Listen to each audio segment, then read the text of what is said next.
Shalom, everybody. Hope everybody's having a good Sabbath. I know it's cold as heck out here in San Antonio. And stay warm and stay safe wherever you guys are at. Yeah, we're going to get started real quick.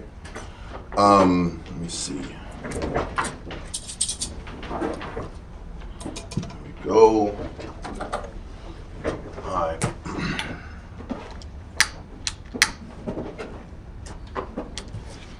Okay, let's get our prayer started, right?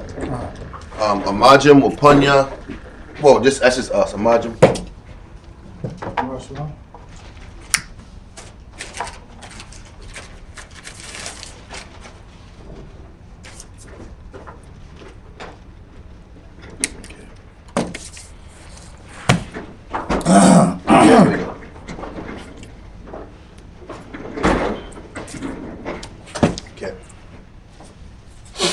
Barakatah Yahweh Hashem Yahushai. Barakatah Yahweh Hashem Yahushai. Hahawa'ah. Nathalanao. Awar. Zayawam. The water.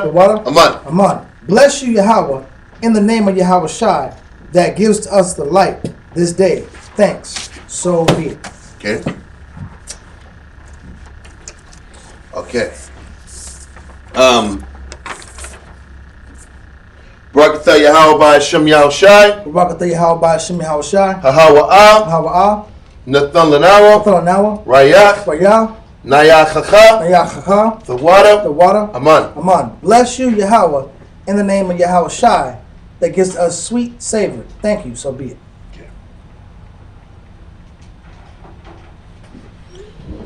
Okay.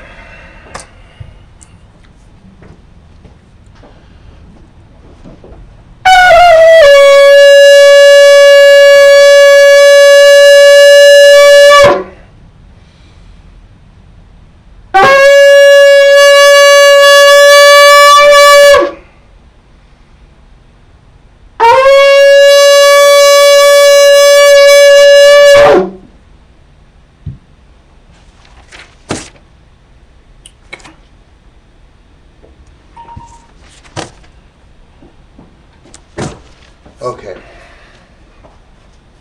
Amajim Wapunya Yerushalayim. Stand and face Jerusalem.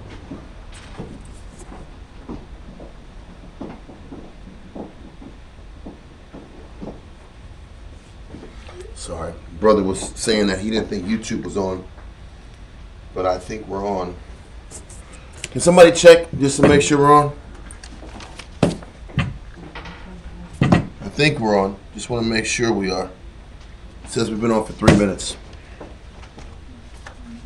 Saying that he didn't think there it goes. There it is. We are. All right. Barakatah Yahweh Hashem Yahushai. Barakatah Yahweh Hashem Yahushai. Hahawa'ah. Nathalanao. Hashabbat. Bashalom. The water. Aman. Bless you, Yahweh, in the name of Yahweh Shai, that gives us the Shabbat, the Sabbath, in peace. Thank you. So be it. Okay. Psalms 121. Ainasha. Ayanyamya. Al. Haharyam. Ma'aya. Yabawa'ah. Isaiah. Yabawa'ah. Ma. Yahweh. Sha'isha. Shemayim. Wa'arataza. La'ah. Yonathan. Lamawat. Regalia. Yala'ah. Nawam. Shashamarya. Hana. Yala'ah. Nawam. Wala'ah. Yashan. Shashamwamar. Yasharala. Yahweh. Shemarya. Yahweh. Tazalia. Ayo. Yanyamya. Yad. Hashamash. Yala'ah. Hakaya. Bayawam. Wala'ah. Halabana. Balayala. Yahweh. Yashamarya. Makol, Rai, Yashamar, Napasha, Yahweh, Yashamar, Hawalakia, Wabawa'aya, Ma'aitha, Wa'ai, Iwalam, Aman. I will lift up mine eyes unto the hills. From whence cometh my help? My help cometh from the Lord, which made heaven and earth. He will not suffer thy foot to be moved. He that keepeth thee will not slumber. Behold, he that keepeth Israel shall neither slumber nor sleep. The Lord is thy keeper. The Lord is thy shade upon thy right hand. The sun shall not smite thee by day, nor the moon by night. The Lord shall preserve thee from all evil. He shall preserve thy soul. The Lord shall preserve thy going out and thy coming in, from this time forth and even forevermore. Amen. Amen. Israelite credo. Shema Yashalom. Shema Yashalom. Yahweh. Yahweh. Allahayanawa. Yahweh. Echad. Shema Yashalom. Shema Yashalom. Yahweh. Allahayanawa. Yahweh. Echad. Shema Yashalom. Shema Yashalom. Yahweh. Allahayanawa. Yahweh. Echad. Hear Israel, Yahweh, our power, Yahweh is one. Okay, Lord's Prayer. Abanawa, Sheba Shemayim, Kodash, Hayah, Shemka, Yahweh, Malakwethka, Thaba'ah, Ratazaka, Hayah, Aisha, Baratazah, Kawa, Hayah, Bashemayim, Nathalanawam, Lacham, Ko, Yawan, Wasalachanawa, Chawathinaw, Kasalachinaw, Chawathinaw, Wala'ah, Thabianaw, Bonasawan, Abo, Hawashanaw, Mayan, Rai, Kaya, Laka, Amalakwa, Waha'ala, Wathaparath, La'ai Walamyam, Aman. Our Father, which art in heaven, hallowed be thy name, thy kingdom come, thy will be done on earth as it is in heaven. Give us this day our daily bread, and forgive us our debts as we forgive our debtors. And lead us not into temptation, but deliver us from evil. For thine is the kingdom and the glory, the power and glory forever. Amen. Okay. 10 Commandments. La'ah, Yahaya, Laka, Alahaya, Achaya, Aya, Panya. Thou shalt have no other powers before me. Number 2. La'ah, Tha'ina, Laka, Asar, Wala'ah, Tha'ibadam. Thou shalt not make unto thee any graven image, nor serve them. Number 3. La'ah, Thalachwachat, Sham, Yahweh, Bashawa, Zakar. I'm sorry. I'm gonna repeat that. Number 3. That was my fault. La'ah, Thalachwachat, Sham, Yahweh, Bashawa. Thou shalt not take the name of the Lord thy power in vain. Number 4. Zakar, Hayawam, Hashabat, Lakodashwa. Remember the Sabbath day to keep it holy. Number 5. Kabad, Abaka, Ya'amaka. Honor thy father and thy mother. Number 6. La'ah, Tharatazak. Thou shalt not kill, murder. Number 7. La'ah, Thana'ah. Thou shalt not commit adultery. Number 8. La'ah, Thaganah. Thou shalt not steal. Number 9. La'ah, Tha'ina, Shakur. Thou shalt not bear false witness against thy neighbor. Okay. Number 10. La'ah, Thachamad, Ko, Asherah, Lara'ika. Thou shalt not covet anything which is thy neighbor's.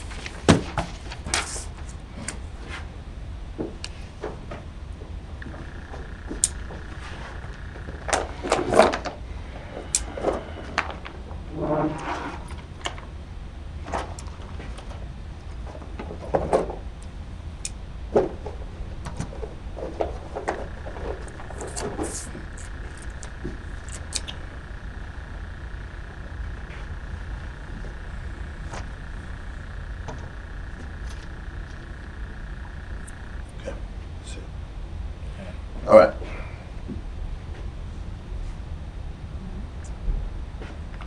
Matter of fact, got a little corner real quick. My fault.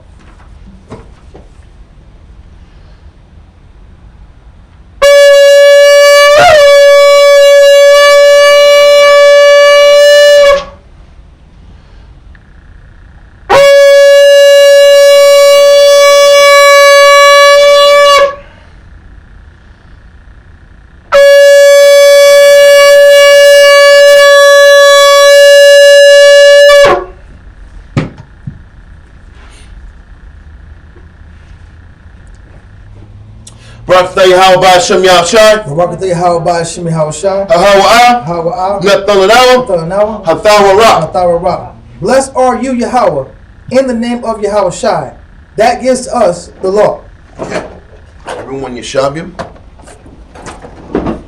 We can get started on today's reading.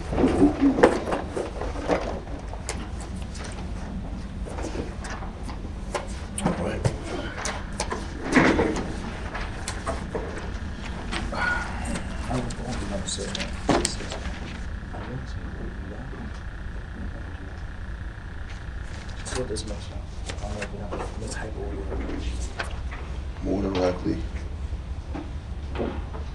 Yeah, we'll work it out. Well, there's a lot of things we got to clean up on pamphlets and literature scenario. That's the next thing we're going to do. Okay. So today's reading starts at Exodus chapter 21. And what we read last week, the end of last week's reading was Exodus chapter 20.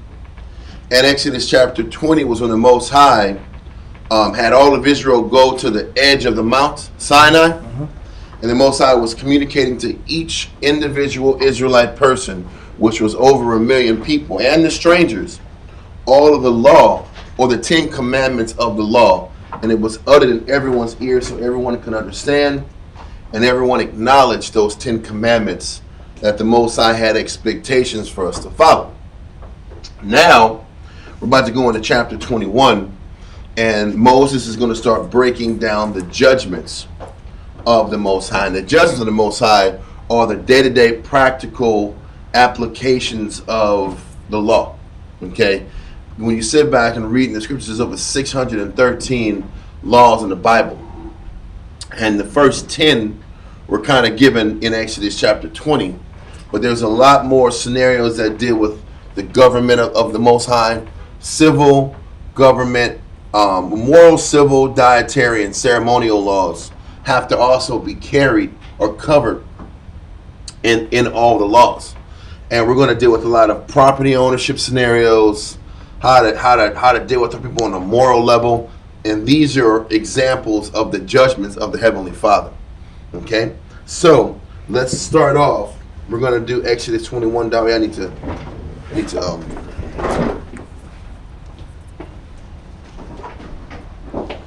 switch in.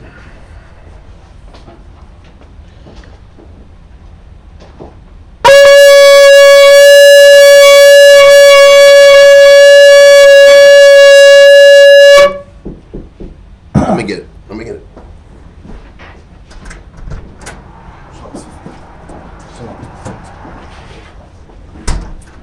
Dawiyat, Shah Shabbatah, Banya Hawda, Banya Shala. Dawiyat, Shah Shabbatah, Banya Hawda, Banya Shala. Amajim, bro.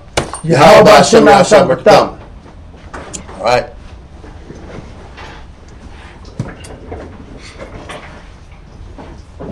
Okay. So, I don't think we need to do this right now. Okay, so we're going to start off Exodus chapter 21. We have a little reading ahead of us. If there's any questions, feel free to ask. If there's any questions, feel free to ask. Online, in class, as we go on, because if there's anything pops in your head, feel free to raise your hand. Okay. Exodus chapter 21, let's get it.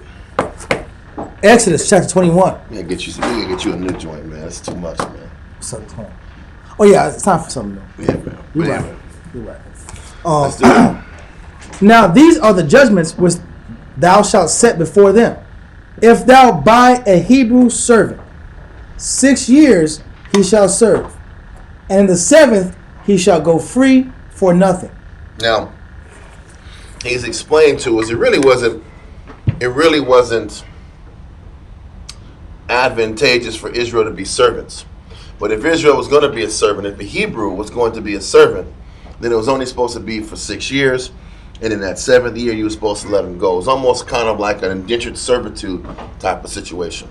And also, too, it wasn't about having this person in a perpetual position of dependency upon that Lord. Exactly. Because when you look at the medieval ages, the Middle Ages, and when we ruled Europe, we weren't following this law too much. Huh? Exactly.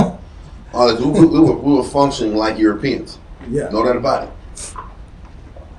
But it wasn't about perpetually keeping a person down. Yeah.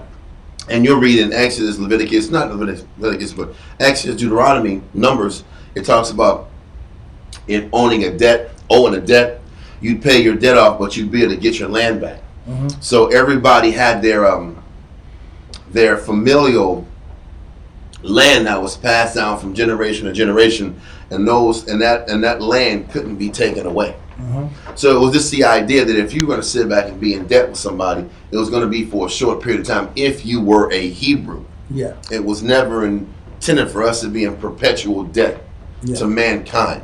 Okay? Yeah. So let's continue. Verse 3. If he came in by himself, meaning with no wife, no children, and he just went to sit back here and serve for that 7-year period of time. Read on. He shall go out by himself. If he were married, then his wife shall go out with him. What's that saying? It's saying, listen, he has to leave with his family. It can't be his family stays. You can go, bro, but you're ripping your family. Your kids gonna. Oh, she's mine. She's mine. Can't be that way. It can't be no R. Kelly business out. Oh man. You know, that's what you be doing. Yeah, exactly. That's that mentality. Exactly. You can leave, bro, but it was the idea. It wasn't about controlling and controlling the free labor of the children too. Yeah. Okay. Let's keep. It just shows more. It shows when a person doesn't follow this kind of premise, they're morally off. And that's how a person can be off in the judgments of the Most High. Because everybody can have their justifiable reasons to keep a person down longer or keep them in a situation for a longer period of time, but that's not how it's supposed to be. Okay. If his master have given him a wife, and she have borne him sons or daughters, the wife and her children shall be her master's. Because why? The wife and the children were already a part of that master's household. Now, if that servant, who was that man, marries a woman from the outside, then he can take her and those possessions and the children, everything that's accumulated with them, back away from the world. But if that woman or that maidservant was the master's, then that woman and children are his, still, even after the marriage. Read on. And he shall go out by himself.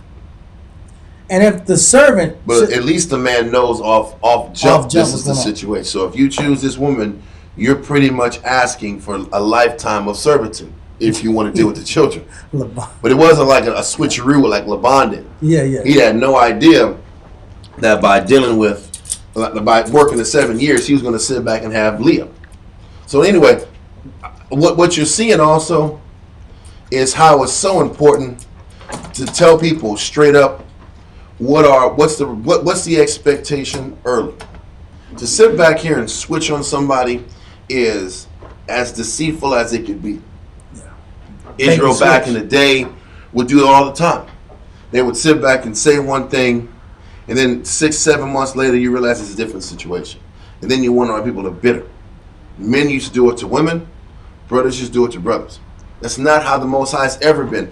As you read all throughout Exodus, the Most High formally introduces himself. The Most High presented the miracles. He formally introduces himself to the nation. And then he systematically explains things before he punishes them. He makes sure that everybody knows what they need to do. Everybody understands their responsibility before people are held accountable to these rules and these scenarios. We read in Exodus 20, all of the Hebrews agreed to follow the laws. And as Moses continues to explain in Exodus 21 and 22 and so forth and so on, all of the judgments, after Israel hears all the judgments and Moses writes it down, all of the Jews agree that they're going to follow this to the T verbatim.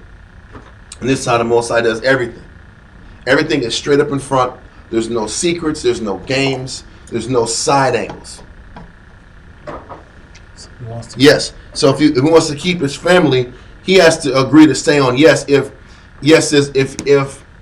that person, that Hebrew person, ends up dealing with a woman that was the property of the master, and he deals with her and he has children, he has the option to leave still or to stay with the family, and if he's pleased with the circumstances of being up under his master. Okay? To answer your question, sis, yes. Now, let's read on in verse 3 again and then verse 4. If he came in by himself, he shall go out by himself. If he were married, then his wife shall go out with him. Mm-hmm. If his master have given him a wife, Mm-hmm. and she have borne him sons or daughters, the wife and her children shall be her master's. Now listen. Now we got to keep this in mind. In verse 4, it says, if his master have given him a wife. Now, that obviously means that wife couldn't be a Hebrew. Why couldn't that wife be a Hebrew? Because the Hebrew servant couldn't serve for longer than 6 years. Don't forget, there was a mixed multitude that followed Israel when we left Egypt. Mm-hmm. It wasn't just Hebrews. It was other nations that followed us as we left Egypt. Mm-hmm. So there was a distinct possibility that the masters had women of other nations that were servants. They were born in their house. They were born in their house and they were servants under the master. So if that Hebrew wanted to deal with one of them women that were the servants of the master, which were not of the nation of Israel, he could take her, but he had to sit back and agree to work as that servant if he wants to stay on board. Okay? Because we read just in verse 2, a Hebrew servant wasn't supposed to work longer than 6 years. So if you had these women that were sitting back here living amongst the master, they must have been of other nations. That makes sense? Okay. So let's continue. So now that's why it says if that young man or that servant marries, he's going to marry an Israelite woman. If he marries out, he can take her and build. If he marries a woman that's of another nation, that's a part of the master's group, he's stuck in there. Stick with your people. Stuck for life. Stick with Israel. better stick with Israel. You're going to be in the trick bag.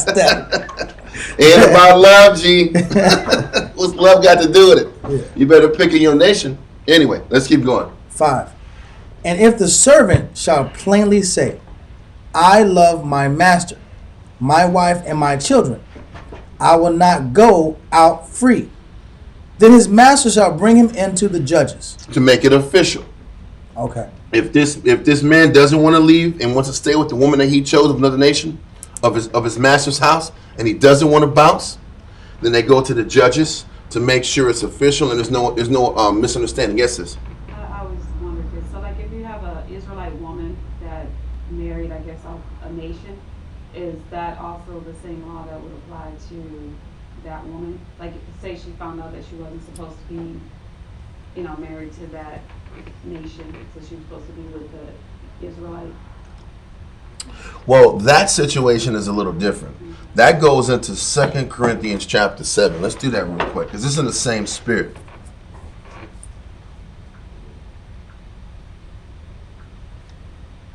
Okay, let's see. I think it's 2 Corinthians 7 or 1 Corinthians 7. It's probably 1 Corinthians 7. Yep. Let's do 1 Corinthians chapter 7 and give a little clarity to this situation. Because by the time we get to 1 Corinthians, things have changed. How have things changed? We've been screwing up so much, we weren't able to sit back and isolate ourselves from the world like originally intended.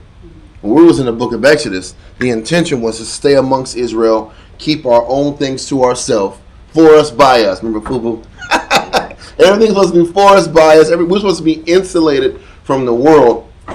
But because of our sins, we got scattered to the four corners of the earth, like Deuteronomy 28 prophesied. So, with that being the case, let's do 1 Corinthians chapter 7, and it explains that sister has options, and she can choose the path that's right for her.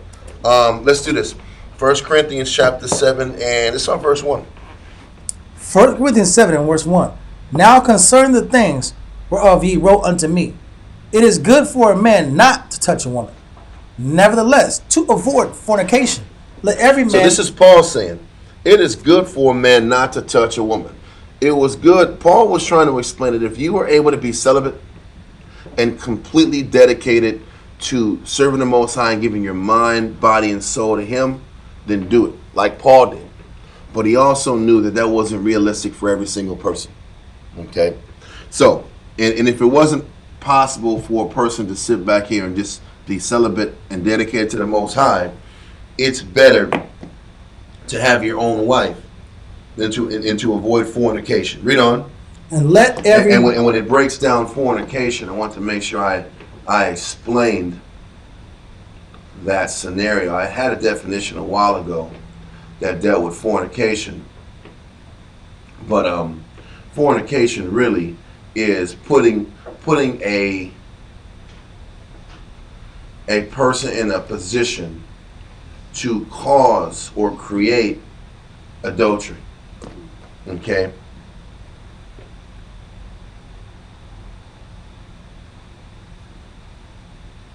It deals with, it's really dealing with adultery. Now, I'll find a definition a little bit later, but when we're dealing with that fornication, it was to avoid men dealing with married women and all this other chaos that comes from a burning man making a mistake. It's better that a person marries, okay? Or a woman marries. Read on. Nevertheless, to avoid fornication, let every man have his own wife, and let every woman have her own husband. Mm-hmm. Let the husband render unto the wife due benevolence. Benevolence. That means when a husband, if a wife has needs, then that husband has to provide those needs. Okay? Now this was the main reason why Paul was like, if it's possible, be celibate so you can focus your mind on serving the Most High. Because when you start having wives and families, now your mind has to get split. Now you have to consider other things than just the Most High. Serving the Most High is a lot simpler when you just got you and the Most High. You got crying babies in the house and diapers and expenses start to rack up. Now all of a sudden, my allegiances and my motivations start to change. Okay, so but it's still saying that when a husband is married, make sure the husband gives the wife what she needs. Read on. And likewise also the wife unto the husband. Exactly. Now the wife has to sit back here and supply the husband to what he needs. Read on.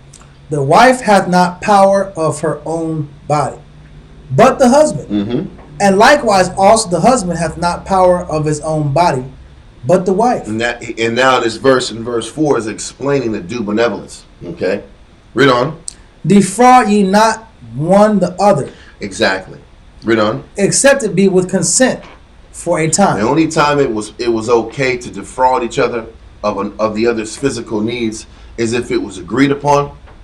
If there was something you guys were fasting for, something you guys were trying to abstain from in order to get the Most High's acknowledgement, that was when it was okay to defraud each other. But if it wasn't something that both parties agreed to, then it's important that each person does their job and plays their role. Read on. That ye may give yourselves to fasting and prayer, Mm-hmm. and come together again. Exactly. And Satan tempt you not for your incontinency. Mm-hmm. That Satan tempt you not for your incontinency. Exactly. But I speak this by permission, and not of commandment. For I would that all men were even as I myself. And this is what he's saying. He's like, this isn't a commandment. This is his experience, and this is advice. He says, I would that all men were as myself, and Paul had abstained from being married. Read on. But every man hath his proper gift of the Most High, one after this manner, another after that. Everybody has their particular strong points, their particular strengths that suit them. Read on. I say therefore to the unmarried and widows, it is good for them if they abide even as I. Mm-hmm. But if they cannot contain, let them marry. For it is better to marry than to burn. Exactly. Matter of fact, in the definition of burn, now I have this fancy dictionary. I'm always looking for dictionary words. I got this online 1828 app, the greatest dictionary app there is. And when you sit back here and deal with burning, it just deals with, let me see. You know, this one don't even have the ones that the one in the regular definition had. It said it's better to marry than to burn. Let me find the one I was really looking for. Because I found a definition where it says the burning meant to mourn and to be without, and to pretty much to be without, to burn, to be sorrowful. Was that the Usher's definition? The Usher's definition. What do you mean, Usher? Usher Raymond's Don't edition. let it burn. Well, I guess so, because that's the same damn point. Pretty much, the burning was to be sorrowful, to be depraved, to be upset, to be without. That's what the burning really is. So it says better to marry than to sit back here and be angry, deprived, and frustrated. Okay, verse 10. Now this is getting to the question that you had, sis. Read that. And unto the married I command, yet not I, but the Lord. Now he switched from what Paul's experience teaches him to the commandment. Read on. Let not the wife depart from her husband. Mm-hmm. But if she depart, because it was never intended for the husband and wife not to be together and not to work things out. And it says, and if she depart, read on. Let her remain unmarried, or be reconciled to her husband, and let not the husband put away his wife. It still deals with the fact that even if there's issues, it's nothing wrong with separating temporarily with hopes of reconciling. Okay? But it was never meant to just sit back here and just bounce partners because things are rough, things are difficult, things aren't convenient for you. Read on. But to the rest speak I. Now the crazy thing is, if I read this verse, if I read a scenario like this, it should put me in the mindset of saying, you know what, that if I can't just leave when things are inconvenient, it should force both parties to take more time to get to know the other person before jumping in the sack with somebody, because marriage is sex. So what this verse is explaining is, if he's not giving the man and woman those easy outs to quit on each other, there needs to be more patience and more time taken to understand. And one great way to do that is to involve both families. If it's really about sitting back here and making sure that this is the right choice, bring both families in the picture so both families get to know each other. Because you'll get to know what your child's going to be, or the partner you're dealing with is going to be like based on their family. That'll give you a pretty decent readout of what this person comes from and why people are the way they are. So it's just a way that both parties can invest into the marriage or the relationship before the physical side kicks in, so it's easier not to quit on each other. Okay, let's keep going. If any brother hath a wife that believeth not, and she be pleased to dwell with him, let him not put her away. Where you at? Verse 13? Verse 12. But the rest I speak I. Read verse 12 again from the top. But to the rest I, not the Lord, if any brother hath a wife now that this is not. Paul again speaking from his experience. Okay? If any brother hath a wife that believeth not. So that husband marries a woman that doesn't believe in the scriptures. Read on. But she be pleased to dwell with him. But she wants to be with him. Now, if a wife that is not a believer wants to deal with a believer, but she's pleased to be with him, then what does that mean from experience? From experience, that means that she's willing to make certain concessions so that the house can run smooth. You're not going to have a husband and wife pleased to be with each other when it's apples and oranges and both parties aren't trying to change at all. It's showing you that that wife that wants to be with the believing husband will sit back and make adjustments.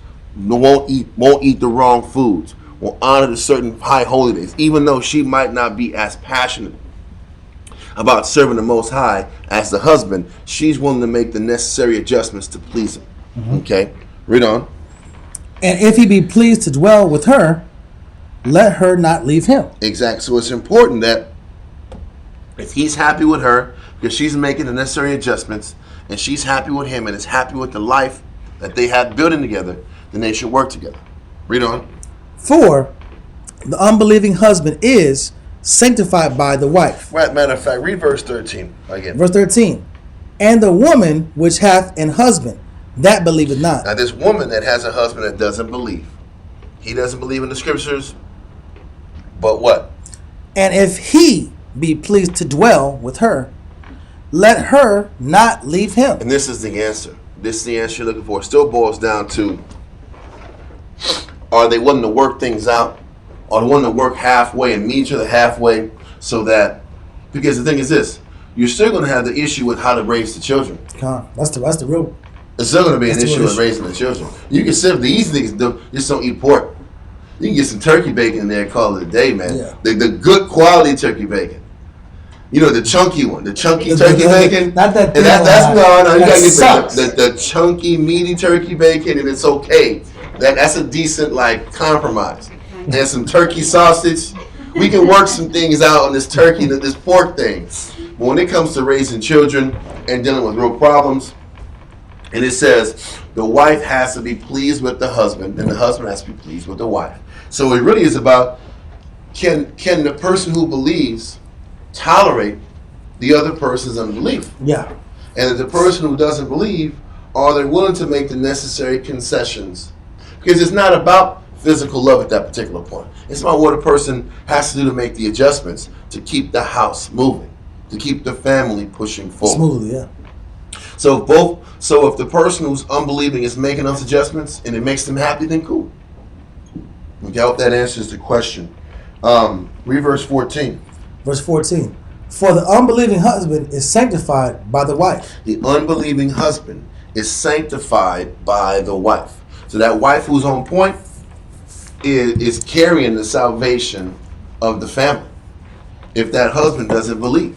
Mm-hmm. And I've seen scenarios where an Israelite wife or Israelite sister brings a non-Israelite man into the truth. Doesn't happen a lot. Doesn't happen a lot. I'll tell you that right now. So if we got these grandiose ideas about I'm going to be this virtuous wife and I'm going to bring this thug from the street and take this thug and make him a prince. Listen, I'm going to get this thug to pull his pants up and serve the Lord. Listen, man. It's very difficult, y'all. It's very difficult. Hell, it's hard for a man to bring a woman to truth. But to bring some rockhead thug in a tank top, baggy pants. No, skinny jeans now. I'm sorry. Baggy pants was my time. Still sagging though. Yeah, skinny jeans and sagging. That makes even less sense. Anyway, then I'm not going to go into the age differences and what these little Walzem Rd spirits out here in these streets, man. Let me stop. Point is this. It's possible, but it's not normally realistic that it happens that way. But if a man wants to sit back here and adjust and make the necessary adjustments to live an Israelite way, then cool. It has happened before. And the strength of a woman's faith, I've seen with my own eyes, has pushed a man further into the truth than he normally would have without her. So I've seen that also. Okay. But anyway, that's just keep going. Verse 15. But if the unbelieving depart, let him depart. So, but if the unbelieving person departs because he doesn't want to change, then you can't force two. How can two walk together unless they be what? Agreed. Unless they be agreed. Unless there is a willingness to compromise. Unless there's a willingness to adapt. What it's showing you is that, listen, there's certain husband duties and wifely duties that just can't be that can't be compromised. Or there's some that can't be compromised. But one thing that can't be compromised is both parties' willingness to serve the Most High on the most basic level. High holy days, the laws, the raising of the children, those things are really not really compromised. Non-negotiable. They're not negotiable. So if these things can't be adjusted or adhered to, then you know what? It might be best that both parties split and move forward. Okay? Read on. Once again, it wasn't intended to be, life wasn't supposed to be this damn crazy and chaotic, but our sin made these situations even be a situation. Okay, read on. But if the unbelieving depart, let him depart. A brother or a sister is not under bondage in such cases. But the Most High hath called us to peace. Because it'd rather be about peace than that husband that don't believe is starting to put hands on that young sister because she's trying to push him to change and serve the Most High, and he don't want to do it. Because how much can a wife push a man to change? And how much can a man that believes make a woman change? A non-believer, right? You can't do it. Because it's going to start getting violent. So in order for peace, let it be peace. Okay? Read on. For what knowest thou, O wife, whether thou shalt save thy husband? Or how knowest thou, O man, whether thou shalt save thy wife? You don't. So it's not about just quitting on somebody. It's because it's difficult. But if the situation becomes untenable, too violent, too aggressive, then that might be the case. That might need to be the solution. Because I'm not going to sit back and advocate husbands and wives fighting like cats and dogs and think that's marriage. Because that's not how marriage is supposed to be. Okay? Everybody has arguments. Everybody has disagreements. But if it's this crazy, chaotic, houses all torn up, holes are all in the damn house, then that's too much. Yeah. All right?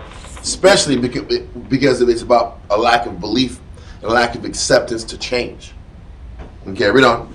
But as the Most High hath distributed to every man, as the Lord hath called every one, so let him walk. Okay, we're going to let this go. Does that answer the question, sis? Okay. Now let's go back to Exodus chapter 21, verse. Let's go. Is it open? Yes, sir. Okay, first one, make sure. Okay, Exodus chapter 21.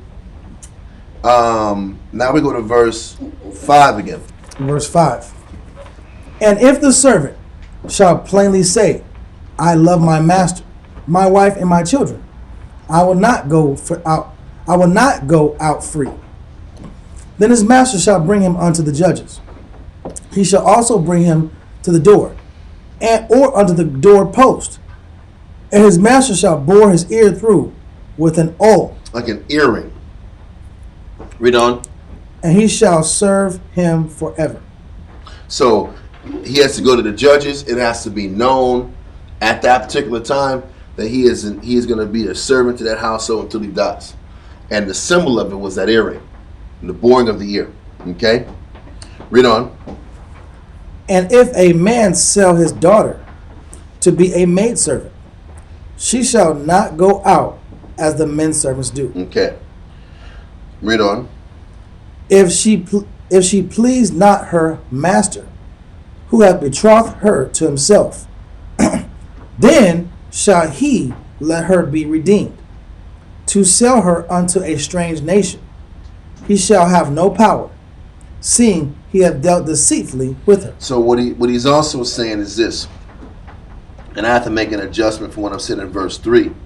It said, if a man sell his daughter to be a maidservant, she shall not go out as men servants do. So what it's also saying is, if a woman is sold to be a servant to another master, she can't just leave in six years.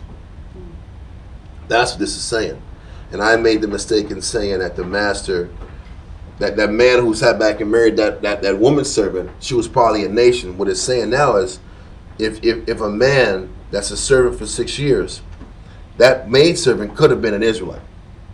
And if that maidservant is an Israelite, she can't just be free to leave and bounce and roll on her own. She just can't be sold to the nations. Okay? She can't be sold to the nations. It had to be amongst our people. Let's keep going. Verse 8 again. Verse 8. If she please not her master, who hath betrothed her to himself, then shall he let her be redeemed, to sell her unto a strange nation. He shall have no power, seeing he hath dealt deceitfully with her. Okay. And if he have betrothed her unto his son, he shall deal with her after the manner of daughters. So what he's saying is, if he's saying is, if this woman that sowed, if he sees good in her, and he chooses her to deal with her son, then now she's like a daughter and she's not like a servant anymore. Okay? So now that young servant is now the wife of his son. Mm-hmm. And now she's treated like a daughter and she's elevated. Mm-hmm. Okay? Let's keep going. If he take him another wife, her food, her raiment, and her duty of marriage, shall he not diminish? What he's saying in verse 10 is that if he takes him another wife, the man that actually just dealt with that woman servant that became elevated as a daughter, if that man takes another wife, her food, her raiment, and her duty of marriage... she can't go down lifestyle, bro. That's the point. She can't downgrade. And that's the point. That if makes he sense. chooses another wife, then she still has to maintain the honor and respect of being the wife. Even though when she initially met the family, she was that maid servant. That's just about being fair. Does that make sense to everybody? She came in a servant girl. Okay, so we'll make sure. Yeah. She came in a servant girl, kind of second class. You know what I'm saying? Because the family, and then she's a servant family. Yep. She got upgraded to being a wife. Now that I get another wife. Now that the son who dealt with her finds another wife, she doesn't get brought back down to servant status. Yeah, that's not cool. She's still a wife. She's still respected as a wife. And she maintains the same lifestyle. Yes. Yes. Which is fair. That's fair. It's fair. Okay. All right. And if he do not these three unto her, then shall she go out free without money. So it says if the husband doesn't maintain her food, her raiment, and her duty of marriage, and he's doing her wrong, she can go out free without money. Well, so for example, if she ain't getting provided for food no more, she ain't getting clothes no more, or he's not laying with her anymore, then guess what? Because some men will be like, oh, I'm gonna lay with her, I ain't gonna lay with her. Exactly. That game, right? He can't put her away. He can't put her away because I prefer this one, and that one, I don't prefer. I came up, so I'm gonna go ahead. That's how I used to be. I got a better wife. That's how you used to be. You can't look at people think like that. No, it's the truth. People think like that. I know. I've grown. I have grown as a man. I've been on another level. Ascended? So, I don't have to deal with like listen, bro, you choose this person, you're responsible for this person. Most times very serious about us taking responsibility long term for the people that we and that is an element of the husband's duty and responsibility. Is that husband has a responsibility to be honorable, regardless. Yeah. And if a man takes on a second wife, he has to be honorable and treat everybody the right way. Yeah. Because I understand why women would be afraid of a second wife. Yes. I get why that. I know. Because everybody's not trying to roll with honor like the scriptures say. Mm-hmm. But when a man rolls according to the scripture, then the second wife or the first wife is not going to diminish. And that's why it's important to be a part of a church body. Exactly. So that men can't just get away with murder. Yeah. Because I've literally seen online, these independent rogue Israelites be having their women communicate with their sisters, trying to make them trying to recruit second and third ribs. I'm like, what the hell is this? I have seen this, and I'm like, what is going on in Israel? They're already married too. Like, this is some pimping kid stuff. I don't know what the hell's going on. Yes. It's funny you said that because I got requested by like 3 people, and it was a wife calling me constantly, and I'm like, bro, I'm not down with this. They're calling me, so I had to block her, then I had to block her husband, and I had another person and their wife trying to contact me. And I was like, you know what? I'm done with Facebook. This is a big thing. When you see something, Yisrael, Israel. Just because they say Israel don't mean that these people are living right, and they're abiding with honor. A lot of people use what they read in the scriptures to justify just being in the flesh and corrupting what this stands for. What this really stands for. This was never about just having a damn harem of women. It was never about that. It was never about sitting back here and just acquiring women like that. Because there's a bunch of men who do that, but they're not about serving the Most High. They're not submitting themselves to nothing but themselves. So they just have these harems at home, and they'll sit back and pick and choose what they want to teach. I want to be an Israelite for the advantage. That's the point. I want the advantage. I don't want the disadvantage. That's the point. Being a slave the commitment to people. And it's not just the funny not thing. A bad The way. funny thing is, But just certainly. like that wife, or those wives have to submit to the husband. Mm-hmm. If that husband doesn't have to submit to the body of Christ, then you got a hypocrite on your hands. You got a hypocrite on your hands if the husband doesn't have to serve, but the wives have to serve. That's how the Most High keeps all type of checks and balances set up. What was that? No, sister said, so all wives must be treated with the same level of respect and honor. Yes. The answer is yes. Yes. And what ends up happening, what keeps that in check, is the church body, is the camp body. Camp structure and body doesn't allow a man to sit back here and be cavalier and just roll how he wants to roll and not be upright, because he's going to have to hear it from the rest of the camp elders and the camp judges. And that's the purpose of having structure, order, and good governorship of a body. It's not just about teaching and He-Man and He-Man. It's not about just He-Man teaching. Yeah. I'm saying fake tough guys. Yeah. Being a tough guy. It's about order, distribution of proper policy, fairness, equity, respect, and then policies that make sense and are long-term beneficial for families and things that can be duplicated and follow as examples. And it's not about being it's not about one-sided advantages. Whether the leadership doesn't have the right to sit back here and just have one-sided advantages, the husband at home doesn't just have to have one-sided advantages. Everybody has to be accountable to everyone. Yeah. The greatest amongst you has to be the greatest servant. Even if a husband has multiple wives, guess what, bro? You got multiple counsels tonight. And multiple work. You got, I suppose, say counsel. Listen, you gonna counsel to school, and you're gonna double up on your counsel when you get home, because you have a responsibility to deal with different all the wives and their issues. Yeah, you have to deal with more work.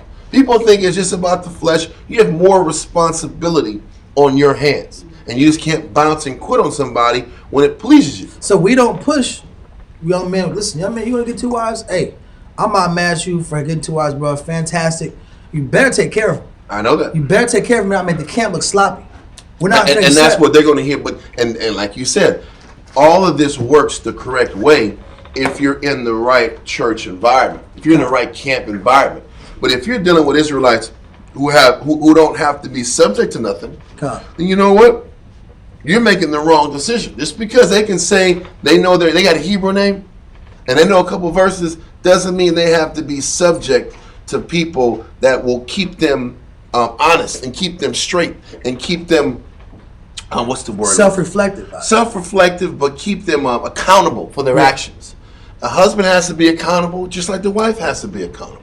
And that's how there is a chance of it working. Mm-hmm. Okay?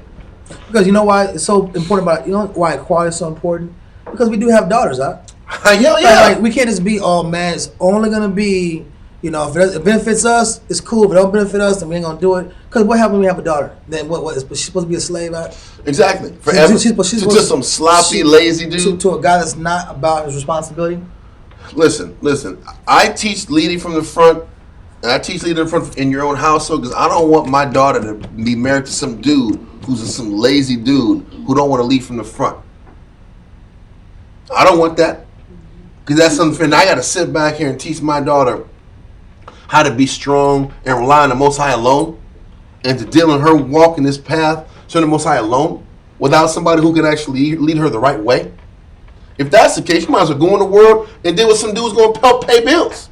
If that's the damn case, get you a bill payer. Better to get some blockhead dude with a fade who gonna pay bills than some rockhead lazy Israelite who gonna sit back here and not lead her the right way.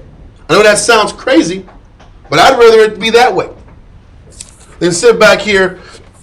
Give me an honorable man who's gonna lead from the front than some lazy dude who can pull Bible verses. I pass on that. And that's not me advocating a woman to go in the world. I'm not saying that, internet world, but all I'm saying is Israel has to sit back here and live up to all the stands, that big bad tough talk. Esau's coming down. He's falling. Babylon's falling. Cool. Then are you going to rise up? Who's going to lead Israel after Babylon falls? You going to lead from the couch? changing channels, looking like Al Bundy. Let me stop. All right, so Exodus 21 and verse So 12 now. 12 now. Well, I'll read verse 11, see back into it. And if he do not these three unto her, then shall she go out free without money. Right? Yep. It says, he that smiteth a man, so that he die, he shall surely be put to death. Wow. So listen, you can't just be putting your hands on people and be going to war and fight and use deadly force without accountability also. Mm-hmm. If this man dies by your hands, then you got to die too. It's fair. Exactly. All right? And if a man lie not in wait, but the Most High deliver him into his hand, then I will appoint thee a place whither he shall flee. So that means this. Okay. Verse 13 says, if a man lie not in wait, that means conflict is not premeditated. Yeah.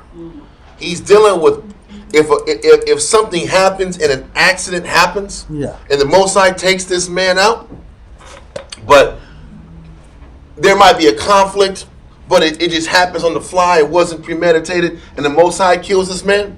He says, I will appoint thee a place whither he shall flee. Later on in Deuteronomy, before we go into the land of Canaan, the Most High assigns a city of refuge. A city of refuge would be where a man can take his family and children and can still live their life without harm that the family would avenge the death of somebody that got affected. Can I explain that real quick, if you don't mind? Yeah. Because you deal with our neighborhoods, you deal with Chicago situations.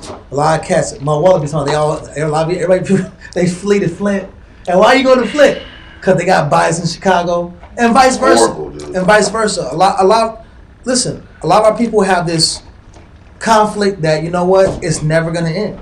Mm-hmm. And that gang violence mentality, where you take one of mom, take one of yours, that's amongst our people with or without being gangs. Our people are naturally like that.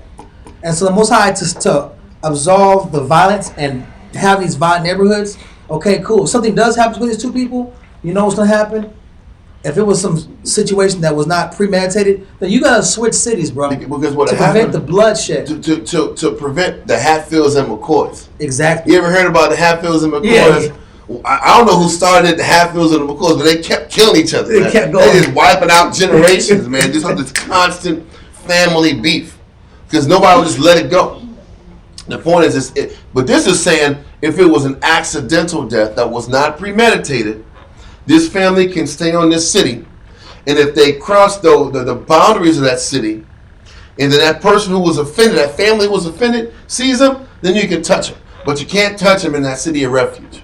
Okay? But the crazy thing is this. As you're reading in a lot of Exodus and Numbers and Deuteronomy, the Most High said a lot of these laws were written for the word of our hearts. The hardness of when you sit back and read Matthew, Moses says whether it was the bill of divorcement, a lot of these scenarios where the spirit of vengeance has to kick in, and the part of us that doesn't want to let go and have mercy. This scenario was still based upon not learning how to forgive, and because the Most High knows Israel doesn't want to forgive, so we have to establish the city of refuge because He knows people just can't let something go. Yeah. Things happen, mistakes happen, the Most High intercedes, and we weren't mature enough at the time to understand this. Mm-hmm. So He had to set up scenarios to kind of counter the spirit of vengeance and lack of understanding that we rode with. Okay? Yeah. All right, continue. Verse 14. But if a man come presumptuously upon his neighbor to slay him with guile. God. So once again, he's saying if a person has premeditated plans, if their intentions are hidden and they're not revealed, but I have some negative plans for you, read on. It says, thou shalt take him from my altar, that he may die. So once again, if it's premeditated, he says that person has to die. Yeah. Read on. If it's accidental, because even it goes into Deuteronomy about a person is chopping wood, and the axe tip flies out and it kills him. Work accidents. Work act. It's just a scenario that wasn't premeditated. Accident of death. They would call them what? They would call them manslaughter. No. Well, manslaughter. I think. Well, I think so. I don't know. I don't know them court jail terms, man. But listen, what he's saying is, if it was an accident, go to a city of refuge. If it was premeditated, kill him. Yeah. Don't even let him go to the altar for forgiveness. Yeah. Okay. That's what it said about, I'm taken from my altar. Don't even come up here and ask for forgiveness if you premeditatedly kill this person. Read on. And he that smiteth his father or his mother shall surely be put to death. You ain't put hands. It's not like the Menendez brothers situation going. I don't know if you remember them. Yeah. Weren't they in California? I think so. I think they were in California. Menendez brothers. These two rich prep like white kids killed their dad. Yeah. We're gonna kill our and their mom, right? Because to get the money. Yeah. And after they killed their mother and their dad, they start driving around all their insurance money and chilling and balling out of control. And what's that? They made a movie about And they made movies and all them ID TV shows about him. And he says, "Yeah, you got to die, man." And the crazy thing is, there were ways down the line that the Most High allowed us to wear that ephod. The high priest, wore the ephod, and there were certain jewels on that ephod in which, if the presence, no matter if I'm sorry, it wasn't the ephod. It was the urim and the thummim. Yeah.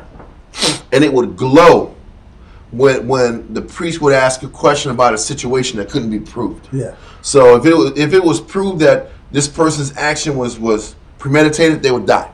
If it was innocent, it would be shown out there, and that way judgment was in the right way towards everybody's situation.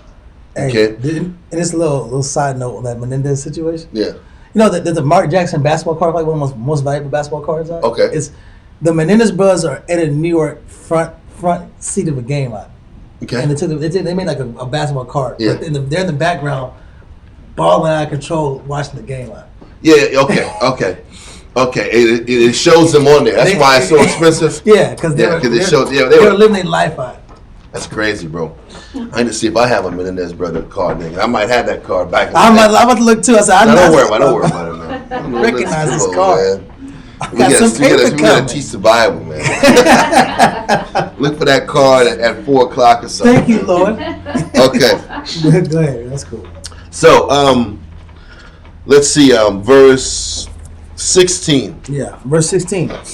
And he that stealeth a man and selleth him, or if he be found in his hand, he shall surely be put to death. This is a verse we've used many times in California in street speaking. It was a reminder: if you steal a man, if you steal him, you sell him, or if he's found in your hand, he shall surely be put to death. And where are we found? In Esau's hand, right here. God. He stole us, he sold us, and the evidence is still in his house. And this is why the Most High says they're going to get double of what they've done to us. Okay? Because it was never intended for us to be sold, stolen, and still in the thief's property, in his hands. Okay? Read on.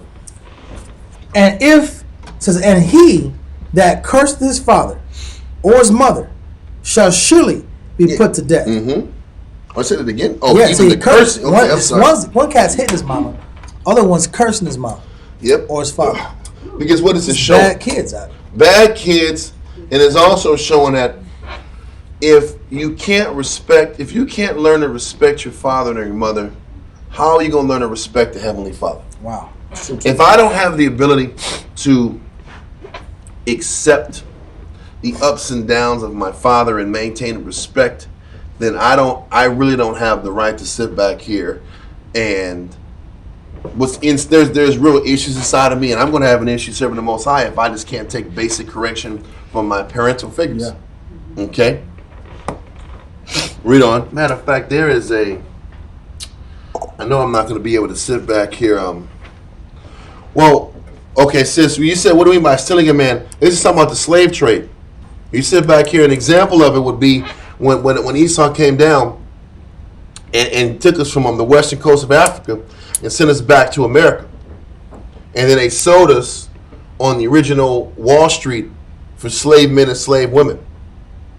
And then we got sent from New York, Tennessee, a father to Tennessee, a mother and son, a mother and daughter to Georgia. That was the stealing of a man and the selling him and marketing of people. Slavery has been going on even way before that. It was just saying that we weren't supposed to do that towards our people. No human trafficking. We weren't supposed to traffic our own people. We had servants, but even we had rules that we had to guide towards to the servants that we had abundance. They're willing servants too. Okay, exactly. But the law was the same. We weren't supposed to steal a man, especially of our people. Steal him is just take him and human traffic. Yeah. Human traffic on a larger scale, set up an enterprise and load up slave ships full of slaves. That wasn't meant to be, or chain gangs, or any type of prison system scenario. It was never meant to be that way. Okay. Yeah, serious, like for real still. Not like fake still. Like take. Your life is mine now. Yeah. Today you was free. Tomorrow, until you die, you're in a trick bag on the plantation. That one dude, picking cotton. That brother saved those daughters. That dude had them locked up in the house. There's a lot of those type of situations. Yeah, man. Fuck the situation, bro. I wanted to see. I'm not gonna be able to do it. I can't. I know I can't. I know I'm not gonna be able to find it in time.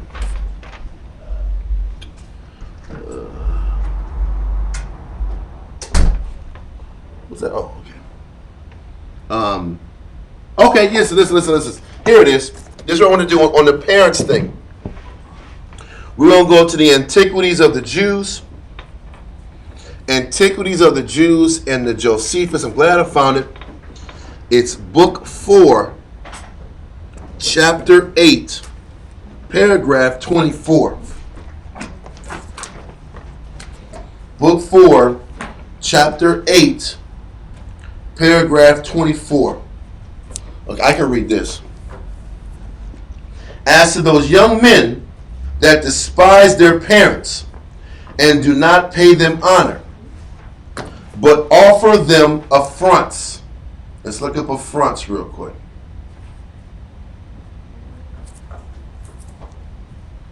Offer them affronts.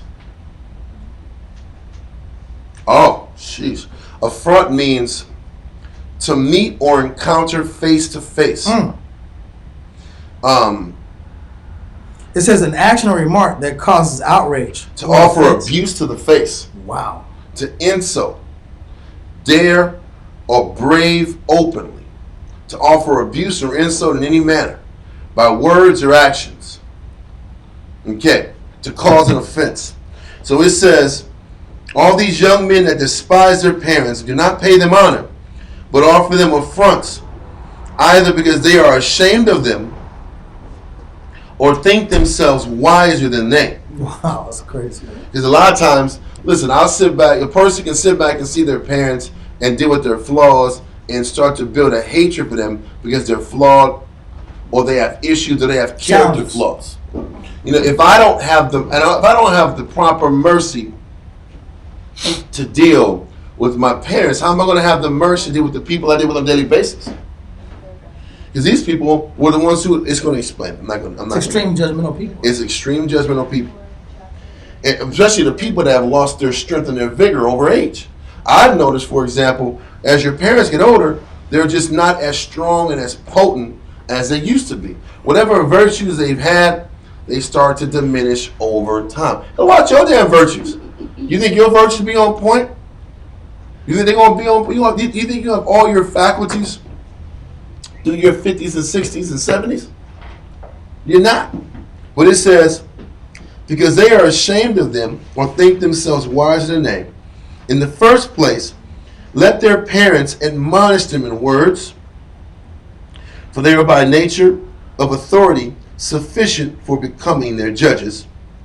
And let them say thus to them that they cohabited together, not for the sake of pleasure, nor for the augmentation of their riches, by joining both their stocks together, or that they might have children to take care of them in their old age, and might by them have what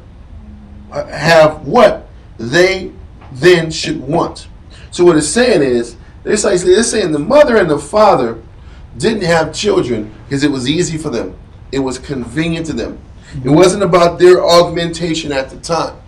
But they came together and joined stocks, the mother and father, so that the children could be developed. It was about their betterment and their well-being. And because it was for their well-being, eventually when they got older, they were supposed to be reciprocated that same love and consideration as they got older. Exactly. Because they made those sacrifices for those children up front. Okay? And it says, and say further to him, that when thou wast born, we took thee up with gladness, and gave the Most High the greatest thanks for thee, and brought thee up with great care, and spared nothing for that appeared useful for thy preservation, and for thy instruction, in what was most excellent. And now, since it is reasonable to forgive the sins of those that are young, let it suffice thee to have given so many indications of thy contempt of us. Reform thyself. Yeah, you gotta check yourself, man. But he says the first judges should be the parents that check their outlandish behavior. Okay? Then it says, considering that the Most High is displeased with those that are insolent towards their parents, because he himself, the father of the whole race of mankind, and seems to bear part of that dishonor which falls upon those that have the same name.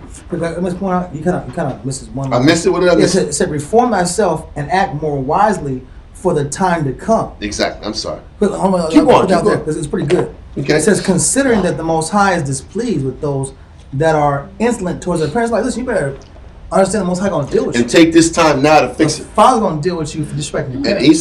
And he's saying as a parent, the parent should have the first crack at correcting them. Okay, read on. Because he is himself the father of the whole race of mankind. So he's like, man, I'm a father, and I take very disrespectful parents, children not respecting their parents. Yeah. Because that's a slap in my face. Exactly. You don't respect me. You don't respect the order that I set up. Read on. And seem to bear part of that dishonor which falls upon those that have the same name, when they do not meet with due returns from their children. The children should return the kindness, return the gesture. Exactly. Right? And on such the law inflicts inexorable punishment. Wow. Let me see. Inexorable. I'm telling you, I love this definitions, man. This is killing. It says, on one such the law inflicts inexorable punishment. Inexorable, not to be persuaded or moved by entreaty, to be entreated or prayer, too firm, unyielding. So it's like the Most High is not going to yield or bend to this punishment. This is a no-brainer. If you're not respectful to your parents, the Most High is going to sting you. Wow. And it's not going to be any compromising this type of judgment. Read on. It says inexorable punishments, in which punishment mayest thou never have the experience. Wow. You don't want this kind of a punishment. Exactly. It says, now if the insolence of young men be thus cured, let them escape the reproach which their former errors deserve. So it's like, hopefully, if you repent from this attitude, wow, things can work back out and you can reconcile your issues with your parents. Wow. Read on. For by this means the lawgiver will appear to be good, and parents happy, while they never behold either a son or a daughter brought to punishment. Wow. The parents know what they say. They should go get banged on. So it's because listen, they get stoned. That kid is not respectful to their parents, they get stoned at. And that's a hell of a way to see your kid die. Because they just don't have the ability to learn to respect the parents. Why would it have to get to where it gets to the judges that this person is just totally disrespectful? It's out of bounds out there, out of bounds. Exactly. But if it happened that these words and instructions conveyed by them in order to reclaim the man appear to be useless. So if these counsels from the mother and father end up being useless and this child is still disrespectful. You don't put them on Maury Povich and Jerry Springer. You ever see them bad old little white kids on Jerry Springer? Yeah. Sometimes you see Judah too. But I don't care what my mama says. I'm going to do what I want to do. And that neck starts moving. Yeah. He's not putting them in boot camps and stuff. Yeah, like, I ain't gonna cry. I ain't crying. Listen, the Most High, they shouldn't even get to that. Because if they get to that point, they need to get killed. Yeah.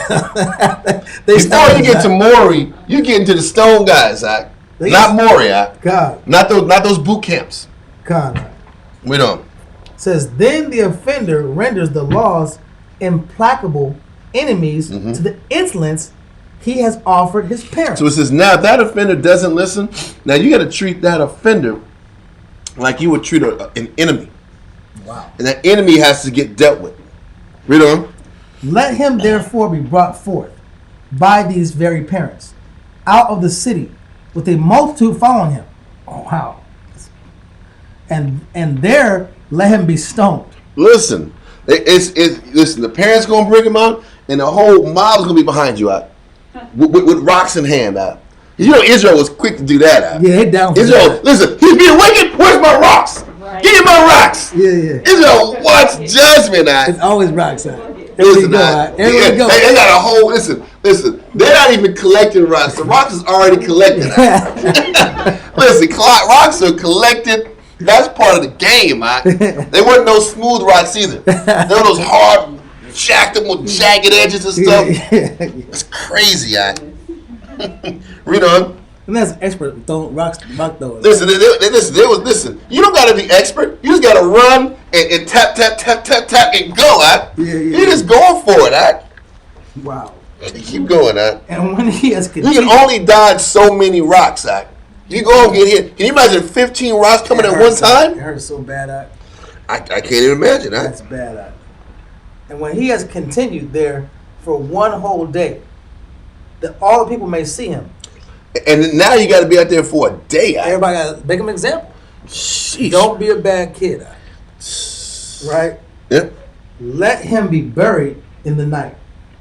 And thus it is when we will bury all whom the law condemned to die, upon all count whatsoever. So everybody that was condemned to death was supposed to be left out for the entire day. And then you bury him at night. So everybody can walk past and see and shake their head. I don't want to be that guy. Don't do that. But the thing is, that's important. Because if you don't sting one, everybody's going to be emboldened and confident to keep being disrespectful. If you sit back here and make one person an example, you keep all them little badass kids got to think twice before they start sitting back here and talking back to their mama. Yeah. Now they're going to think twice. If I saw Jerry get killed last week, I'm going to think twice before I start cussing my mama and daddy out. Read on.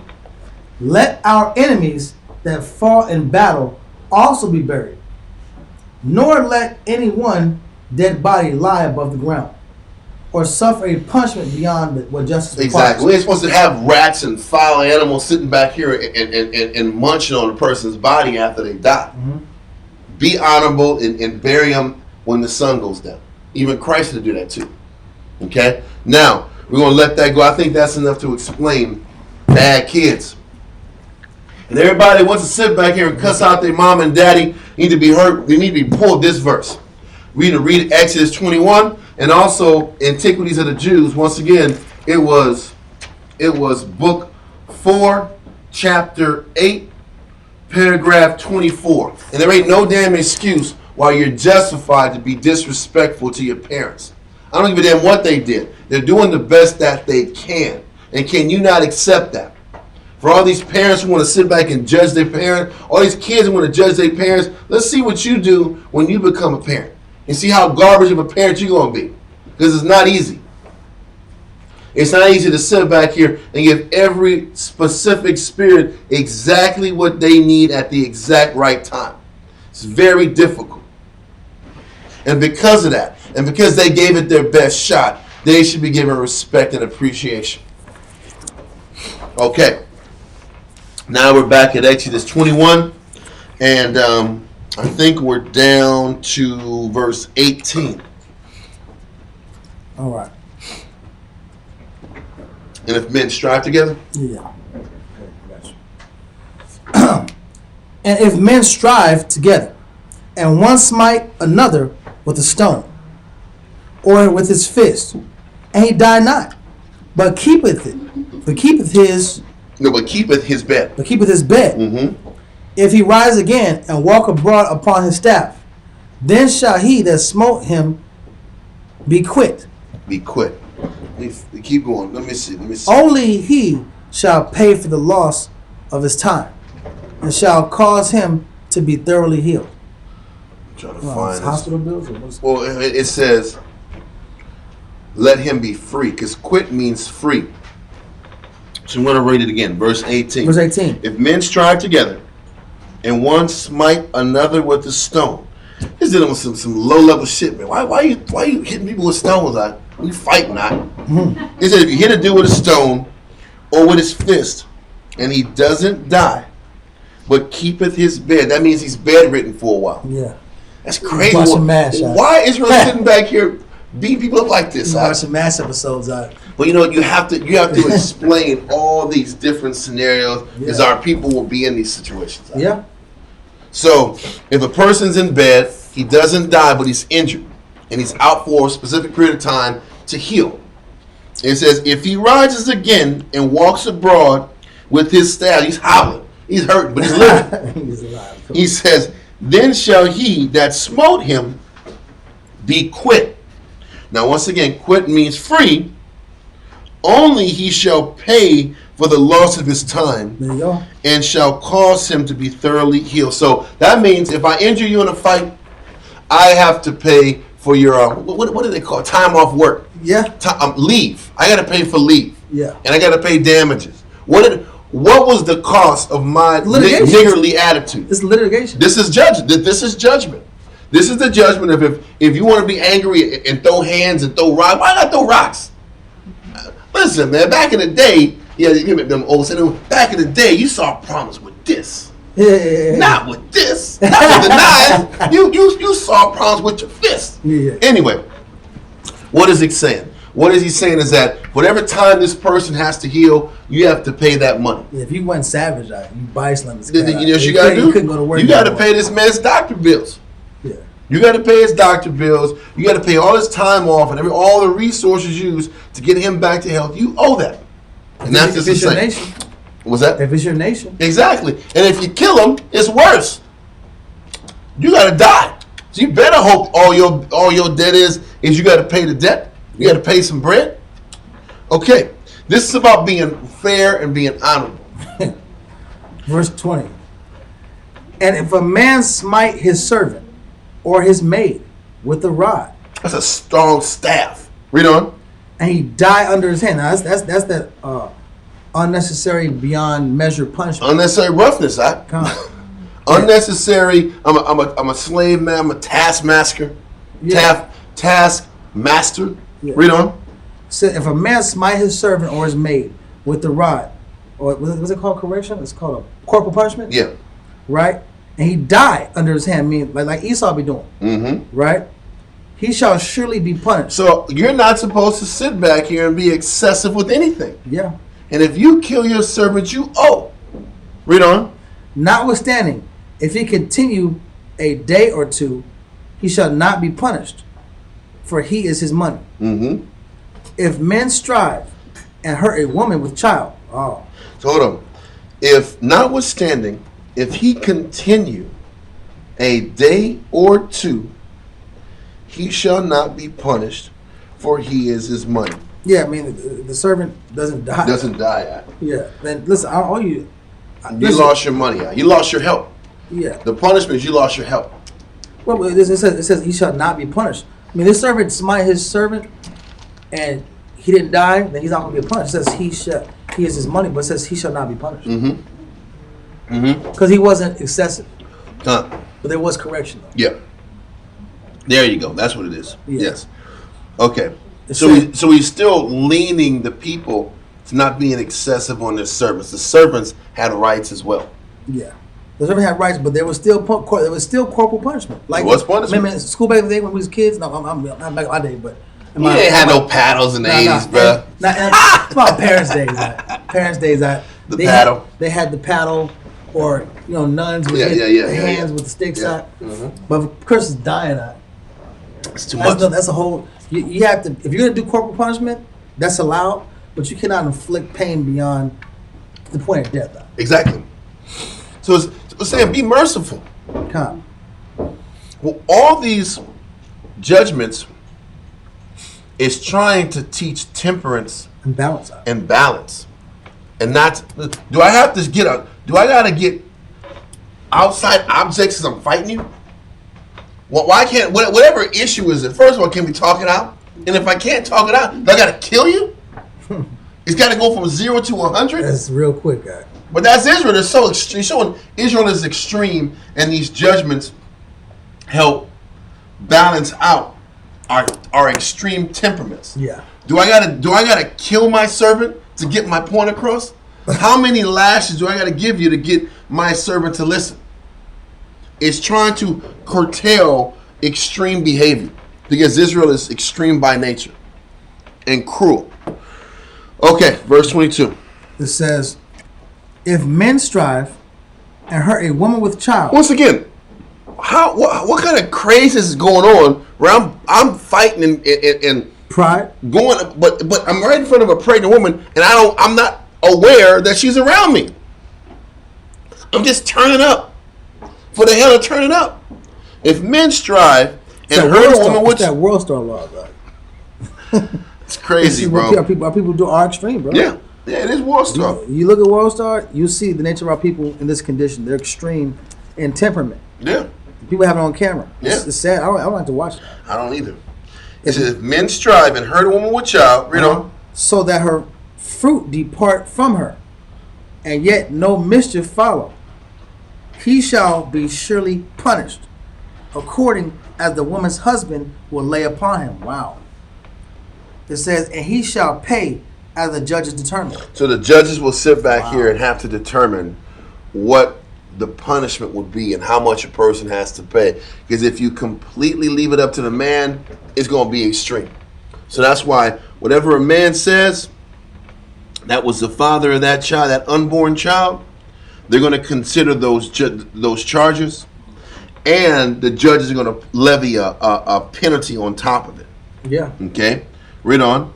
And if any mischief follow, then thou shalt give life for life. Because you know what this does? This stops people from, okay, you're going to fight, you're going to be extreme, you better be considerate of those around you. Yep. You can't just completely lose yourself in your emotion and lose yourself in the passion of your vengeance. Yep. But you think about this. It says, two men are fighting. And because I'm fighting, a child just dies. An unborn child dies. Why would there be any mischief that follows? Revenge, I'm saying. Well, it's the revenge thing. Because either the person who killed the child doesn't want to accept fault, or the man whose child died doesn't want to accept the judgment of the judges. And he says, however it is, whoever that doesn't want to accept the issue, because the thing is this, even the other man that's striving, it could be he started it. He could have started it too. Shouldn't both parties realize, damn man, what did we do to get in this situation? Either way, he's saying if things continue to escalate, then you got to nip this in the bud and wipe out the person off the planet, bro. Because it's going to keep getting worse and worse and worse. What the Most High was trying to prevent is this escalation of bitter warfare that just keeps going back from family to family. Grudges that just never get ended. And the crazy thing is, this is another example of how these laws had to be in place because of the hardness of our heart. Our lack of ability to forgive, our lack of ability to let things go. This is what these laws were established, because Israel was hard-headed. And if you kill me, I kill 2 of you. You kill 2 of mine, I kill 4 of yours. You know that old stupid gangster talk, guy. That's the mindset that we got. In order to kill that, it's got to be life for life, eye for eye, tooth for tooth, hand for hand, foot for foot. To get everybody to realize, what is that for? Is that is really supposed to be preventative maintenance. It's no different than, what does Esau say about having these nukes? What's the purpose of America having nukes and Russia having nukes and all these countries having nukes? Is it to use the nukes? Or is it to say, hey, you want a trip, I can push a button. Yeah. Oh, if you want a trip, I can push a button. Mutual destruction. So you know what? Because we can mutually destroy ourselves, let's not do that. Yeah. That was the purpose of eye for eye, tooth for tooth. It wasn't to sit back here and just be the murder show. We just going to murder. It was supposed to deter the extreme behaviors. If you want to turn up and you want to kill them, you know what's going to happen? You're going to die because you're hothead. Do you want to die because you're a hothead and you can't let things go? So because of that, eye for eye, tooth for tooth, it should make you think twice before you try to sit back and execute judgment and vengeance and you be judge, jury, and execution. That was the purpose behind eye for eye and tooth for tooth. It wasn't to sit back and feed that type of vengeance. Does that make sense?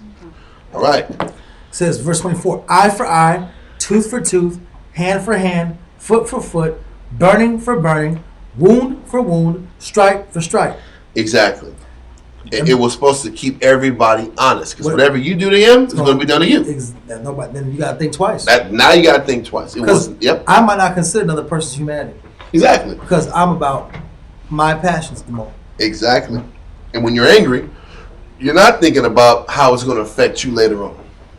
Okay. Read on. And if a man smite the eye of his servant. What the hell is going on with Israel? This is what Moses was dealing with. I know this is crazy, insane people.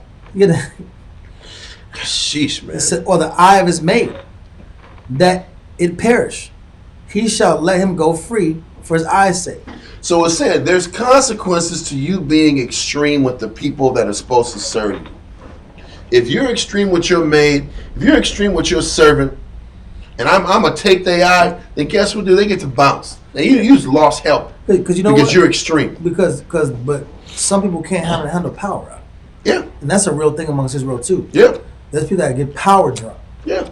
And that power drunk nature, yeah, they want to feel more empowered by being more and more extreme and inflicting more and more fake tough guys. Yeah, fake tough guys. Yeah. And he's saying, and the Most High is saying, listen, man, you don't have the right to sit back and roll like this. And if you roll like this, you're going to lose. You're going to lose.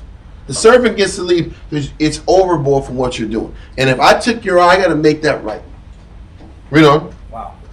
This right here, it says, verse 27, and if he smite out his manservant's tooth, God, or his maidservant's tooth, they're slugging on these people out. He shall let him go free for his tooth's sake. Like, dudes, do I got to punch people in the straight mouth at? Israel was damn barbarians. We're barbarians.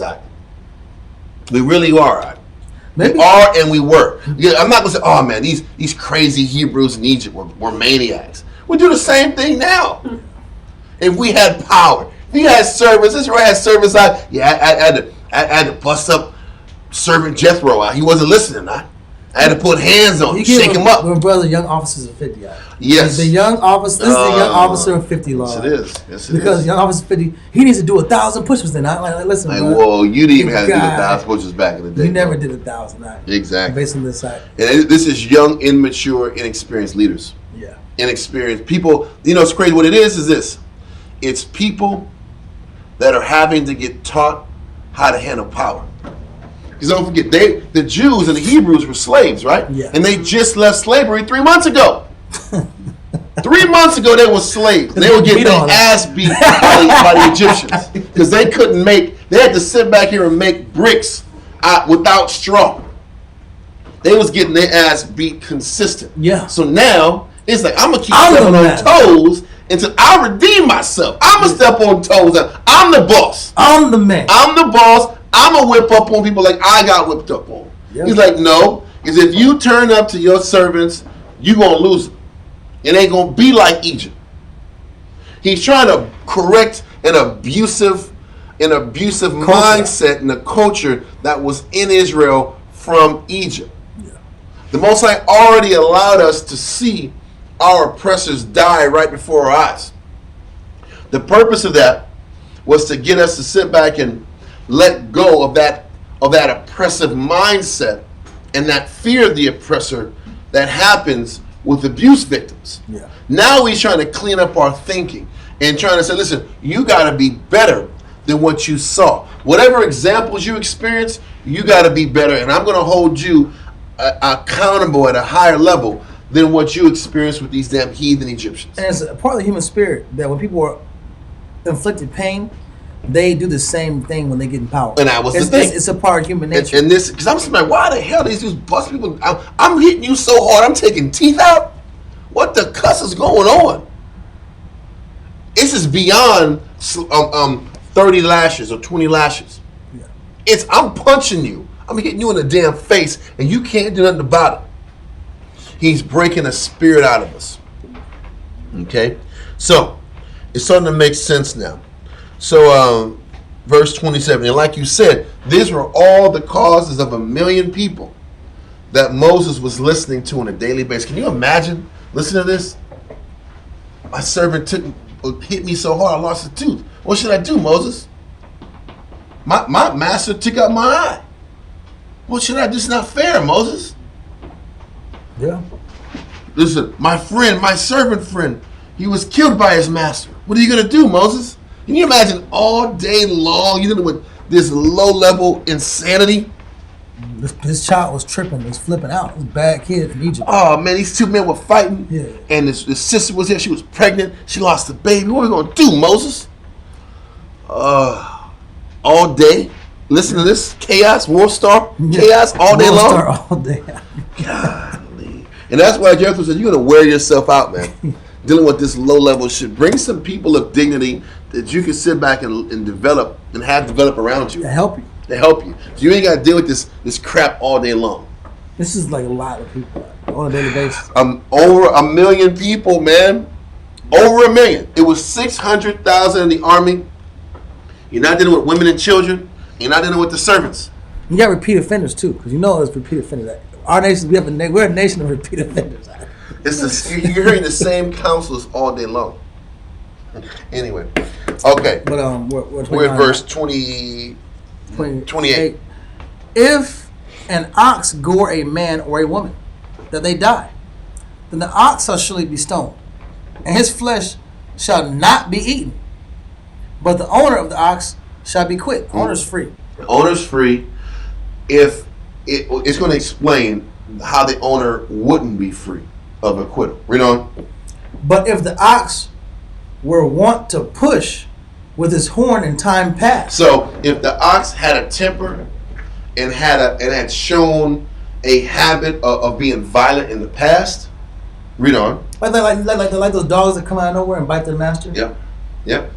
Like, or not their master, but bite some kid on the street. Yeah. If this dog is a mean ass dog, and you know this dog is mean, if you know this ox has issues, has temperament issues, and you don't deal with it yourself, and everybody knows it, then you get punished. Read on.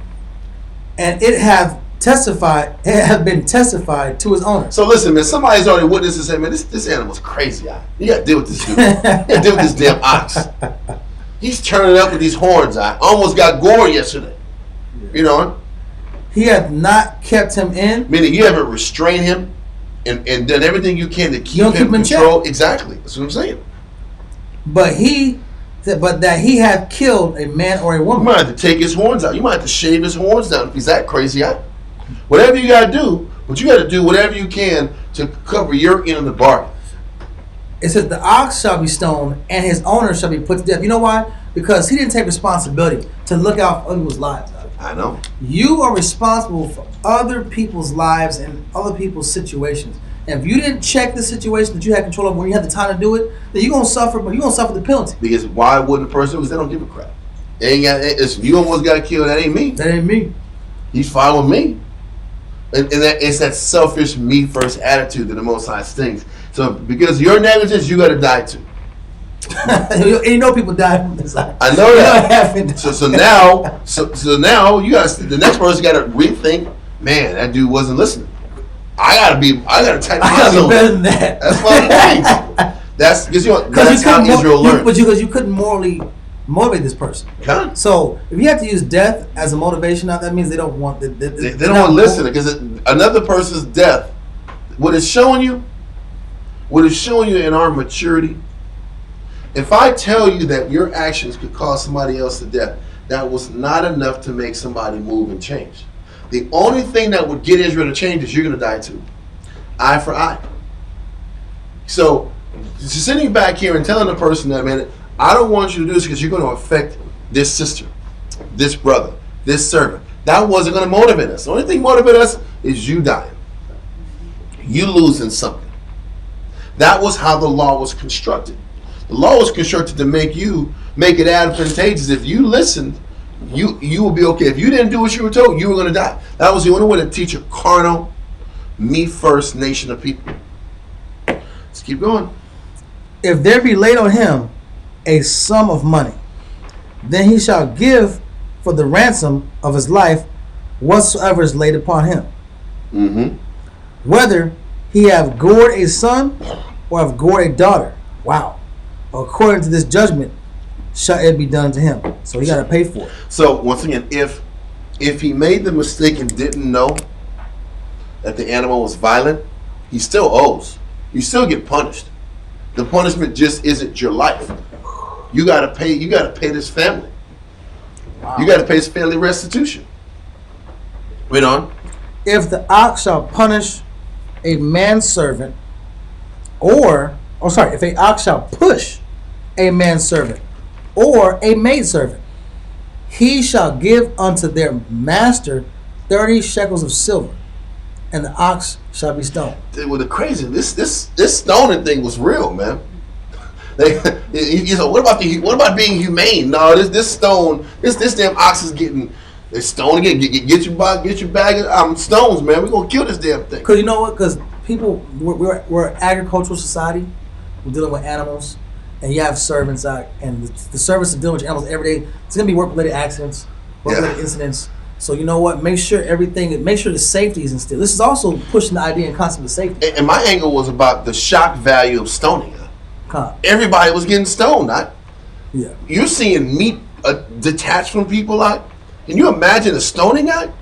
It is not like you're seeing meat detached, like you're seeing blood, you're seeing guts out. This is a bloody situation, huh? People don't just die off the first stoning, huh? People's face crack when you get hit. That's what I'm saying. Listen, skulls are getting pushed in.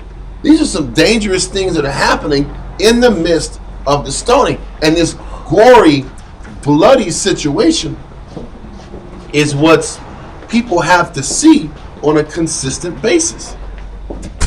It should be traumatizing. Yeah. To get people to shake out of their little head trip to get right. Yeah. But it ain't like that. Our people trip. So, where are we at? We're at Exodus 22 in verse 33, if I'm not mistaken. Yeah, 33. It says, and if a man shall open a pit, or if a man shall dig a pit, and not cover it, and an ox or an ass fall therein, the owner of the pit shall make it good, and give money unto the owner of them, and the dead beast shall be his. Wow. So when it really, listen, if you're not considerate of how your actions could affect the life of other people, then you have to make restitution. You have to make things right for the things you do to other people. Whether the issue was a lack of consideration, because a person could leave a pit open because you just forgot. A person could sit back here and not cover the pit you established because you just were moving on doing your thing and you were rushing. Doesn't matter. You have to make right the things you do to affect other people. Okay? Read on. And if one man's ox hurt another's that he died, then they shall sell the live ox and divide the money for it. And the dead ox also shall they divide. So they got to split the bread. because their zone is crazy and chaotic. Let's keep going. Right here. Or if he be known that the ox hath used to push in time past. The ox is strong, right? Listen, but once again, listen, if you have an animal that has a certain habit and you're not making adjustments to it and it affects somebody else's situation, you have to pay out of pocket for your negligence. It's still about being accountable for your actions, being responsible for the things you choose to do in your life. Read on. Or if he be known that the ox hath used to push in time past, and his owner hath not kept him in, he shall surely pay ox for ox, and the dead shall be his own. I can only imagine listening to all these crazy stories all them day long. This is straight litigation. This is straight litigation. All day long, bro. Esau, it's kangaroo court sometimes. Esau mirrors his court system after the laws, though. Okay. And he institutes his own little laws out so he can make his little money out. He turns this into like a little money game. Then he got tributary scenarios. Yeah, taxing. Yeah, it's the truth. But he mirrored the system off of Israel's laws. Okay. Yep. So, all right, now we're in chapter 22. We have a nice little amount left. So, Exodus 22:1. Okay.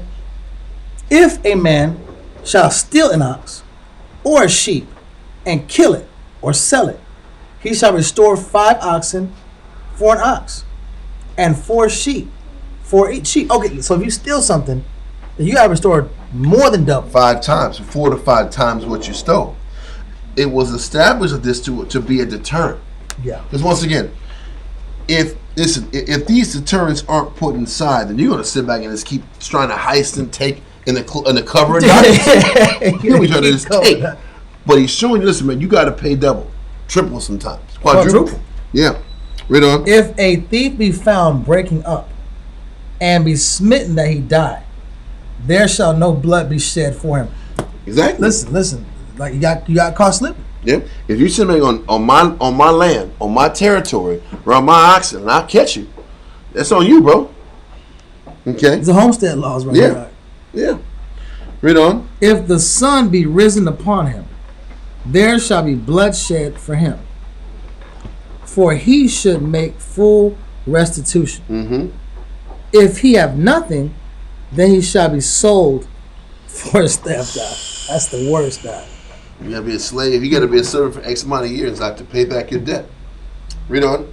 If the theft be certainly found in his hand alive, whether it be ox or ass or sheep, he shall restore double. Mm-hmm. If a man shall cause a field or vineyard to be eaten, and shall put in his beast, and shall feed in another man's field, or the best of his own field. That's what it says, the best in this. Does it say best in yours? Yes, the best of his own field. Okay, of the best of his own field, and of the best of his own vineyard, he shall make restitution. You know what it's saying also? Listen, in every land, the Most High told all of us to sit back and leave a certain part of the land aside for the poor. Mm-hmm. So it isn't like there isn't something for the poor if they needed it. This is for people who are trying to take the best of people's lands. Because if you read in Deuteronomy, the law was set up for that the poor would be able to have something of the crops. You weren't supposed to take all of your crops and make all the money from your crops. There was supposed to be a certain portion set aside for the poor. This is a person that's trying to take the stuff that you're trying to actually sell and use for yourself and your family. This is a person taking from your family. Read on. Verse 6. If fire break out and catch in thorns, so that the stacks of corn, or the standing corn, or the field be consumed therewith, he that kindled the fire shall surely make restitution. Exactly. Arson issues. Read on. If a man shall deliver unto his neighbor money or stuff to keep, and it be stolen out of the man's house, if the thief be found, let him pay double. Wait a minute. So this is if a man deliver unto his neighbor money or stuff to keep, and it be stolen out of the man's house. If the thief be found, let him pay double. Okay. You know, sometimes people used to be at the mall and they'll ask you to hold on something for them. Yeah. You know damn well it was something stolen. Can you hold this for me? Esau called it receiving stolen goods. Exactly. Receiving stolen goods. Hold this for me, kinfolk. This one day or two. Like, why are you giving me this to hold on to if it's yours? Huh? He wants to make sure that when they go to your house to check your house, the evidence ain't there. Huh? You got to hold the evidence for him. Huh? It's horrible. Huh? So it says, and it be stolen out of a man's house. If the thief be found, let him pay double. Okay, keep going. Trying to get slick here. Huh? Yeah. If the thief be not found, then the master of the house shall be brought unto the judges, or to see whether he have put his hand upon his neighbor's goods. Mm-hmm. So he's also saying that if the culprit ain't found, if you got those goods, you're going to be checked on it. You going to the judge to see if you took it. So what's the moral of the story? Don't hold on to some other nigga's goods, that you know is hot. Yeah. You know, best we are moving fast. They talking fast. Like, listen, man, hold on this laptop for me real quick.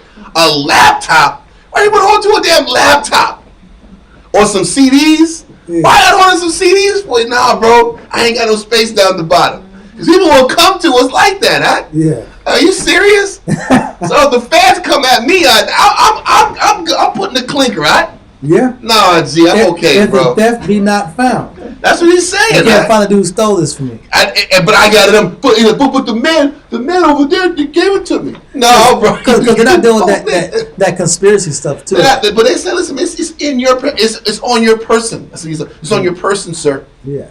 That's real too. Yeah. My stepson in Dallas, he just beat a case about a year ago, but they was giving him so much grief, man. The case went on for like 5 years. Wow. And all he did was he received like a game system from some cat that he had living with him for a minute. You in trouble, and bro. The cat when he left, the cat left the game system. When they found the cat, people started snitching, and the snitch led back to him. And he was caught with the damn game system. You got the goods on your person, sir. You in trouble. I don't know if you ever saw this movie with The Rock, and his son had got some. I guess his son had a friend who his son had a friend. You gotta hurry put that up. You gotta hurry, man. Taking too long. Well, his son had a friend who said, "Listen, man, I'm gonna send a package to you. Just sign off for it, and everything's cool." Look, what's the package, man? He said, "Man, don't worry about it. It's gonna be okay." He signed his package off, and it was like 100 to 150 pills of Exide. And then right after he signed that, the feds came on and whoop whoop. He said, "You're distributing." And then it was really, old boy got pinched, and he said, "Listen, his friend got pinched, but said, hey, the kingpin is this guy," and set him up, right? And now he's in a jail, fresh fish in jail, like, and the right guy do all this dirt to get him out of jail, like. Crazy movie, but I forgot what it was called. But the point of this, never take something from somebody just off GP and being a friend, being a friend out. Because your life can be over because they trying to sit back and hide the evidence in your hands out. Never do that. These young people listening, don't do it. You're in trouble out. Trying to be a friend out. Go to mall with homies and the homies steal, but you don't. They do it all the time. I wasn't me. Don't matter, bro. It's not even as simple as you going in the car with cats who smoking weed.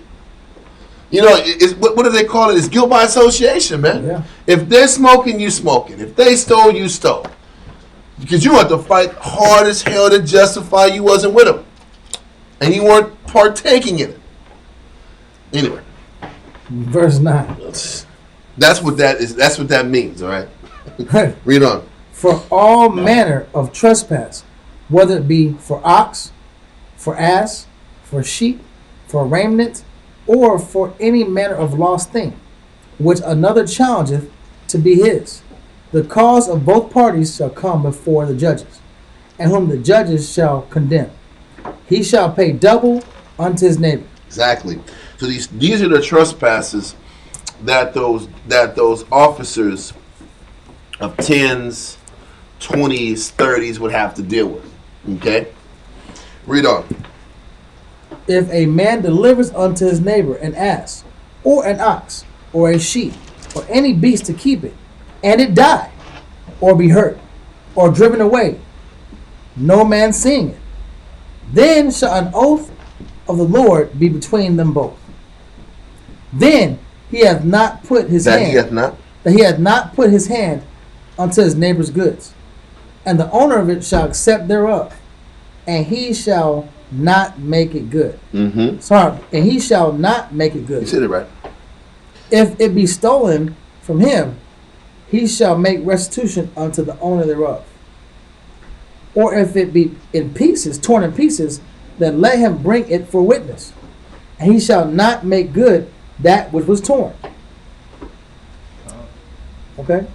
And if a man borrow aught of his neighbor, and it be hurt or die, the owner thereof being not with it, he shall surely make it good. Mm-hmm.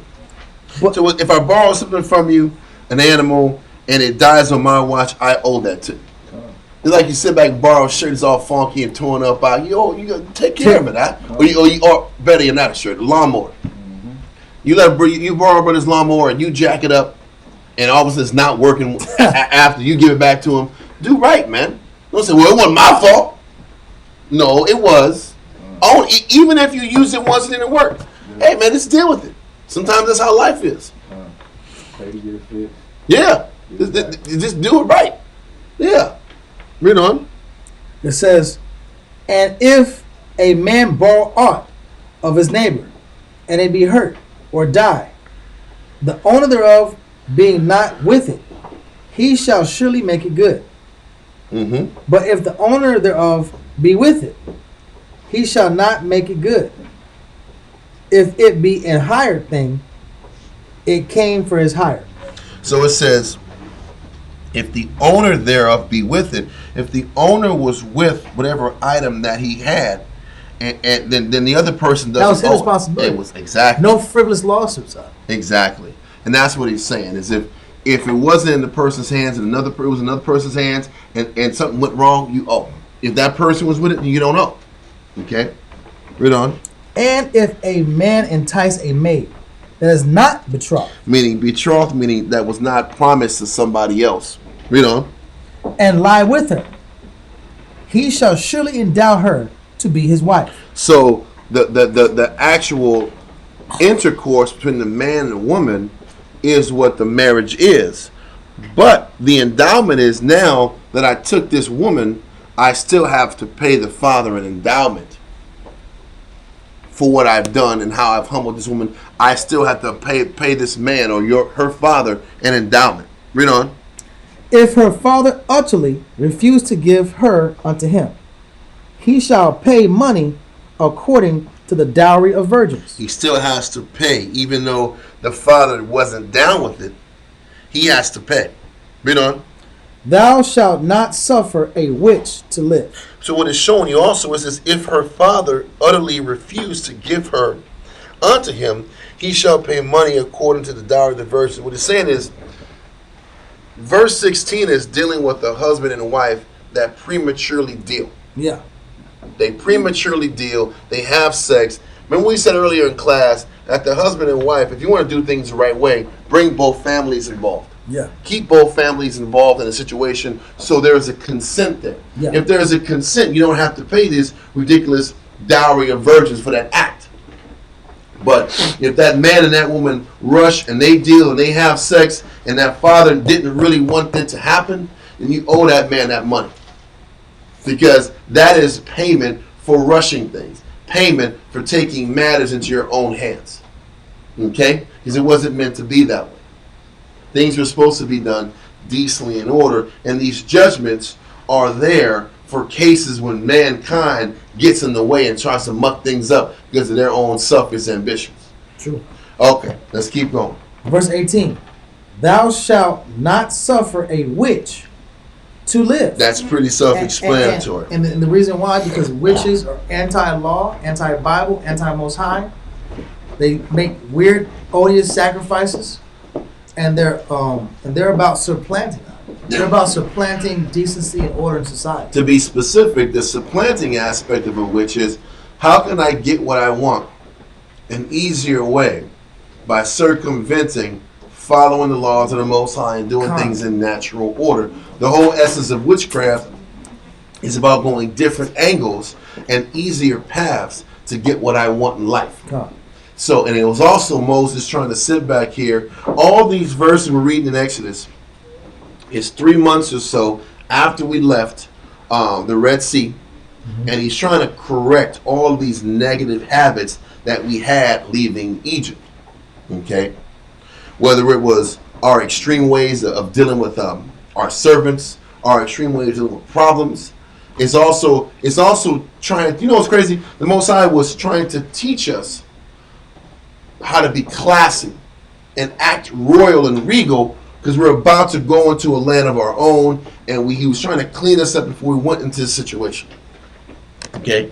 And as we find out, that's why the Most High had to kill off that entire generation, because we had too many bad habits and we weren't willing to change and leave that slave mindset to a spiritual mindset. So, let's keep going. It says, thou shalt not suffer witch to live. Whosoever lieth with a beast shall surely be put to death. Obviously, this line with the beast goes hand in hand with witchcraft. This line with the beast had to do with some type of witchcraft type of scenarios. Yeah, different levels and different depths of the craft. You're going into different layers of debauchery. Exactly. And you're going reverse nature to inspire those demonic entities or spirits to bless and give you what you want and give you certain abilities, leverage, and power. And this bestiality was inordinate, and it was about trying to break all these inordinate ways to get the acknowledgement of these lower level spirits on earth. Keep going. He that sacrificeth unto any god. And this is how you know that bestiality was sort of about sacrificing to gods. He that sacrificeth, from verse 18 down, is with the sacrificing and the practicing of idolatry. He that sacrificeth unto any god, read on, save unto the Lord only, he shall be utterly destroyed. That's the law for all Israel. Exactly. And all these conducts and these attributes or aspects of a person that's not trying to serve the Most High. Okay? Whether it's a bestiality and so forth and so on. Keep going, sir. You good? God. It says, thou shalt neither vex a stranger, nor oppress him. Why? For ye were strangers in the land of Egypt. I mean, I have to empathize with people. If I'm dealing with a stranger or another nation, right? I can't sit here and oppress other nations. Even though, like it's saying this right here. It says, thou shalt neither vex a stranger, nor oppress him. So if a person has done nothing to me, but they're of another nation, I don't have the right and liberty to sit here and vex and oppress and treat someone unfairly. All right? Why? For ye were strangers in the land of Egypt. I was once a stranger or a foreigner. All right? It says, verse 22, ye shall not afflict any widow or a fatherless child. Why? Why would a person afflict a widow or a fatherless child? Because they have no protection. Sometimes when people don't have protection and have somebody to look out for these sisters, out for these children, people take advantage of the fact they have no one to speak up for them or to protect them or defend them. So people become oppressive over weaker spirits. And the Most High is against that. He's anti that. All right? Verse 23, if thou afflict them in any wise, and they cry at all unto me, I will surely hear their cry. So once again, the Most High is the defender of the fatherless, the single mother, the fatherless child. He is the defender of those that have no defense. I'm going to read up one scripture to catch back on the point. Well, I'll read verse 21.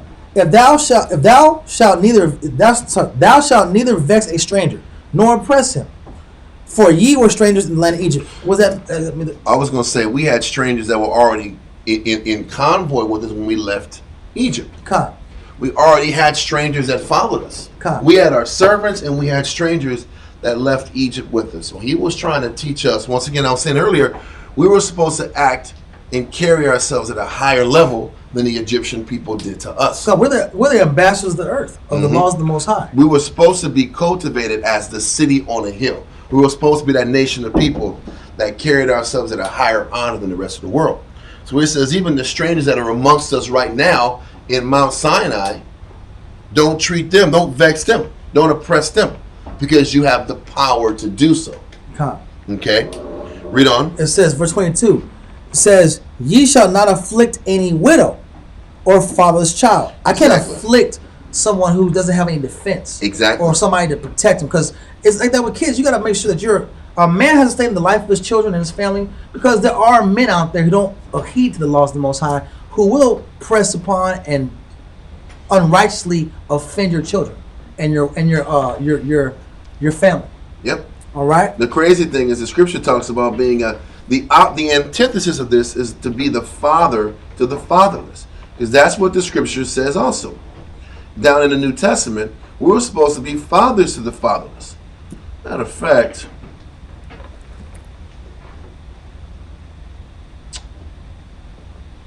I'm trying to go. It says true religion is this. Yeah, read that verse for me. True religion. Yeah, 127. Yeah. James 1:27 says, pure religion and undefiled before the Most High and the Father is this, to visit the fatherless and the widows in their affliction. Not oppress them. Exactly. I gotta be there. I gotta be there for them. Not take advantage of them financially and play games with them. I'm gonna help you with your bills, and then you hustle them. Exactly. Because people do that too. Because the they women take are advantage going of to be people. skillful in their money. Yep. Right. Yep. But keep going. I'm not supposed to sit here and take advantage of someone who's unskillful with their money and play games with them, pretending like I'm helping them, and they end up finding later on I took advantage of them financially. Yep. I'm not supposed to sit looking here for an angle to get what I need. It circumvents and it breaks. It pushes out the spirit of people that manipulate the weak. Exactly. These oppressive, manipulative people that come in trying to take advantage, trying to look for any angle to get an advantage over a situation. The Most High is against that, and that's also why we should have a church body that maintains and protects and preserves families. Exactly. That's another purpose of having a proper government that deals with the church as a body and looks out for the people. So what it's showing you in Exodus, it's telling us that at the very least we shouldn't afflict them. Yeah. Right? God. Exodus 22 and 23 is saying you're not supposed to afflict the widow or the fatherless child. But what does James say? The greater understanding is that we should reach out and visit the fatherless and the widows. So what is the New Testament doing? It's giving us more clarity. The Exodus is giving us the least of what you're supposed to do. What is the very least you're supposed to do? If you're doing this, you're okay. But there is still a higher bar that we should eventually be attaining to. But just like the Most High says, if this woman doesn't go your way, give her a bill of divorcement. That was the most extreme, last resort thing you can do. What was it supposed to be? You were supposed to work out these issues with your wife.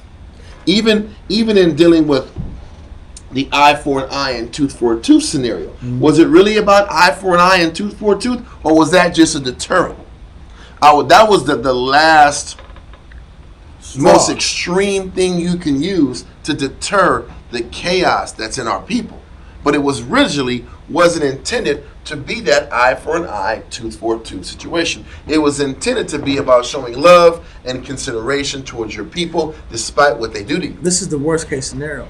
And that's what the foundations of judges and these laws of judgment and these laws were about. It was trying to give out the basic parameter of how to function. And because Israel was so extreme, the laws had to be crafted in a way to deter the extremeness of the people. Yeah, and to balance our people out. Because we were extreme, we were full of trauma, and we had extreme ways of looking at things based upon the trauma that the Jews had their entire time in Egypt. And we needed something to neutralize this because a lot of us aren't spiritually motivated. Exactly. We needed a physical, especially at that particular time. We were infants in our spiritual maturity. So these judgments was just a basic consideration. What is the most basic consideration you're supposed to do? But when Christ came and said, listen, If a brother needs this, give him. If a brother wants you to go a mile with him, go 2 miles with him. If he wants your coat, give him your cloak also. He's showing you that we have to go above and beyond the call of duty. I was like, what the hell? He put his whole thing. He put his whole thing in there. His whole hand in there. You said comptroller. You tripping? Yeah, but I was like, bro, you said back. It wasn't. It was the whole hand came. And I was like, Going a little too hard. It's been a bad day. So fuck you. Anyway, yeah, that's crazy, right? It's been a bad day. Yeah, he's pissed.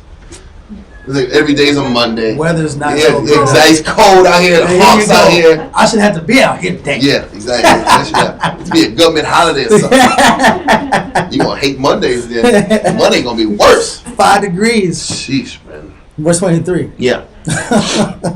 We understand, bro. But anyway, I'm sorry. In James 1 and 27, I just want to repeat it real quick. Yeah. It says, pure religion and undefiled before the Most High, and the Father resists. Meaning the purest form of how we're supposed to function is to visit the fatherless and the widows in their affliction, and to keep himself unspotted from the world. That is the purest form of our conduct.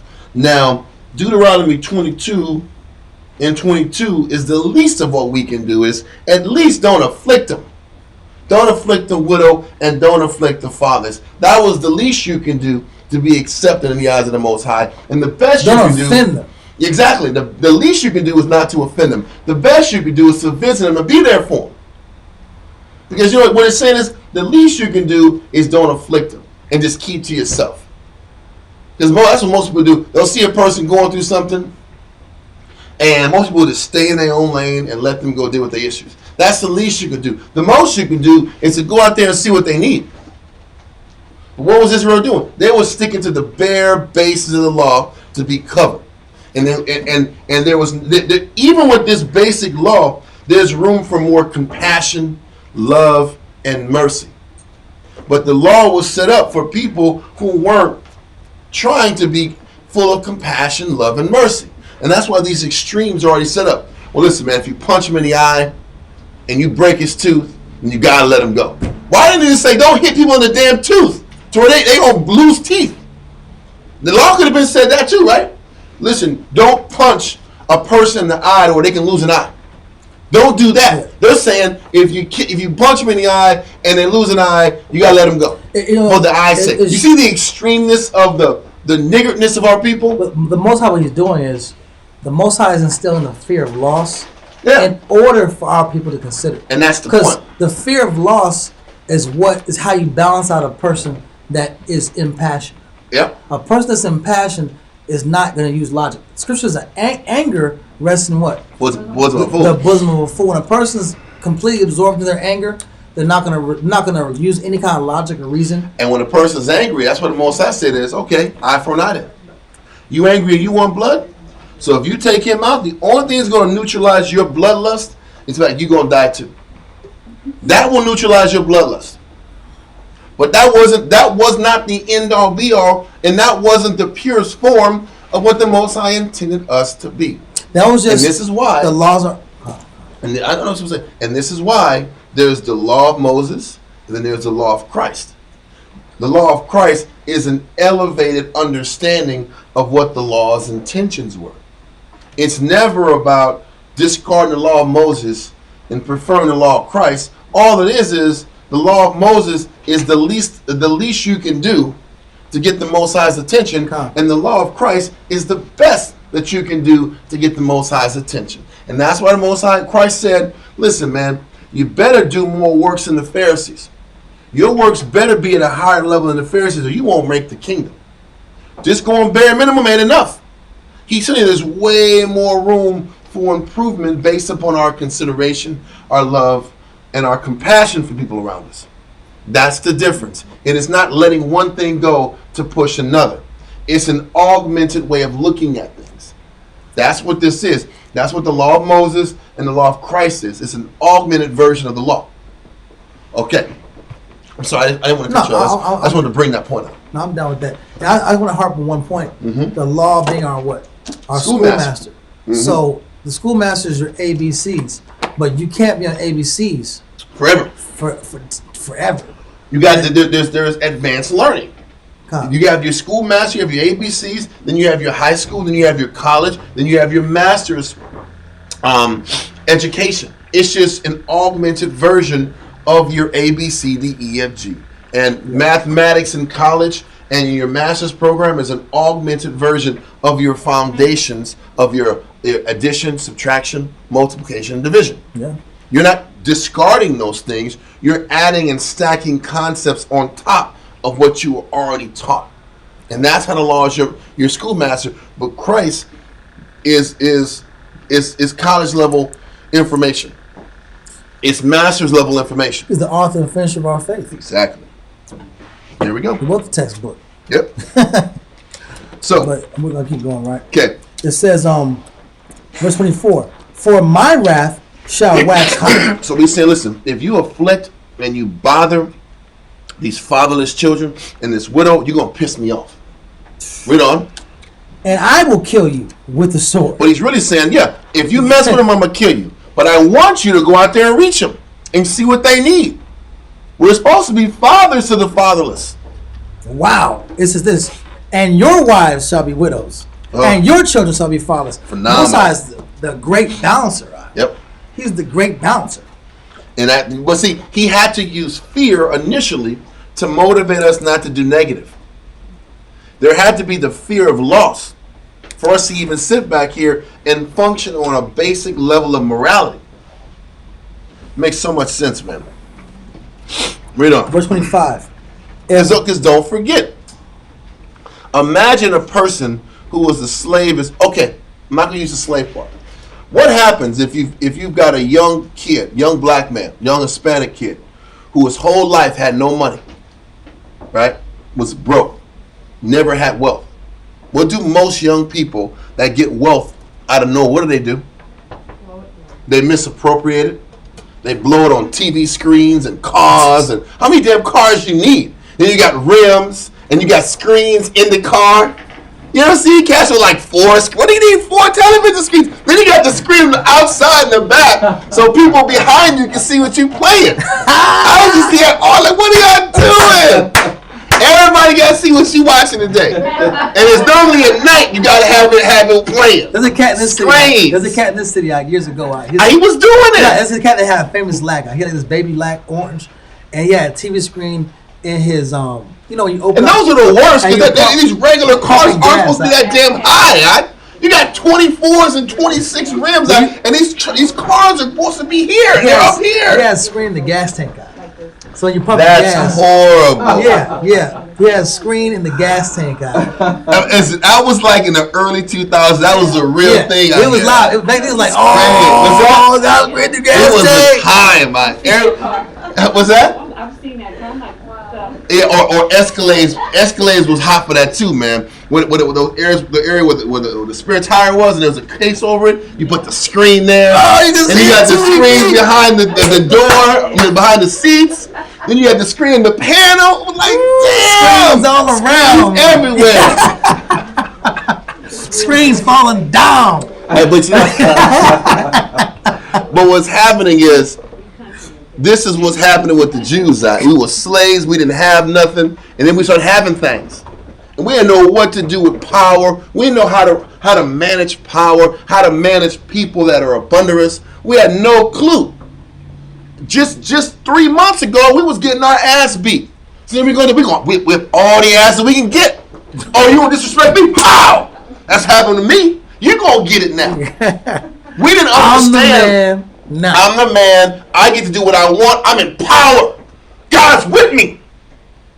And we had no clue about what it takes to maintain power, what it is to sit back and develop people around you, how to have a proper culture. So the Most High is giving us these extremes. Listen, because I'm like, damn.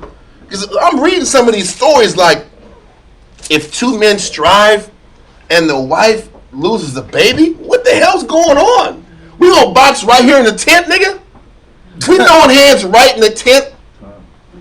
And then it says, if 2 men are striving, and then a man gets a rock, like, why are we getting rocks, man? On some basic shit. I'm getting rocks. I want to get any blunt object I can to kill you dead.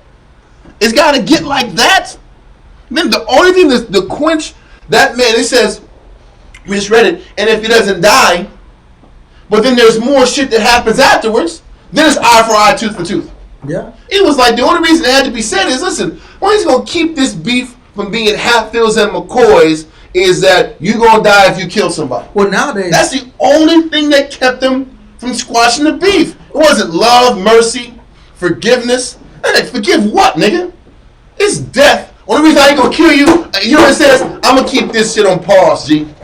I'm gonna keep this beef on pause. It's on pause until I see you later on down the line. And that's the function of our people. But what I'm saying is now in this last day, last scenario, instead of putting hands on people, we're just gonna shoot them out. Don't.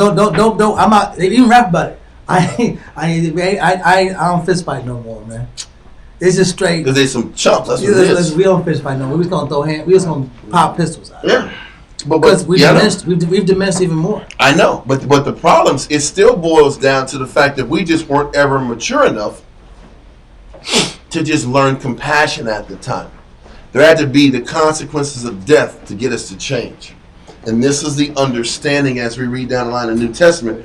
What was the importance of the New Testament was to give us more understanding about the hardness of Israel's heart.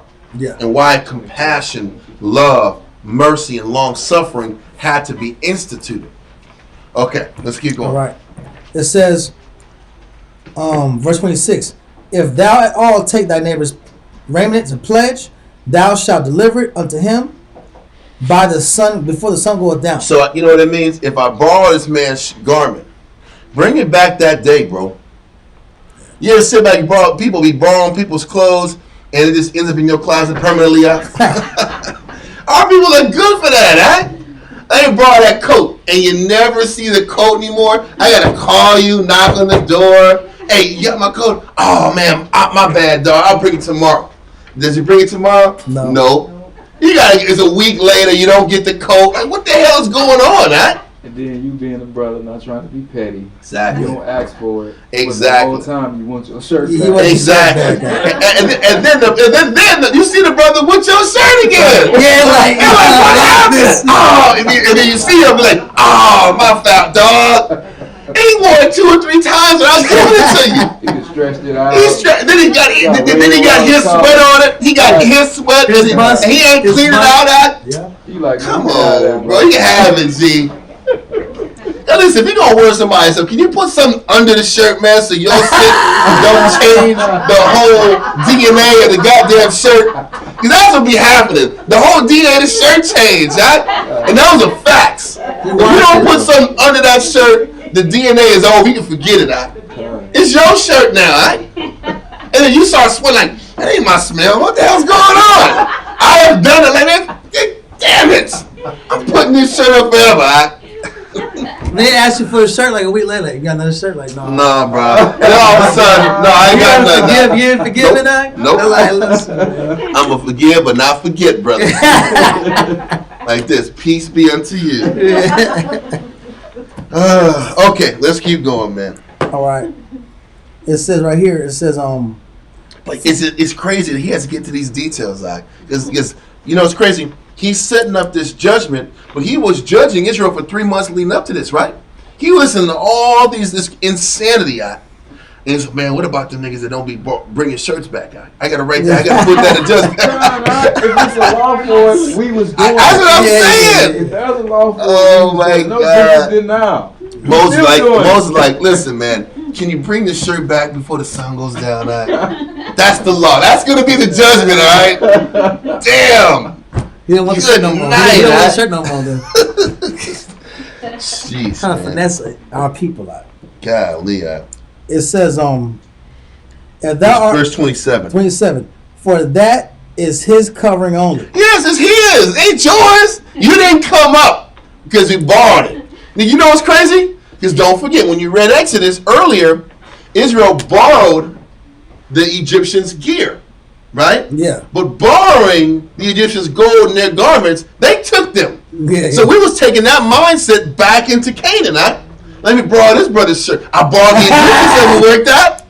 I'm coming down for everything. The Lord went to that. He's like, listen, man, you ain't no more borrowing no more, man. I let you borrow the Egyptians. He said, ain't no more borrowing. Because borrowing in Hebrew's language means take and keep forever. Yeah. And that's the truth, too. Yeah.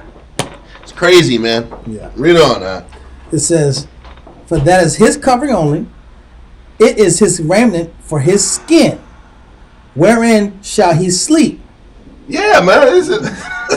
That ain't my problem. That's his problem. And it shall come to pass when he crieth unto me, that I will hear, for I am gracious. Golly, bro. For the fact that people are praying to the Most High because they're angry about his church, pretty bad too. Yeah. But let's keep going.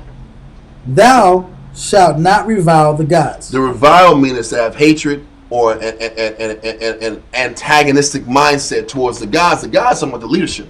Because don't forget, at this particular time, Moses started delegating the responsibilities. Yeah. Officers of tens of thousands, 50,000, whatever the numbers keep going out to tens. He says, you're not supposed to revile the individuals the Most High put up over you. Distributing power, yeah. And this is how Moses started establishing respect for rank. Because it took months of people holding them damn rocks we read earlier. They wanted to kill Moses. It took them a long time for Moses to earn their trust. The only thing that solidified their trust in Moses was how scary the Most High was when he came down, the thundering and the lightning and the rain and the storming and the tempest. He said, "Nah, we rather you talk to us than this guy. This dude's too much." That solidified their respect. But now Moses is sitting back delegating a bunch of other men to handle those smaller matters. And he's like, listen, don't revile against these men that are over you. Okay? It says, nor curse the ruler of thy people. Like it says in the Josephus, the conductor. Don't curse the messenger out. Don't curse the person that's trying to help you and keep you connected to the Heavenly Father. Read on. Thou shalt not delay to offer the first of thy ripe fruits. That's very important right here. Exactly. This is because delay means that I'm hesitating. Mm-hmm. Hesitating means I really don't want to do it. And I'm weighing my options. And to delay, that means I'm sitting back here balancing my checkbook.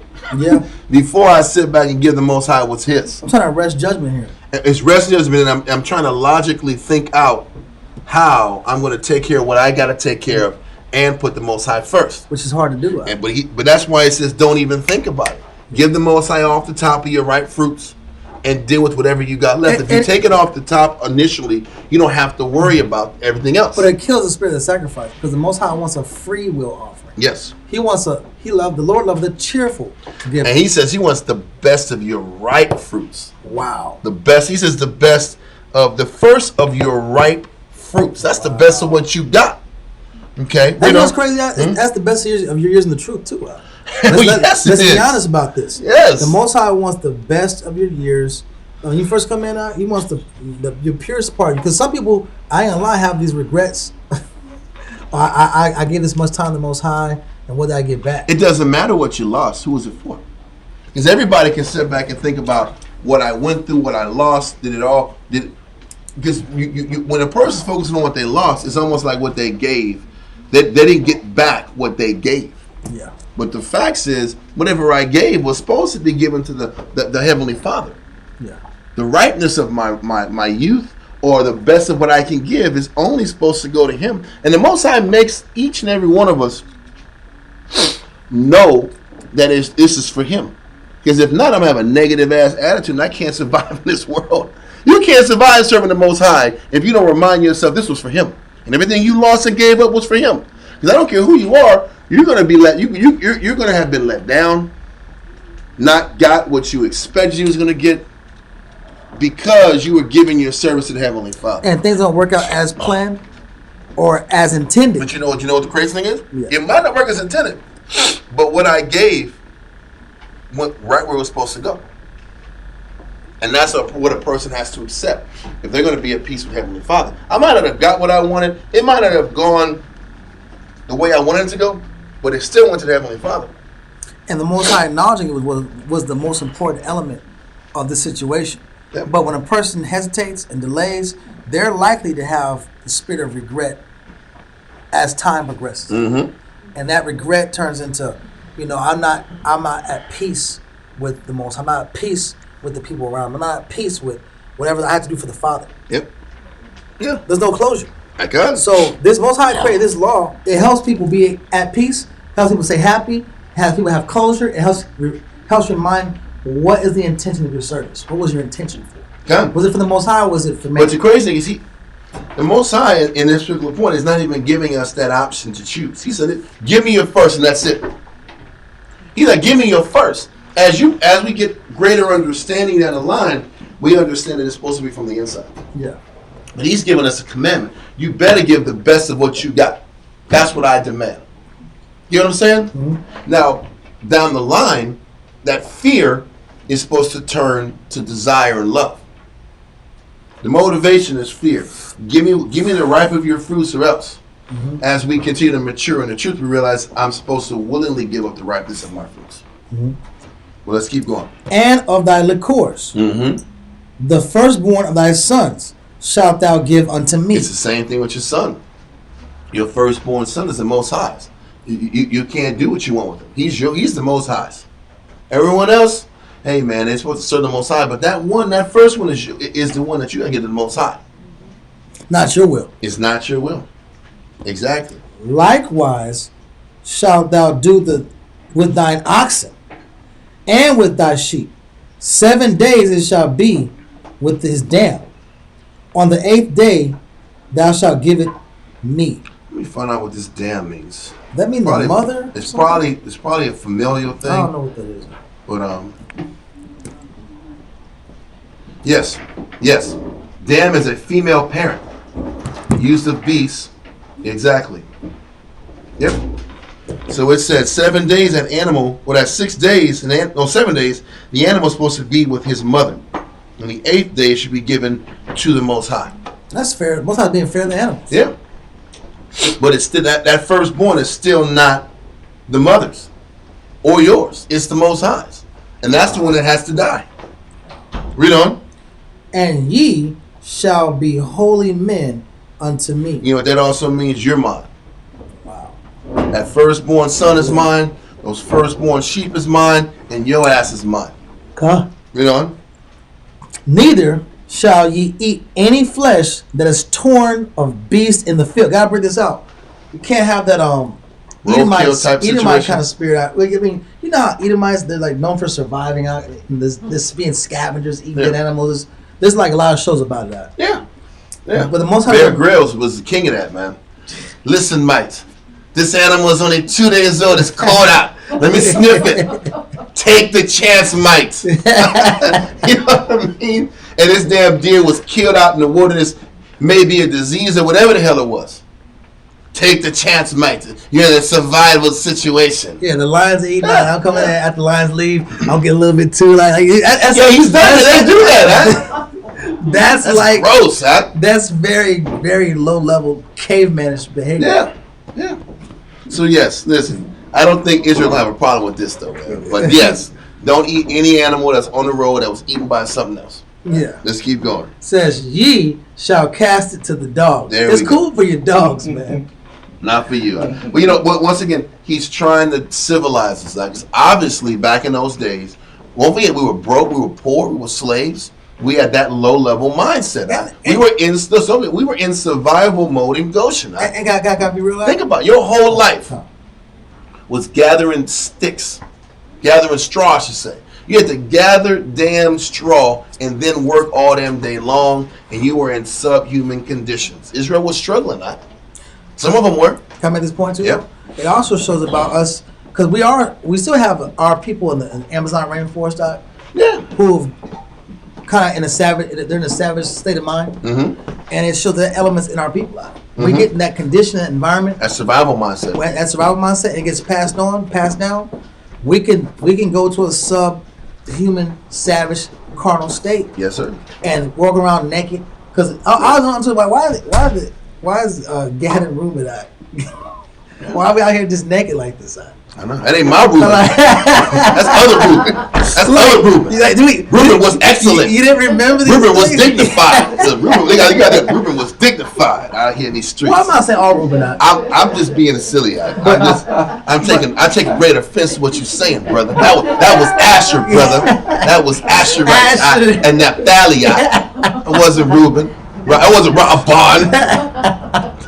I'm messing with you, man. I'm not tribe banging at all, yo. But there's tribes that be out there. I mean, I guess maybe. Well, I guess we're doing West Africa. So maybe I don't know, but I know the more savage we get, and the more we de-evolve, we start to get that beast-like spirit. No doubt. I don't know how we get to that state of mind, but that's a real thing amongst our people. Huh. So 23, chapter 23. Yeah, Exodus 23:1. Pastor Paul, can you get this for a second? I like the fringes out. Is it new? Kind of. This is not. What?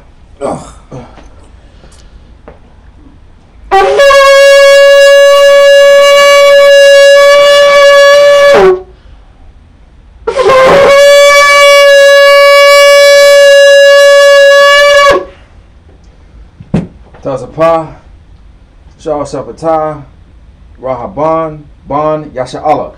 Tasapah, Shah Shabbatah, Ban Rahban, Ban Yashala. Imagine. Right? Yahweh Hashem Yahshua Barakatah. How about Shimei Sharakathum? See, Reuben got clothes on, man. Reuben dress up. Another one. More proof. Okay? More Like proof, that. yo. There's some tries to be out there. I know, man. I know it's hot I had to outside. throw it out there, man. I had it's to hot throw it sometimes out there. there. Doesn't mean everybody gotta be naked out. Yeah, You bro. don't want to hear about your tribe. That's what I'm saying. I'm like, shoot. Like, who's doing what? No, that's Like, hilarious. nah, that was me, man. No, man. We rebelled against these, so that's what we did. You gotta bring out the highlight tape. The highlights. Yeah, but all facts. We screwed up too, man. All right. Exodus 23:1. Exodus chapter 23 and verse 1. Thou shalt not raise false report. Put not thy hand with the wicked to be an unrighteous witness. So what he's saying is making a false report to sit back. Because why would a person set up a false report for personal gain? I'm setting somebody else up so I can get something out of the deal. And what he's saying, all these details, everything we read in Exodus 22 could cost somebody some life. They can cause their life. So if you're giving false reports, you can sit back here and risk somebody's life by claiming a false report. A lot of these laws in Exodus 22 or these judgments in 21 is dealing with, you need witnesses. Yeah. Witnesses are valuable in the process. Listen, think about this. If I said, yeah, man, I saw that guy's ox almost kill me, but then like a week or two later, it kills somebody. That man's judgment goes from death, from a penalty of like paying somebody back and killing the ox, to death. So that false report could cost somebody a life. So he's like, you got to sit back here. You shall not raise a false report. Put not thine hand with the wicked to be an unrighteous witness. What would also be a reason? If I don't like you and you're into some controversy, I can say some negative stuff to damn you. Because I want you to be, I want to bury you. He's like, kill that false report crap. Kind of too is talking about also a cosigner, man. Yeah. Somebody that co-signed your lie. Yep. Like the scripture says, those join hand, exactly. wicked shall not go unpunished. Yeah. And it's not about setting somebody up so that your friend can get off the hook. Because that's what also be happening. Yeah. And just tell them it didn't happen like that. Right or wrong, I'm your boy. Yeah. No matter what, right or wrong. Ride or die. Huh? Man. That's Like, dirt. no, I'm not riding. Yeah. Wrong. That's my No, age. son. That's my age, right or wrong. Yeah, bro. And that's why the Most High had that Urim and Thummim out to like negate niggery out. To negate that negative backdoor stuff like you read in what was that story? I got it right here. Susanna. I got it right here. No, it was History of Susanna. Yeah, chapter 1, verse 45. I got it right here. I don't want to. Well, I'm not gonna go into it. It looks like it. You got the whole chapter. It looks like you're about to go out on that. You gonna read 3 verses? We're gonna read the whole damn. Nah, listen. I'm just looking for a point. I'm looking for a point. Okay, but I mean, I'm just gonna read 1 point out. 1 point out. Everything's gonna be okay. It's verse 55. It says, and Daniel. You can go 45. I mean, you might as well, bro. Cause see, I told you you're gonna pull us into it, man. Yeah. You can't just read 1 verse. You got to kind of tap into the story. This is in 1:44, right? It says, and the Lord heard her voice. Therefore, when she was led to be put to death, the Lord raised up the Holy Spirit of a young youth whose name was Daniel. The Most High hears prayers. Who cried with a loud voice, I am clear from the blood of this woman.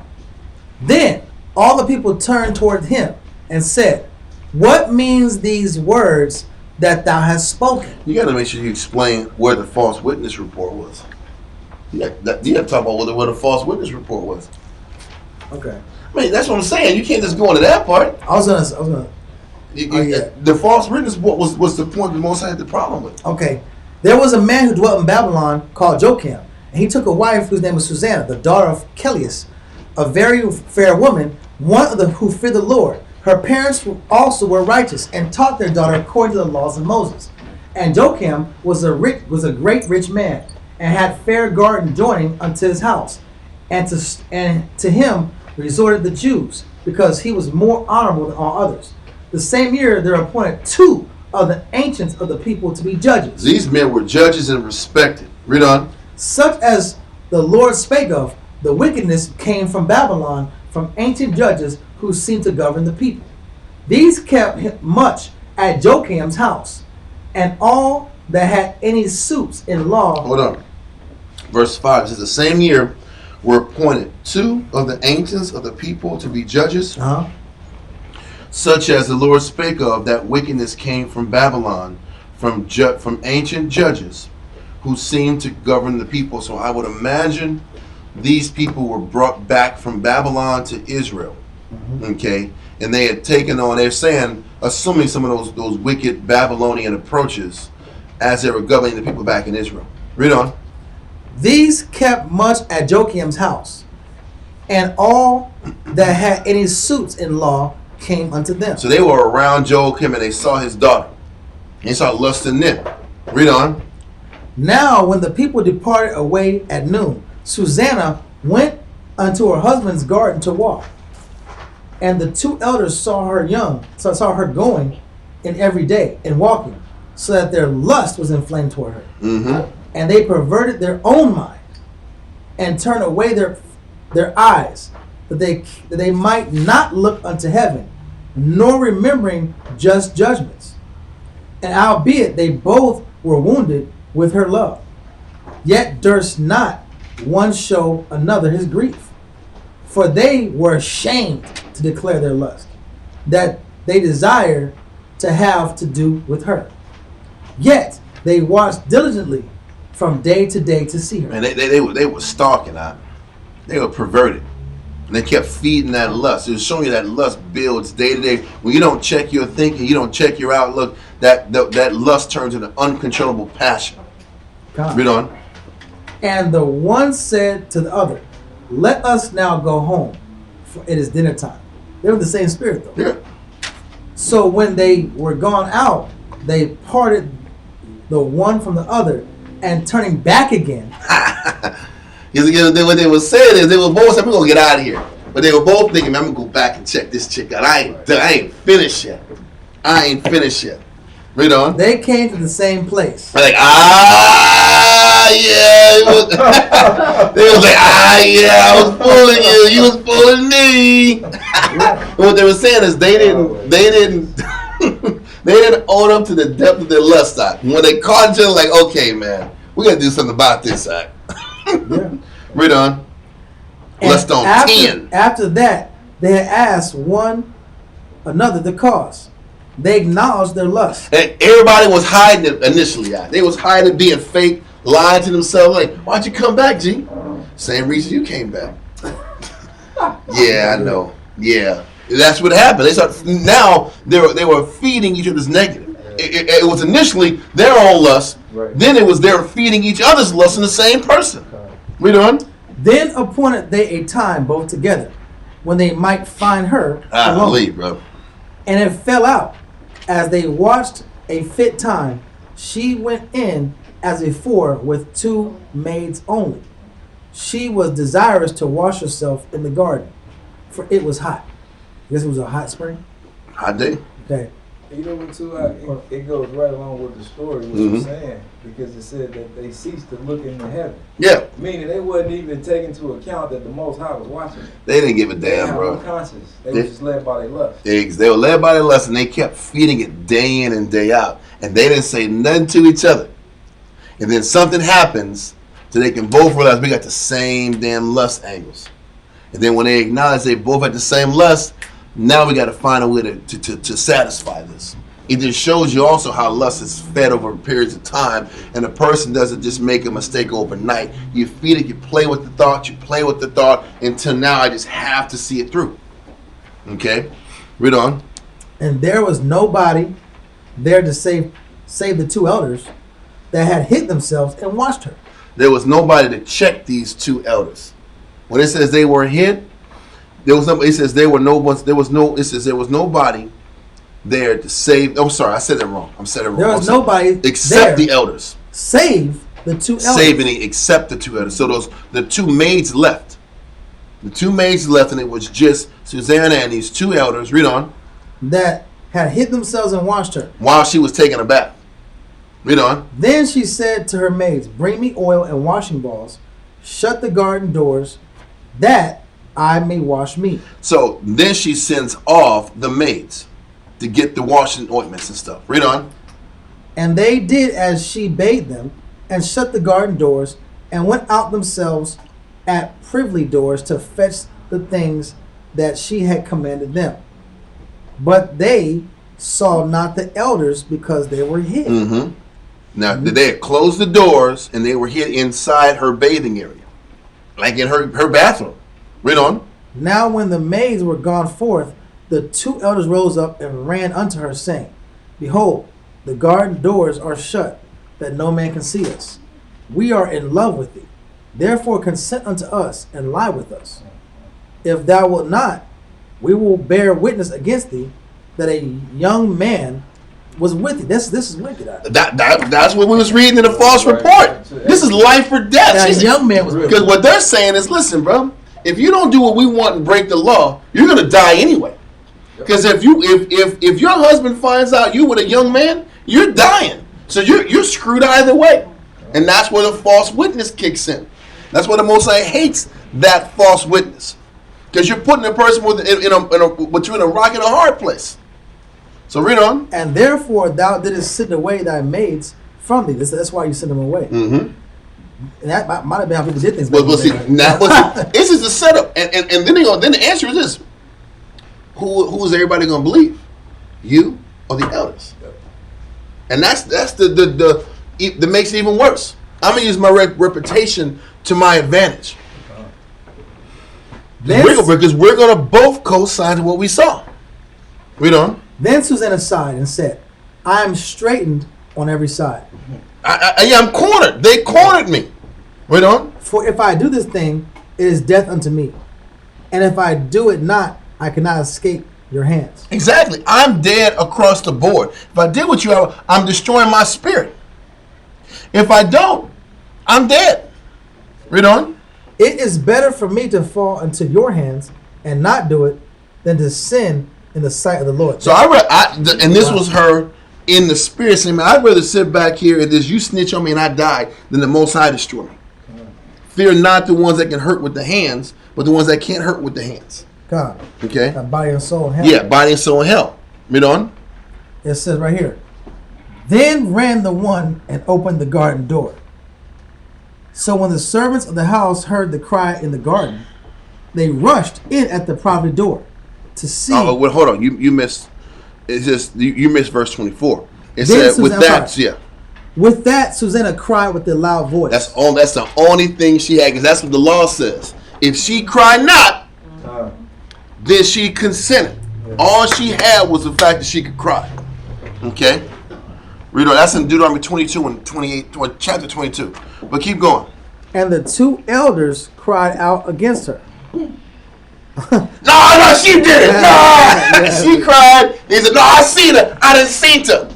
Yeah. Anyway, I'm sorry. Just being silly. Then ran the one and opened the garden door. So when the servant of the house heard the cry in the garden, they rushed in at the privy door, The privy door. to see what was done unto her. But when the elders had declared their matters, the servants were greatly ashamed. Wow. For there was never such a report made of Susanna. Yep. First of all, why these 2 cats in the damn place in the first place? That's really, why are they here? Why are they here? Nobody asked the obvious. Like, dude, why are y'all 2 hairy ass old men with gray haired dudes in her bathroom? And you saying somebody else was sitting back here dealing with her? And you found. Yeah, you found him. You're being a good citizen. I'm giving a citizen's arrest. Get out of here, bro. Anyway. And it came to pass the next day, when the people were assembled to her husband Joachim, the 2 elders came also full of mischievous imagination against Susanna to put her to death. Because they were angry because she said no. She said no to them.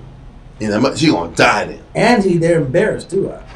They want to lose their rank. Oh yeah, it was still a skin for skin situation. Remember, they still had that lust on them. I know that. I know. They didn't give what they wanted, huh? That's why they was angry at. They was angry at. She told me no. She gonna die. I'm gonna kill her dead today. I'm gonna knock him dead with this speech. Read on. And said before the people, send for Susanna, the daughter of Kelias, Yes. Joachim's wife. So they sent, and she came with her father and mother, her children, and all her kindred. Wow. Now Susanna was a very delicate woman, and beauteous to behold. And these wicked men commanded to uncover her face, for she was That's covered. crazy. Listen, man, they lust was on 10 still. I want to see her face. That's crazy. I want to see if she's, and they said like I want to see her shame. Yeah. You don't want to see her shame, bro. Read on. For she was covered, that they might be filled with her beauty. Damn, Crazy, bro. These are out. bad people out, and it shows you that these false reports can ruin people's lives. Read on. It was good you brought this verse up, man. I'm glad you did. Even though it's a whole chapter. Read on. Therefore, friends, and all that saw her wept. Then the 2 elders stood up in the midst of the people and laid their hands upon her head. Because she was the guilty one. Wow. Read on. And she, weeping, looked up toward heaven, for her heart trusted in the Lord. And the elders said, as we walked in the garden alone, this woman came in with 2 maids, and shut the garden doors, and sent the maids away. Then a young man, who there was hid, came unto her, and lay with her. Then, and they just watching. They watching with popcorn. I can't believe this is happening. What's going on? This is wickedness in Israel. Look at the wickedness. You didn't stop. Why didn't you stop it then? Anyway, let me stop. Keep going. Then you're in the garden and you see them actually have relations. Then we stood in the corner of the garden, seeing this wickedness, ran unto them. Oh, they're the saviors, the good guys. And when we saw them together, the man we could not hold. He was too strong. We couldn't hold him. He resisted 2 grown men. Get out of here, bro. For he was stronger than we, and opened the door and leaped out. But having taken this woman, we asked who the young man was, but she would not tell us. These things do we testify. That's crazy, bro. And all we're trying to do is remove wickedness from Israel. That's all we're trying to do. Read on. Then the assembly believed them as those that were the elders and judges of the people. That's crazy, and that's what it shows you how it's so important to make sure the judges of Israel are upright. It was the same thing that was happening during Eli's time. Yep. Eli's 2 sons were judges of the earth, man. They were doing corrupt deals. They were doing favors for favors, land deals. They were doing all type of corrupting side. They were abusing the women who came to sacrifice. They were taking advantage of the widows. It was all kind of craziness going on with Israel. Golly, read on. So they condemned her to death. Then Susanna cried out with a loud voice and said, O everlasting power, that knowest the secrets, and knowest all things before they be. Thou knowest that they have borne false witness against me. And behold, I must die. Whereas I never did such things as these men have maliciously invented against me. And the Lord heard her voice. Therefore, when she was led to be put to death, the Lord raised up the Holy Spirit of a young youth whose name was Daniel, who cried with a loud voice, I am clear from the blood of this woman. Yeah, I'm not going to sit back and watch them and die, and then let all y'all sit back here and crucify her. Read on. Then all the people turned them toward him and said, What means these words that thou hast spoken?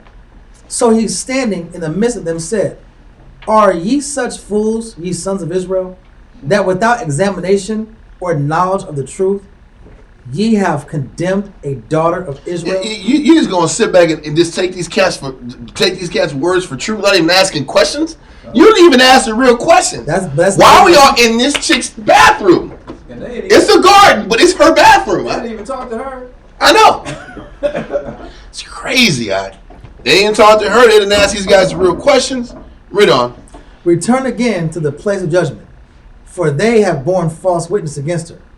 We're going to go back to the scene of the crime. We're going to deal with this. You're going to walk me through this whole situation. This is like the first Matlock, right? Matlock's hilarious. I'm talking about this is the first 48 act. Yeah. This is the first 48. This is the first 48 hours. You got 48 hours to find out what happened. Now it's about to be the interrogation pit act. We're going to put both of these guys in different bays. And we're going to talk to both of them. God. It's crazy, yeah. Wherefore all the people turned again in haste. And the elders said unto him, Come, sit down among us, and show it us, seeing the Most High hath given thee the honor of the elders. He's okay, tough guy. Come prove to us, man, what you saw. Because you obviously now the spirit's with you. We're going to see what you got. And he's like, man, just they're talking this, just stick to the story, man. Because when you're doing dirt, you saying just stick to the story, man. Don't deviate. Just stick to the story. Don't give them a whole lot of information. They tell you that when you deal with cops. Don't do a whole lot of talking. Don't give them a whole lot of extra information. You answer the question. You're very brief. Were you there? No. What time did you get there? I don't know. You go when you're talking to laws. That's what they tell you, man. Be very short to the point.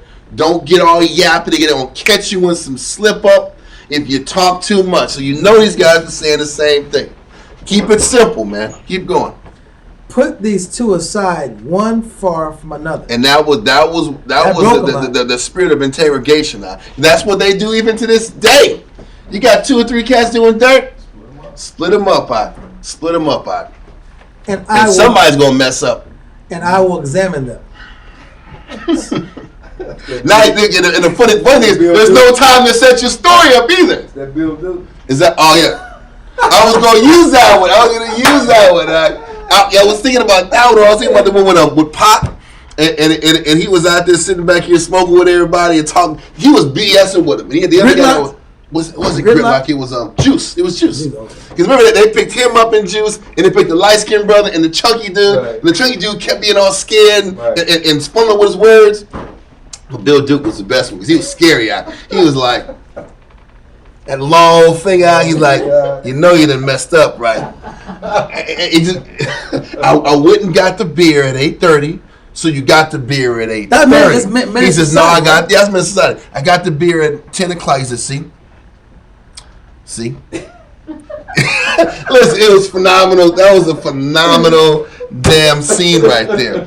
But you start catching up in lines, you got a couple people there, and you get nervous, and you start fidgeting, and you start looking around. They got you.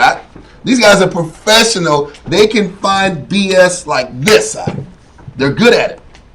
Okay, sorry, I had to bring that out. But throw out that Bill Duke was perfect. I just kept thinking about Juice because Pac was like cool. He was like, he did all the dirt. He was chilling. Yeah, he was the psychopath. He's the one that did the killing. Yeah. And he was chilling. And everybody else was scared as hell. I was like, what the heck was going on? Anyway, that was a good scene too. But anyway, let's keep going. So when they were put asunder one from another. What verse we at? Verse 52. So we're at History of Susanna, chapter 1, verse what? 52. 52. So when they were asunder, one from another, he called one of them and said unto him, O thou that art waxen old in wickedness, now thy sins which thou hast committed aforetime are come to light. He's going right at this dude's spirit. So when you start going at a person's soul, you start getting nervous and uncomfortable. Like, damn, how's he know? Yeah. How does he know I didn't say anything? Anyway, read on. For thou hast pronounced false judgment, and hast condemned the innocent, and hast let the guilty go free. Yep.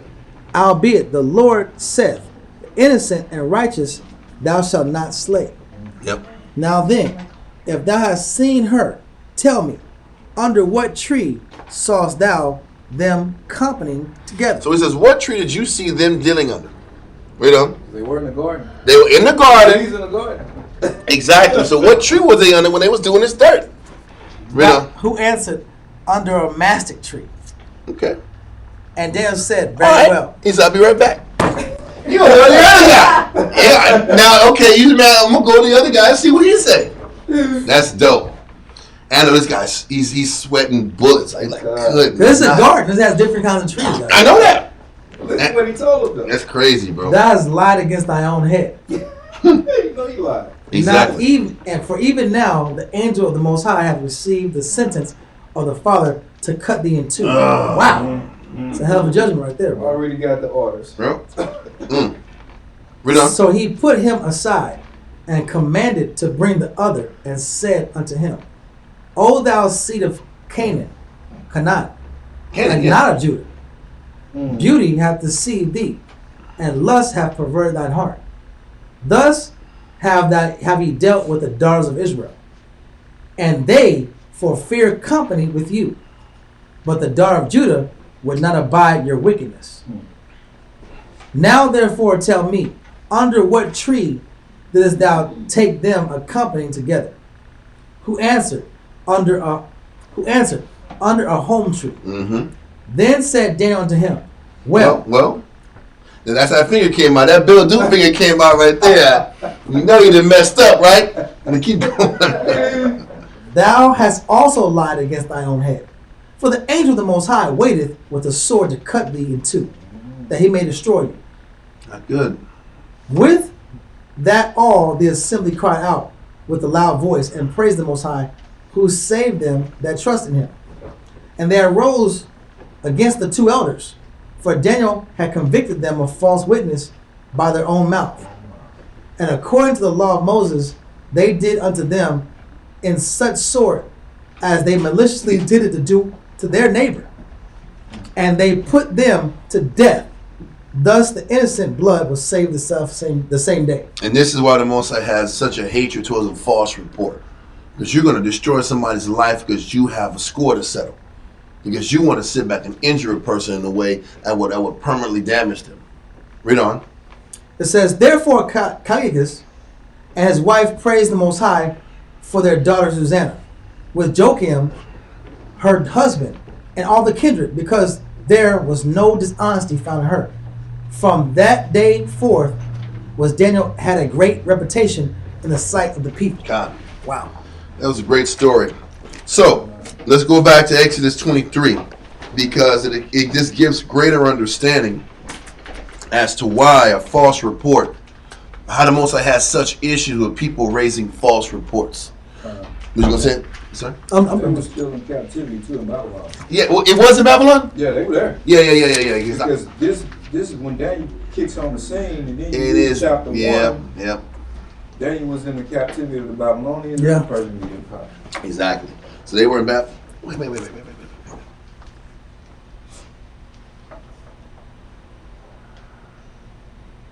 Yeah.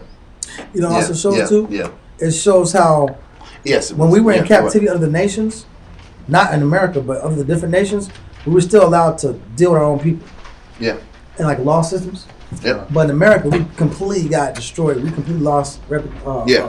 our ability We were to able to govern ourselves. rebuild ourselves up, at least, because don't forget, when Israel got sent up, the royalty of Israel got sent up in Babylon, the beginning part. So these were people that still were able to acquire wealth once they got to Egypt, once they got to Babylon. But perfect. That was, and they was saying that these men were in the spirit of these people of Babylon. They Yeah. rode like these Babylonians treacherously, and without that love and consideration towards the people. Okay. Exodus 23:1. Mhm. Thou shalt not raise a false report. Put not thy hand with the wicked to be an unrighteous witness. Mm-hmm.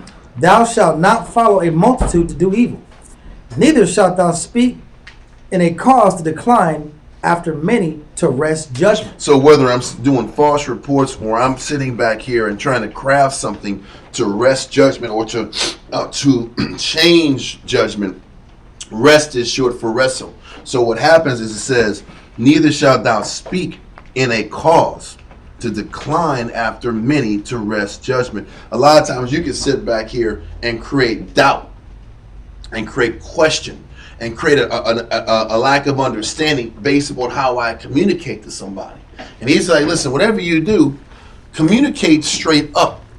He says, let your yea be yea and your nay be nay. Come. Stop playing in functioning in the spirit of vagueness. Stop functioning in the spirit of gray. You know, he talks about functioning in gray and not black and white. The Most High wants us to function in black and white and be straight up. No setting up provisions of the flesh and loopholes. And loopholes and questions and a lack of clarity. Because a lot of times people are good at creating this fog of doubt and lack of clarity in situations so they can escape judgment. Yeah. Most High is about being honest and straight up about what you've done. If you've done something, own up to it so we can all move forward. You can take your sting and move on. If you've done nothing, say you've done nothing. But don't sit back here and create these vague scenarios so you can wiggle out of correction. Okay? Read on. Neither shalt thou countenance. Wait, I think this is time to pause. Oh, I'm tripping. Sorry about that. Verse 3. Neither shalt thou countenance a poor man in his cause. Let me see. Countenance a poor man. I need to see that real quick. It says appearance, especially the look of expression or of the face. Yeah, it's got it. Yeah, that's what it. Countenance. So countenance as a verb? Or something? Forget that up. It says countenance also means to support or aid, patronage, encouragement. We need that the blue letter Bible, the one that you press. What's the Hebrew for that word? What's the word in Hebrew? That goes. Let me get that real quick. Countenance at that point. Somebody say something? You got the blue letter? Yeah. Looking for the Strong's Concordance. Sometimes the wording is different in Hebrew, bro. What about that definition of countenance as to admit as acceptable? Well, It's close. in this 1828 definition, it says the verb part of countenance is to aid or support, to encourage, to abet, to vindicate, and it uses Exodus 23:3. Now, the word we might to see is poor. Poor might not mean 1921. broke. Poor could mean like average or a negative person. Let me see. 1921 real quick. It's gonna be in there. Now listen. Paltry means average, mean, little value. No, it's not it. Press low, small. Poor in spirit. I'm trying. 19. Neither shalt thou countenance or support a poor man in his cause. Okay, this is right. This is right here. H1921. The word countenance in Exodus 23:3 says, "Neither shalt thou countenance a poor man." H1921 in the, I guess, Strong's Concordance says to swell up, literally or figuratively, active or passively, by implication to favor or honor. It says countenance, crooked place. It's active or passive, to favor or to honor. Okay. By implication. So if it's saying, Favoritism. well, yeah, or it's neither shalt thou countenance a poor man in his cause.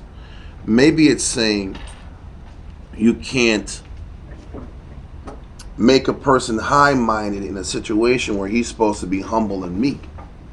You're trying to sit back here and make him high or proud at a time where he's supposed to be meek in a cause. Yeah, because this is right. It says right here. It's right here. It says hadar. It says hadar. Primitive root is to swell up. The second one is hadar, which means to magnify. Mm-hmm.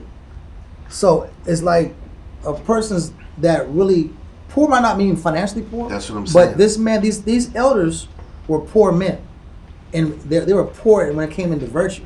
So it's because they're poor in virtue. I can't be blowing this guy up. They might look like they're in a position of. Or maybe I shouldn't pay favoritism to you just because you're poor. Kind. But it also says at his cause, and the cause definition goes into a contest, a controversy, I guess a pleading. So it says maybe I shouldn't be picking up a poor man in this legal strife. Maybe he can't. Maybe if I sit back here and puff him up, I'm pushing him outside of his means. I'm just going to use the words again. You said the continence, and I think we're all in agreement with the continence is lifting up, bigging up, puffing up, swelling up, right? Yeah. Then a poor man doesn't necessarily mean physically poor, but he could be physically poor or poor in understanding or poor in circumstance. And it says... Verse 4 might make it clearer. It might. But the last part of that verse 3, it says, in his cause. Cause means a contest. In his contest. And it says personal or legal. Adversary, cause, chiding, contending. Controversy. Right.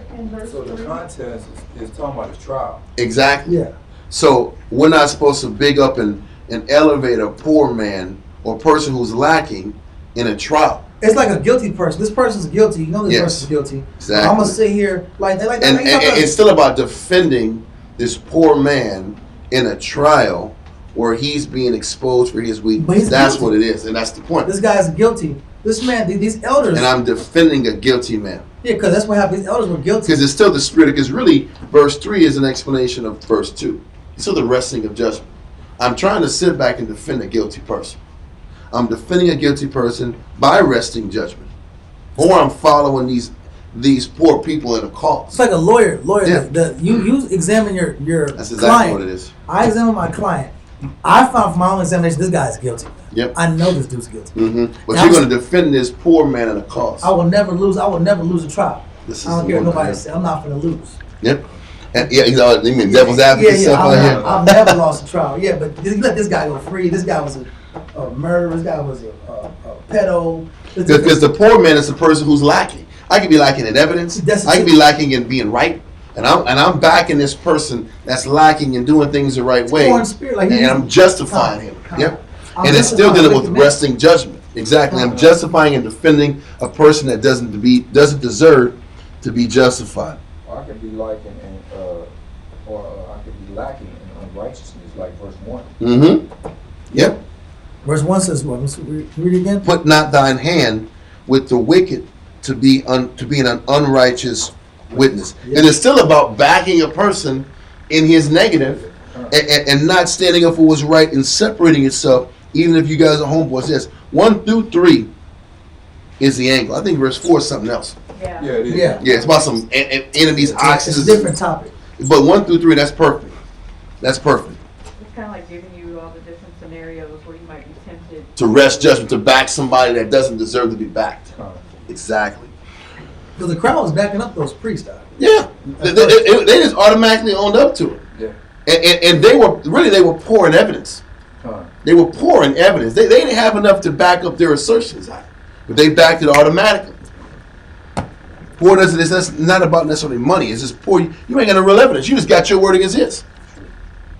Okay. Verse 4. Verse 4. That was good.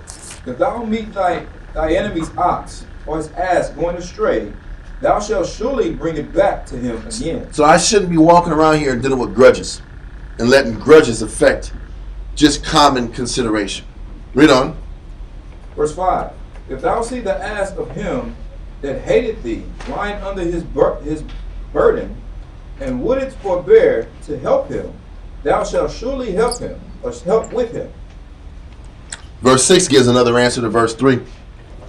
Thou shalt not rest the judgment of thy poor in his cause. Exactly. Resting judgment or countenancing a poor man, and still sitting back here and backing a person who you know is wrong. It's a person who's pouring answers, pouring solutions. You can't back this. I was thinking about you can't back the guy who's negative just because there's an association or a connection. Exactly. That's why it says rest, because it's talking about wrestling. Exactly. And they talking about like. Exactly. Rest is short for wrestling. Yeah, exactly. Because I'm manipulating. To rest means to manipulate. I'm listen, to wrestle, this person wants to take me this way, I'm taking it the opposite way. And this happens all the time in Israel, because when Jake, it's just about homeboys. You're my boy. Yeah. No matter what, I would like that in the world. I know you're a stupid nigga, man. And you got no other fight back for no reason. You know your boy was wrong. You still got to fight. You can fight all these dudes. I know you wrong, man. But you're my boy. I can't lose face in front of the crew. Oh, you didn't fight, bro? You out the crew, man. So people start asking you questions about that person, and all of a sudden, I didn't hear it, I didn't see it. Yeah, you saw everything. Against the person they cool with. Or this person's lying against somebody else, and I'm gonna back this person's lie out just because we're friends. People, we do that as a nation. We do that. That's a natural thing amongst Israel. Yeah. But the Bible's so beautiful because it doesn't let us get away with anything. We still find a way. We still find little angles out. The Most High closed pretty much all the gaps you can close out. Right. Then Christ just shut the complete door out. But we'll continue out. Read on, sir. Verse 7. Keep thee far from a false matter. Keep thee far. This is important right here. Don't get my hands and don't get myself caught up with a situation that's dealing with a lot of falsehood, a lot of negative that either can't be proven or I know this person's wrong. Keep far from a false matter. Read on. And the innocent and righteous slay thou not. And don't sit here and I'm going to sit here and back somebody that might be unrighteous. That's crazy. Where somebody else has to suffer. Daniel quoted that in History of Susanna. Yeah. At the end. Yeah. He quoted that scripture. He quoted that scripture. That's a connection. This is banging out. Read it point again. He says, verse 7. Keep thee far from false matter. And the innocent and righteous slay thou not. And that's what Daniel said. Yeah. And that's also dope though. That shows, because some people say the Apocrypha doesn't belong in the Bible. Yeah. This is the Apocrypha quoting the Old Testament. Yep. So there's a connection. It's like that's like the New Testament quotes the Old Testament. It's still showing that keeping far from a false matter. I got to separate myself from my friends who are functioning in a false matter. This person is in a poor state because he's not doing things right. I got to distance myself from that person that's operating under a false matter. And it says in the innocent, because my credibility might get you off the hook. My credibility might get you off the hook, but so now I'm getting you off the hook, but somebody else gets punished. And this is why it's so important to back away from the offender so they can get the judgment that they need and the innocent don't get slayed and don't get taken advantage of because I back this person that I know is wrong. Read on. Verse 8. Thou shalt take no gift. And there it goes, and it still goes back to why would I sit back here and back this cat? Because I'm going to get something out of the deal on the back end. If I sit back here and take care of you, you're going to sit back here and take care of me on the back end. Lil Wayne Trump. Lil Wayne that was Trump. Take no gift, Doc. He said Lil Wayne backed Trump and Lil Wayne was saved. Lil Wayne did this. His little sweater, his little chump sweater. He was like this. His red was like a red, white, and blue. So I was like, get this dude out of here. You know, he had into Trump. Get out of here, Doc. And then 2 weeks later, he sits back here. He's pardoned, Doc. He got $1 million and he got pardoned, Doc. Oh, he got $1 million? Yeah, he got $1 million for it, Doc. No, he got paid. He got $1 million to go do that because he was promoting them. Because it was that last ditch effort for everybody to see that Trump likes black people. So he had all these black dudes who were like this. He said, "We'll give you $1 million." He did like the last. Lil Wayne likes him. Yeah, he likes black people. And that's what it was. They did that on purpose. Because if everybody saw in November that Trump is cool with the niggas, then he'll be released. But I tell you what, Trump did more for black folks than Biden would.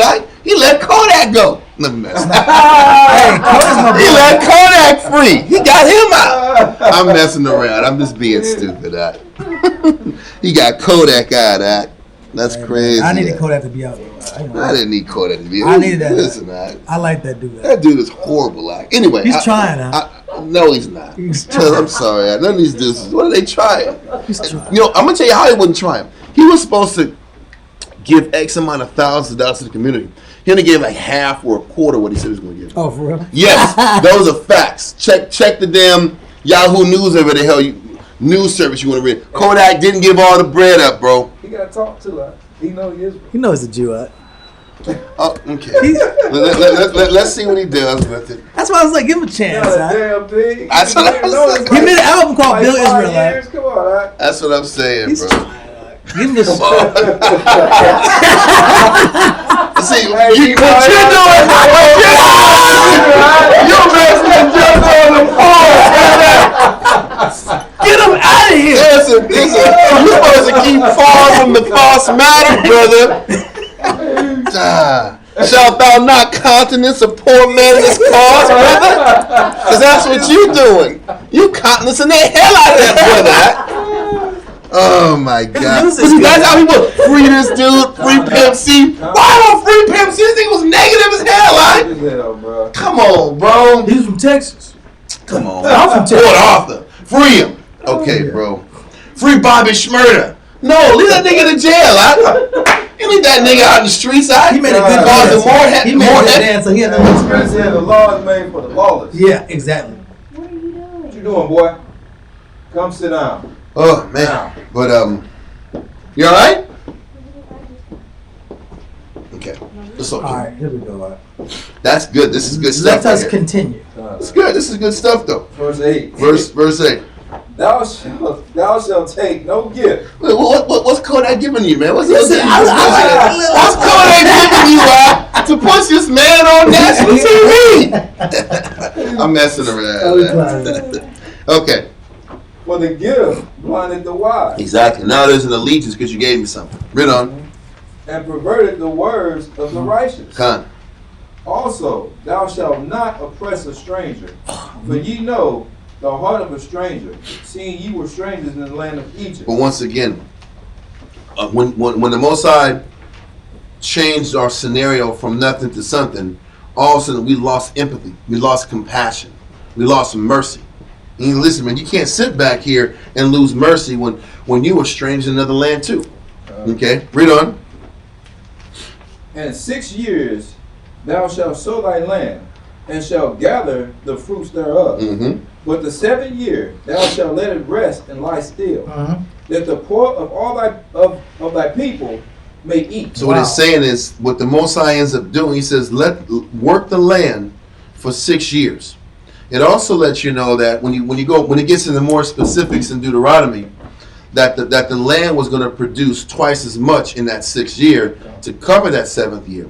But the 7th year, you're supposed to let the land rest, and then the poor could sit back and still function off of the remainders of what's growing naturally without it being cultivated and worked hard and urged and agitated.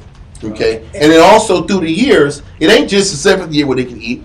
There's a little portions of your land that was allotted for Israel to eat that was poor and had nothing. The poor and the strangers could eat. This is beautiful because it just shows the Most High is always considering the poor out. Mm-hmm. He's showing us where our hearts and our conscience is supposed to be directed at. Mm-hmm. And we're supposed to do everything in consideration of the poor. But our minds was like, okay, then I got my 90 for me. They're not thinking about the 10% of what it was for or the spirit behind it. It's about making sure I got my 90 right. Or some people want 100, bro. Some want 100. So he was saying you can't have 100. All you can have is 90. Oh shit. Okay. But when you're trying to see who's richer and you're trying to compete with other people out, it's about augmenting your wealth and your system that you got, and then people get sometimes obsessed with production and gain, and then you're gonna start sitting back here and working on that 7th year. Awesome. Working that 7th year, trying to get more out the land. And that's why the Most High hates Esau, because he brings up the grapes in Obadiah. I'll pull a scripture real quick. Listen, go on to Esau, but he hates But Israel. I know. I gotta bet Esau. Okay, Esau's He's the no. He's just the example of what not to do. Okay. I look at him as he's the example. He is. Don't be like this guy. Esau is the devil that the Bible speaks about, no doubt. Is Obadiah what at? Chapter 1. Let's bang on Esau a little bit. Not that much. I just want to show. I'll show the facts out about this guy. All right, right here. Grapes. It says how gathered grapes that took all the grapes. Here goes. I got verse 5. Okay, I'll read it for you. Yeah. Uh-huh. Obadiah chapter 1, verse 5. Uh-huh. If thieves came to thee, if robbers by night, how art thou cut off? Uh-huh. Would they have not stolen till they had enough? So even a robber will still take something and leave some remaining. They're not going to take. Even a person that's native will take and leave something for the master of the house. Exactly. Right. Mm-hmm. That's a Common etiquette. That's common thief etiquette. You don't take all the food at the refrigerator, right? You know what I'm saying? That's hilarious. You might eat some of the cheesecake, guy. You gonna eat the whole damn cheesecake? You wrong for that, right? Read on. If the grape gatherers came to thee, If the grape gatherers though came to thee, wrong. Would they not leave some grapes? Meaning they're supposed to be like what we brought out about the corners of the garden. You're supposed to leave something for the poor. Yep. The Most High is very focused on folks in the poor. In our society, we have all this wealth, all this money, and you see nothing but homeless people in these major cities, living on Skid Row, living in Austin, in the poorest part of the town, nothing to do, sometimes naked, out in the elements, out in the cold. Struggling. And the society doesn't. We have like $1 million bombs out. We blow a nation up with $1 million bomb. Every bomb costs $1 million. Yep. But you don't have any type of funding for People without. the structuring of people that live in poverty. Yeah. But you got money for everything else. You got stimulus for everything. Yeah. You got stimulus for stimulus. But when it comes to poor, there ain't no programs, there ain't no music programs, ain't no programs for people for after school programs. They're not gonna fill out paperwork. We can't. They don't have an address. We can't fund after school programs for just black people and Latinos. We gotta take away all these educational programs that kept people from becoming gangsters and killers and murderers. And so now, by taking these programs away from these people, now they're subject to the streets. Yep. And now they're subject to the prison system. Yep. Because I took these programs away. Yep. Or you have these people, these homeless people who don't have places to live. It's like, you know what? We just can't find money. There's not enough money allocated to help these people. We're sorry. The Most High, when He runs a society, He has things allocated for people in this condition. Yep. Because then if a person's that hungry, they gotta steal. They gotta rob. Yeah. They gotta kill. Oh, there's too much crime in the city. I wonder why. Yeah. People can't survive. The crime is because people can't eat. That's a part of it. There's criminals, and there's criminals by situation. Yeah, by condition. There's situational criminality. Yep. I can't blame if a man steals because he want to eat. Most High winks at it because he's got to eat. If I'm still got greed, it's a different factor. Yeah. So I want to bring that out, that point, just so the Most High he's completely contrary to that Edomite way of thinking. That's about augmenting riches and gaining every single grape, every single value, every ounce. I don't let the land rest. I don't give the poor any type of restitution. Nothing. Okay, let's get the bottom of I think it was verse 11. It said in like manner. Exodus chapter 23 verse 11. In like manner thou shalt deal with thy vineyard and with thy olive yard. To lead after that 6th year, that 7th year, let it all alone, and to let people freely eat the poor. Read on. 6 days thou shalt do thy work, and on the 7th day thou shalt rest. And it's also to show the man consideration. Let their bodies rest. Get a little rest, enjoy the fruit of your labors, and get back to work the next year. Read on. That thine ox and thy ass may rest, and the son of thy handmaid and the stranger may be refreshed. You know what it shows you also was that the Most High is not about burning people out. Wow. He'll, even with work, He'll sit back and have us work grind hard times in certain phases. Then there'll be slower times. And there'll be grind phases and there'll be slower times. That's when the Most High sits back here and shows us mercy and consideration. Wow, bro. Read on. And in all things that I have said unto you, be circumspect, and make no mention of the name of other gods, neither let it be heard of thy mouth. Because he's a jealous power. I don't even want you talking about gods. I don't want you sitting back here and saying that anything that I'm giving you has anything to do with gods. This is all me. Read on. 3 times thou shalt keep a feast unto me in the year. Then this is the 3 times where all males have to be present to the Heavenly Father. Read on. Thou shalt keep the feast of unleavened bread. That's coming up soon. Read on. Thou shalt eat unleavened bread 7 days, as I command thee, in the time appointed of the month Abib. For in it thou camest out from Egypt, and none shall appear before me empty. Yep. Oh, during the Passover time. Con, read on. And the feast of harvest, the first fruits of thy labors, which thou hast sown in the field, and the feast of ingathering. That's the Pentecost is the feast of the harvest. Okay, read on. Which is in the end of the year. That's the tabernacles. Yeah, tabernacles. Tabernacles.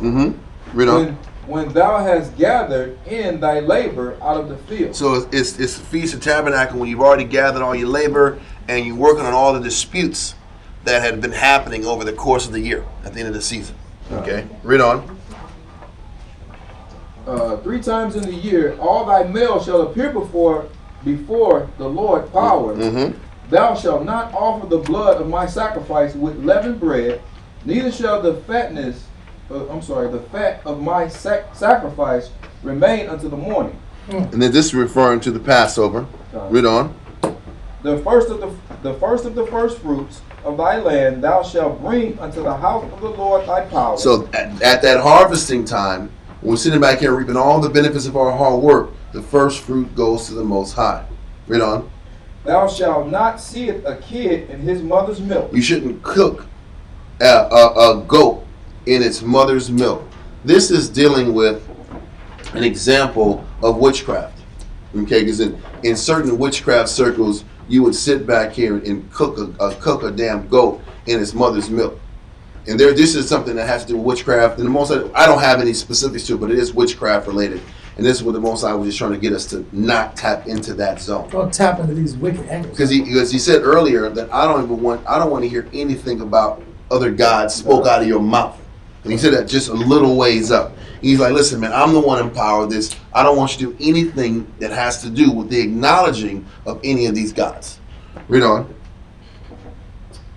Verse 20. Behold, I send an angel before thee to keep thee in the way and to bring thee into the place which I have prepared. So he's getting us ready. Don't forget, all these laws and all these judgments are preparing us to go to Canaan and take over Canaan. Don't forget, the Most High intended us to go deal in Sinai and go straight up to the land to take out the Canaanites. He wasn't sitting back here and planning on us being in Canaan or being in his land for 40 years, man. It wasn't supposed to be this long. We weren't supposed to be in the wilderness for that damn long. The funny thing is, it took 3 months to get from Egypt to Sinai, and it wasn't going to take but a few months to get from Sinai up to the base of Canaan. This was not some multi-year mission. But he was setting up all of the structure.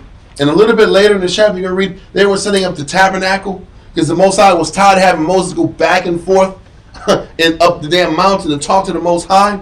He said, listen, stop going back and forth to go to the tabernacle and talk to me. We're going to make a tabernacle where I'm going to present myself. Anyway, continue. Verse 21.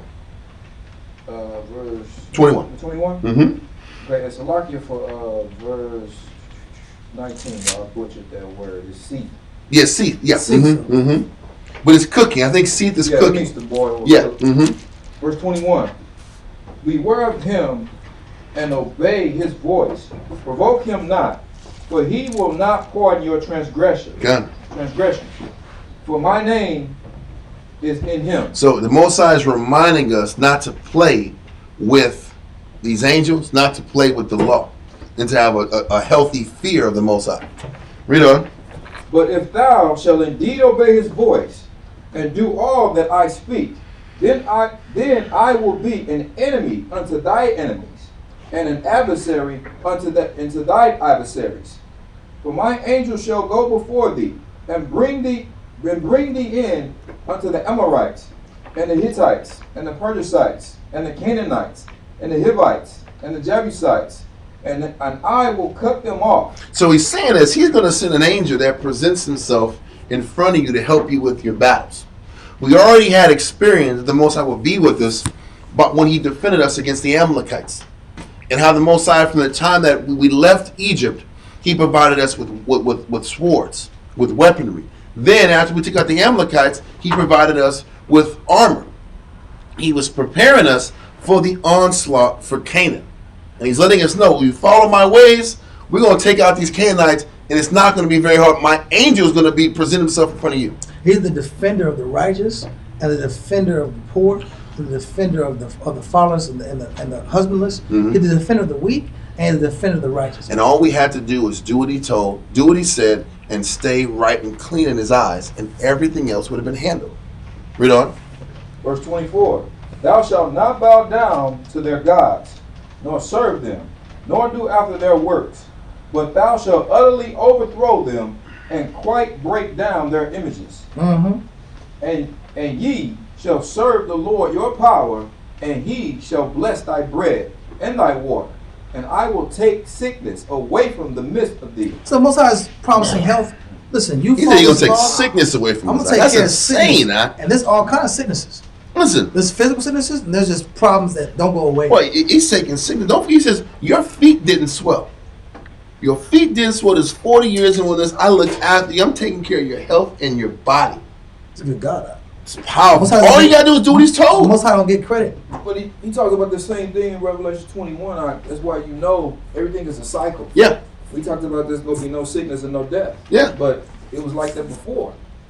We had the opportunity for it to be like that anyway. We had the opportunity. And I'm going to say this, just because the Most High takes sicknesses, he takes away sicknesses, I don't mean you're going to eat hamburgers and chili fries every day, man. There's a consequence to that, all right? Yeah. So, but he does take away sicknesses, looking after us. Read on. Verse 26. There shall nothing cast their young, nor be barren in thy land. The number of thy days I will fulfill. I'm going to take care of your children. You're going to have healthy children. There's not going to be any barren situations. Read on. I will send my fear before thee, and will destroy all the people to whom thou shalt come. And I will make all thy enemies turn their backs unto thee. Mm-hmm.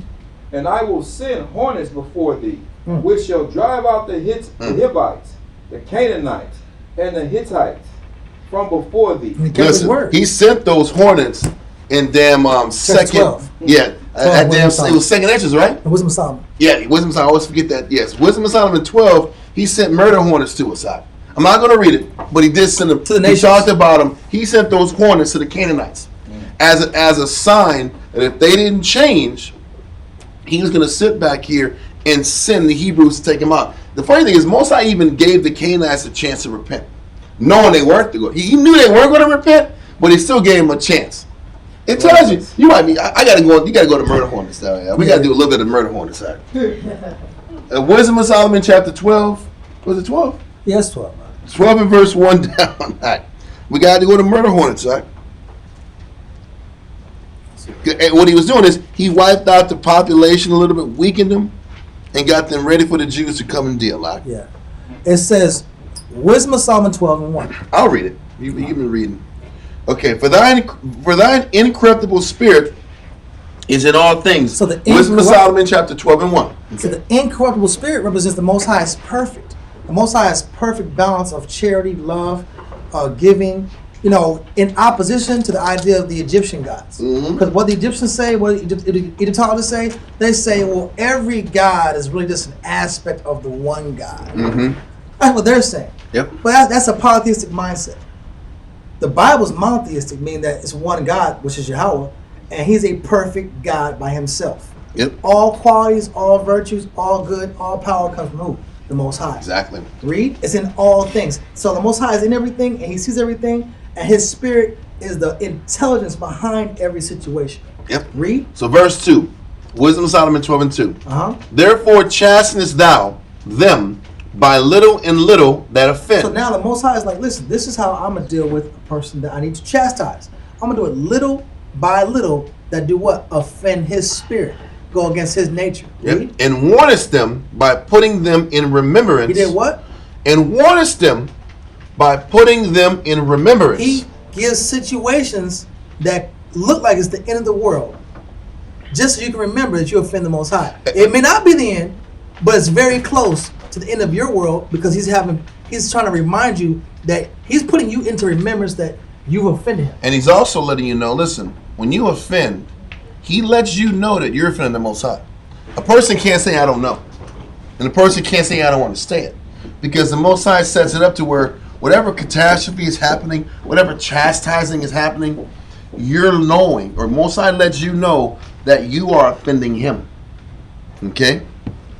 It says, that leaving their wickedness, that they may believe on thee, So Lord. I need to leave my wicked. I've been getting chastised little by little, and these situations happen. They're almost catastrophe situations, but I don't get destroyed. But I know I'm offending the Most High. And the purpose of these offenses and these chastisements is to get us to come back to the heavenly So I can Father. believe that he's real. Exactly. Read Verse 3. For it was thy will to destroy by the hands of our fathers both those old inhabitants of thy holy land. So it was the Most High's desire for our fathers to go in that land and slay. People say, why would you serve a God that is bloody and kills? Yeah. This is the God we serve. This is the Lord, a man of war. He's a man of war. And the Most High wanted to kill the old inhabitants of thy holy land, which is the Canaanites. It was his will to take them out. He couldn't stand them like the Jews couldn't stand them. Verse 4.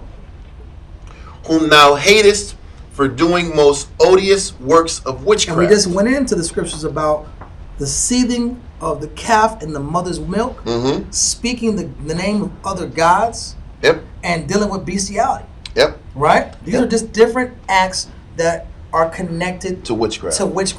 Read. And wicked sacrifices. And wicked sacrifices. Like what? Let's find out. It's going to say. And also those merciless murderers of children. So an extension of that sacrifice isn't just chickens and goats and giving like apples and different little plants, right? What are they doing? What are they doing? They're sending children to these guys. Yeah. It's like, what's that damn guy that dog guy that? It wasn't serious. It's not about the one Dagon? No, it's Mole. Oh, I meant Mole about the killing of the children and the babies. See, it was Mole. Yes, he was hands out right there. Yeah. But it looked like a damn dog. Exactly. Okay. But so then it says, merciless murderers of children and devourers. And devourer of what? Man's flesh. So also that cannibalism is cannibalism, a part of that witchcraft. That's what the Most High say he will not suffer a witch. That's why we can't be empathizing and sympathizing with, it's just another culture. You know, you have your belief system, I have mine. We can all coexist. That coexist mindset is a wicked mindset. It spoils the stronger standard. We're supposed to be a city on a hill. We're not supposed to coexist with all these different religions and all these different pagan themes and ideologies. And we're going to coexist, we're going to agree that we're all Americans, we're going to be together. God hates that mindset. Yeah. Read. And the feast of blood. And the what? Feast of blood. And when you listen to the video about Reverend Finkel, he talks about on live television, on live radio, about these Jews. What they do is they get the blood of children and they dip the blood in the matzah balls. They dip it in blood because it's a ceremony of them rejoicing over the victory of their enemies. So they get the blood of their enemies, turn it into like little meatballs, and they dip it in blood. They eat it, and that's their ceremony and their sacrifice. That's witchcraft. And the Most High hates that. But these are the people that claim to be us. These are the people that claim to be the Israelites. Yep. Read. With their priests out of the midst of their idolatrous crew, and the parents that killed with their own hands. Stop right there. The parents that killed with their what? Own hands. Meaning that these witchcraft customs and rituals are passed down family to family. And they engage in these mindsets in their own family. Not just other people. They kill people too. They hurt other people too. But this is a familial ideology passed down family to family. That's why it's hard to root out witchcraft. And then it said the parents that killed with their own hands, souls destitute of help. Why do you think they would sit right here going to Haiti?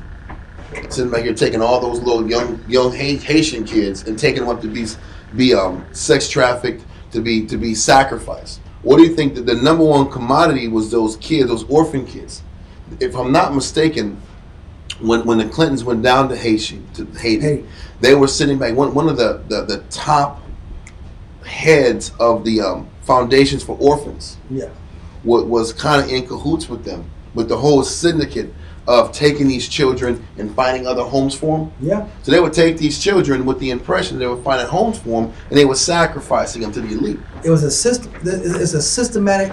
They have a theology, and they have a corporate structure that's systematized to go to these third world countries that have these wars and have these situations. And they take advantage of weak spirits and poor, impoverished people. And this is what it's saying. These idolaters. What's it say? Protective services. Exactly, that too. Yeah. The government's going to be in control of raising your children.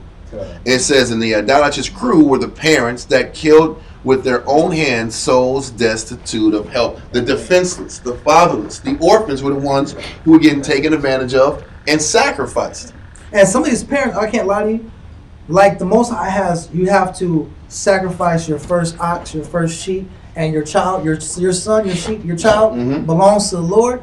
They have the same concept in their realm. Yes. With their firstborn. It was literal blood sacrifices, though. Literal blood sacrifices, the winter solstice, the summer, I don't know the summer solstice, but winter solstice, the certain, they have, like we have holidays in our culture, but we have sacrifices, we gain together, we come together, and we worship the Most High our way. They have their own system that's in a reverse version of the Bible. Yeah. It's a reverse of the scripture of the law. Duality. Exactly. Duality.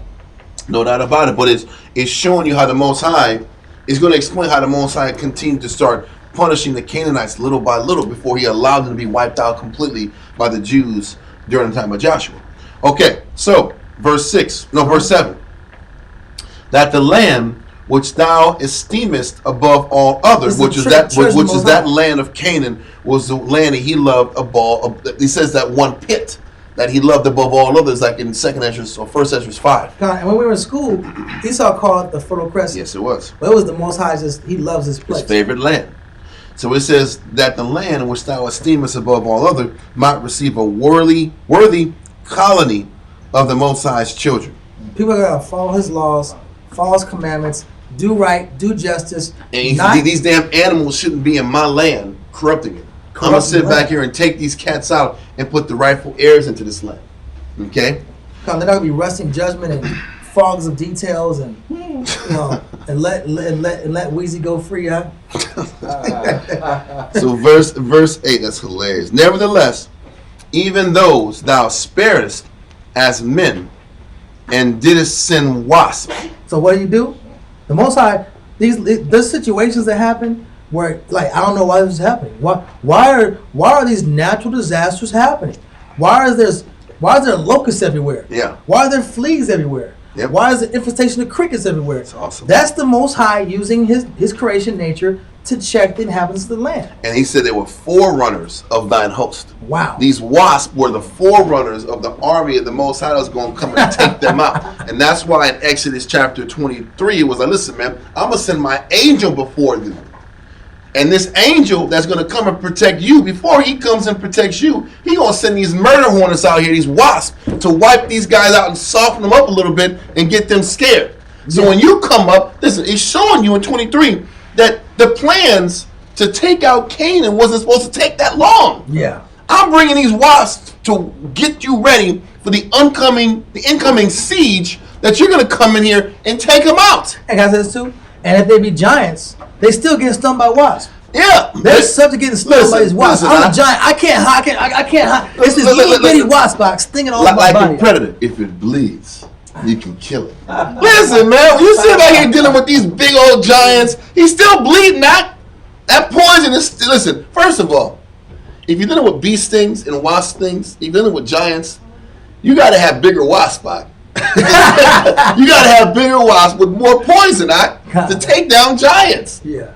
So these wasps were huge. They were some damn the mist type of wasp. No, that's not true. That's not true. I just had to say it. I'm just giving like it's not the mist. It wasn't the mist wasp. Because those things were like huge. I got this. Listen, if they were bigger than your average wasp. If it took 2 men to carry a cluster of grapes, if it took 2 men to carry a cluster of grapes out, how big were the insects? My point, them wasps were ferocious. I just don't want pollinators. Exactly. So they had to pollinate those grapes. That's true. I just want to make sure I said a statement. I don't want to just, people. You imagine being little like and and your neck's off, and you got bruises, and your neck's bruises like this big. Yes. It's the worst. Shit hurt. Oh, no doubt. They got him in the ear. Listen, to get these giants shook, they had to be formidable, and nobody could escape them. But the Most High was saying in Exodus, this angel, I'm going to send before thee. I'm wiping these dudes out. I'm going to soften them up for you guys to come. He said, I'm here for you, man. I'm saying it wasn't that long of a path to take. Yeah, but you know what? Most High it shows the Most High, he has a plan on, he has everything in consideration. We gotta trust. We have to think and we about can't this get past what's in front of us and our own lust. But he's got everything else working. But he even told us, listen, man, this is going to happen. And after Moses makes this speech, Israel's like, yes, I will follow. We will do it. It's going to work out. And then he's deviated. Okay, Wisdom of Solomon 12 and verse 8. Nevertheless, even those thou sparest as men, and didst send wasps, forerunners of thine host, to destroy them by little and little. You know? Not that thou was unable to bring the ungodly under the hand of the righteous in battle. It wasn't that he didn't have the ability to create this great war, really? Or to destroy them at once with cruel beasts. He could have lifted up, just like he did when we had Canaanites living in the northern kingdom, and the Most High sent lions in the land. Those lions was eating all those. The Sumerians. It were the Hamites that were living in Samaria. He could have did that. Or he says, or with one rough word. He said he could kill him with one word. But he says, but executing thy judgments upon them by little and little, thou gavest them place of repentance. Wow. To who? To the who? Nations. The Hittites, the Perizzites. And this is why America isn't completely destroyed yet. He's giving them chances to make it right. He's still giving them a chance to make it right. And he's sitting back here and taking out America like a woman is in travail. Pain here. Pain there. Soreness here. Get it right. Or you're going to make, now the pain is going to get worse and worse and worse until he comes down and destroys. This is how the Most High deals with nations. Okay. But executing thy judgment upon them by little and little, thou gavest them place of repentance, not being ignorant that they were a naughty generation. He knew there wasn't about nothing. Yeah. He knew there wasn't itch. And he knew they weren't going to listen. But he still, because I'm the Most High. Because I'm going to be fair. I'm the Most High regardless. I'm fair. I'm righteous regardless. But they're not going to change. God, he says it. He says, and that their malice was bred in them. Wow. He says he even knew he knows the nation's malice is bred in them. But I'm going to sit back here and sting you little by little either way. Wow. To give you a chance. Even though he knows what's in your heart. Wow. So it can't be said the Most High is unfair. Yeah. That their cogitation, this is crazy. That their cogitation, which is their thoughts, would never be changed. He knows your thoughts ain't going to be changed, but he's still going to slowly break you down until you make the adjustments necessary. And he does that with us too. And that's what I was going to say. This ain't just the nations. This is his assessment to judgment in general. Yeah. He knows you ain't going to change, but he's going to give you chances to change. For it was a cursed seed from the beginning. This is why the Most High said, cursed be thou Cain. Canaan was cursed from the time of Noah. When Ham saw his nakedness, he didn't say cursed be Ham. He said, man, curse Canaan. He's dead. I'm taking Canaan out. So he said, for it was a cursed seed from the beginning, neither didst thou fear of any man give them pardon. I said that wrong. Neither didst thou, for fear of any man, give them pardon for those things wherewith they sinned. He's not giving you a pardon. He's not allowing you to get out without getting checked. But he's going to allow you to get stung little by little until he finally breaks you. Enough rope to hang yourself. Exactly. For who shall say, what hast thou done? Or who shall withstand thy judgment? So people say, oh man, the Most High ain't fair. Yep. Or people say, I'm going to fight the Most High. I'm going to fight God. Yeah. Okay. We'll see. Or who shall accuse thee for the nations that perish? Whom hast thou made? Because people do say, even our people say that. If I can't go to heaven, if the Edomites can't come to heaven with me, I ain't going. wanna I don't want to be there either. They say that. They're famous for that. That's a real statement. It's a consistent statement. Yeah. Well, what kind of God is this that would kill the slave master? Yeah. That's a righteous God. That's Yeah. a righteous judge. Yep. But people really have a problem with that idea because they have that Stockholm syndrome. Mm-hmm. You know what I'm saying? Or who shall come to stand against thee to be revenged for the unrighteous men? For neither is there any power but thou that careth for all. There's no power. There's no righteous power. There's no God. The people try to serve other gods. Well, I'm going to serve a different God because this God, I don't like this God. But this is the only power that cares for everybody. He's legal. Yep. I mean, he's fair with all nations. Yep. And he puts everybody in their proper place based on their actions. Yep. Read. For neither is there any power but thou that careth for all, to whom thou mightest shew that thy judgment is not unright. Oh. Most High proves that his judgment is right. Unright means it's right. To say not unright means right.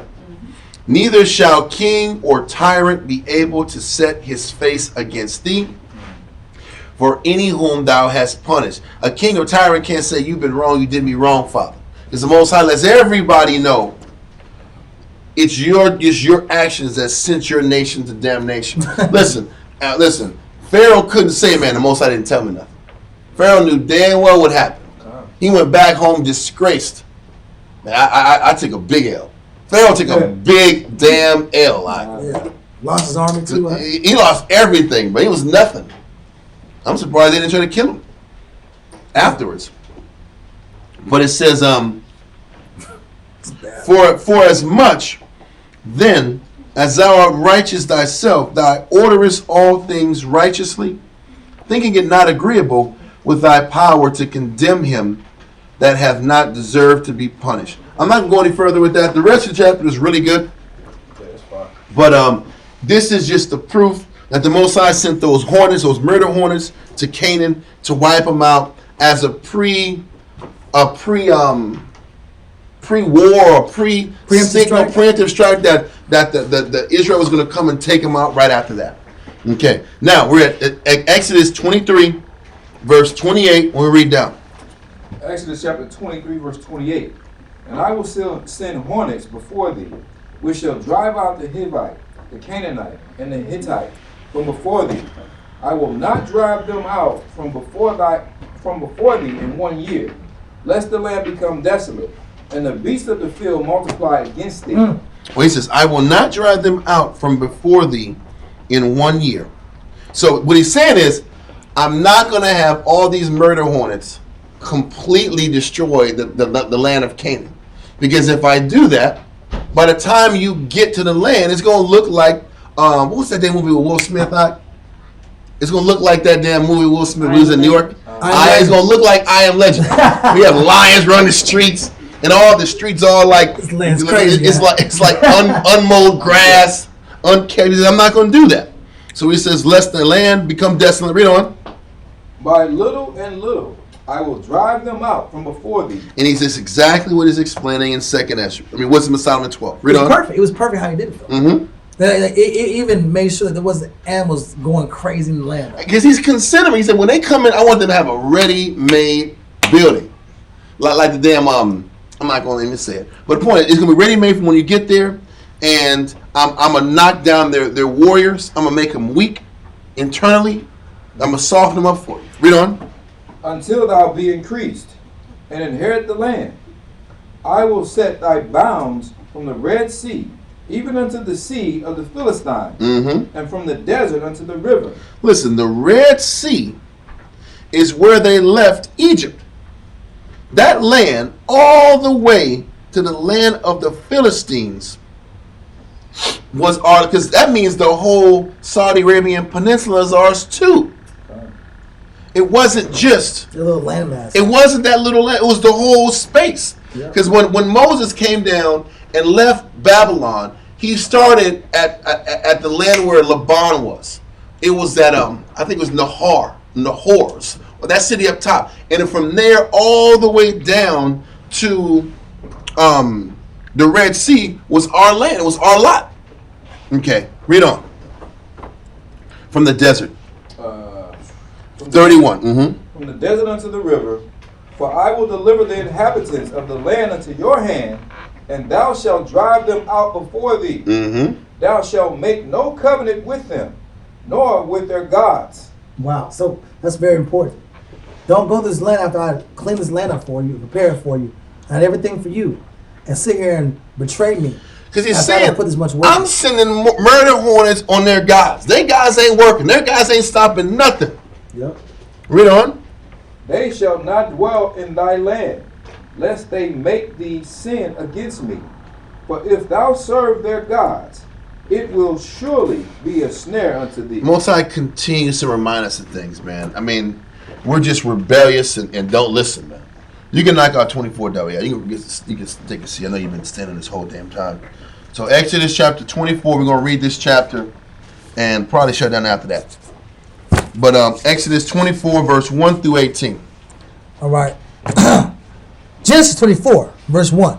And Abraham was... Exodus. Oh, Exodus. I'm sorry. Where'd you go? Exodus 24, not Genesis 24. Matter of fact, we have to read Exodus 30 also, man. I forgot. That's part of the reading. 24 and 30? It's 24 and it's 30. I forgot. It's 30 verse 11 through 6. It's like 5 verses. So let's go. Let's do it. Slack. Exodus 24, verse 1 through 18. And he said unto Moses, Come up unto the Lord, thou and Aaron, Nadab, and Abihu, and 70 the elders of Israel, and worship ye afar off. So Moses was told to bring all the elders, Aaron and all these brothers, to come up and worship the Most High from a distance. Read on. And Moses alone shall come near the Lord. Unto the Lord. Yeah, near the Lord, yes. But they shall not come nigh, neither shall the people go up with him. So the people have to stay at the bottom. The elders, or the 70 elders, they go a certain level of height in the mountain. And then Moses goes to the top to see the Most High, or talk with the Most High. Read on. And Moses came and told the people all the words of the Lord, and all the judgments. And all the people answered with one voice, and said, All the words which the Lord has said, we will do. So everybody heard the information, was told right from wrong, and owned up to it, and agreed to the terms that the Most High had for us. Read on. And Moses wrote all the words of the Lord, and rose up early in the morning, and builded an altar under the hill, and 12 pillars, according to the 12 tribes of Israel. Mm-hmm. And so he built an altar under the hill, under Mount Sinai. Read on. And he sent young men of the children of Israel, which offered burnt offerings, and sacrificed peace offerings of oxen unto the Lord. And Moses took half of the blood, and put it into basins, and half of the blood he sprinkled on the altar.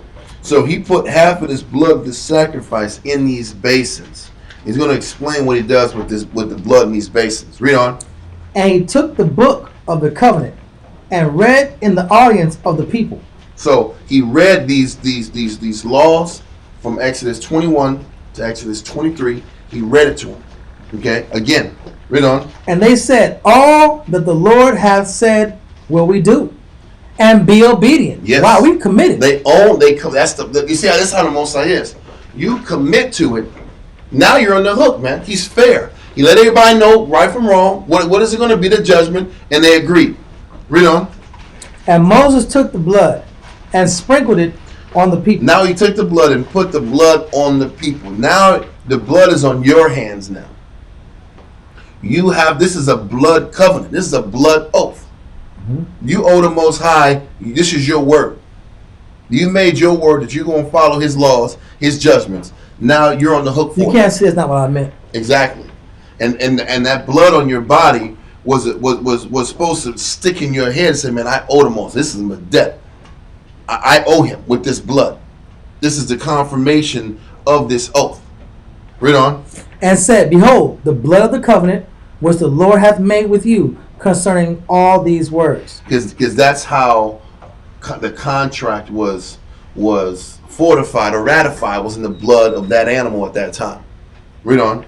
Then went up Moses and Aaron, Nadab and Abihu, and 70 of the elders of Israel. So after they were all on the hook, everybody had to own up to accepting these laws. Then those elders went up to the Most High. Read on. And they saw the power of Israel. The 70 elders and Moses and Aaron saw the Most High. Read on. And there was under his feet as it were a paved work of a sapphire stone, and as it were the body of heaven in his clearness. Mm-hmm.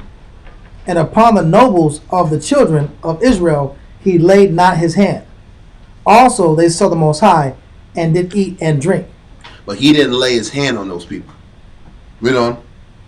And the Lord said unto Moses, Come up to me into the mount, and be there, and I will give thee tables of stone, and a law, and commandments which I have written, that thou mayest teach them.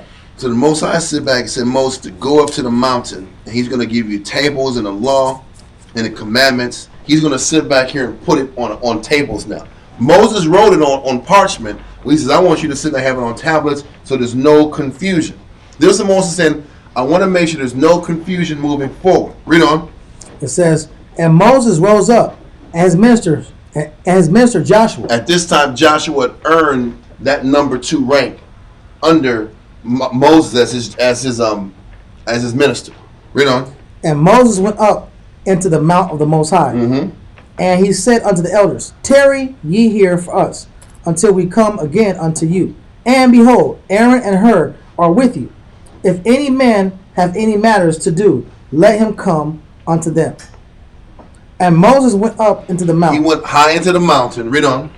And a cloud covered the mountain. That means also Moses went into the actual UFO or chariot. Moses went into the chariot to deal with the Most High. He wasn't sitting back and freezing his butt off at the tip of the damn mountain. He went to the top and went into the chariot. That same cloud that was leading by day, by a cloud, and a fire by night. Read on.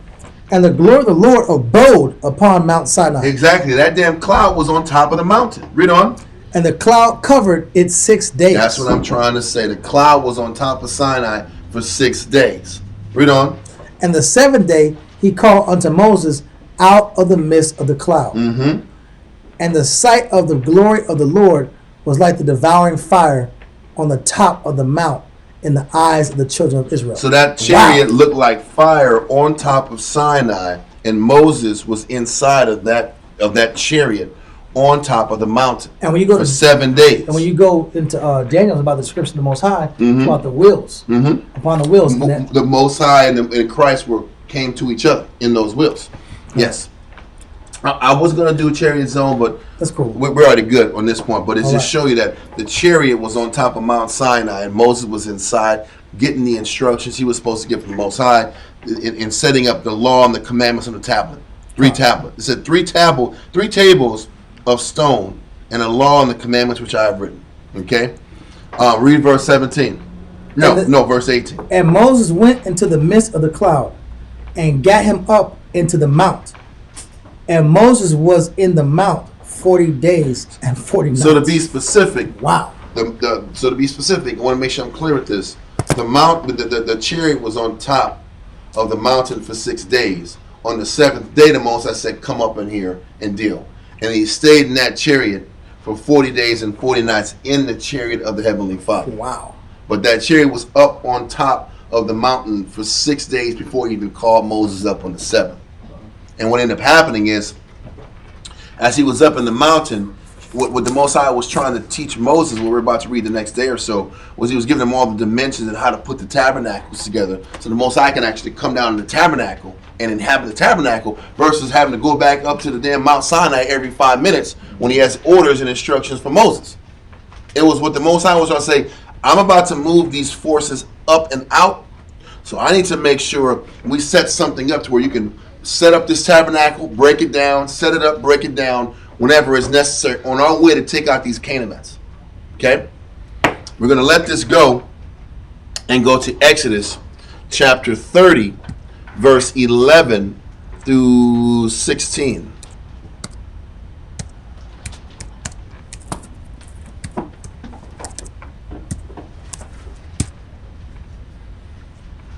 Okay. Sir, All right. you know something, Mr. Reader? Oh, you have a question? Can I read? Yes, you can, sir. Let's do it.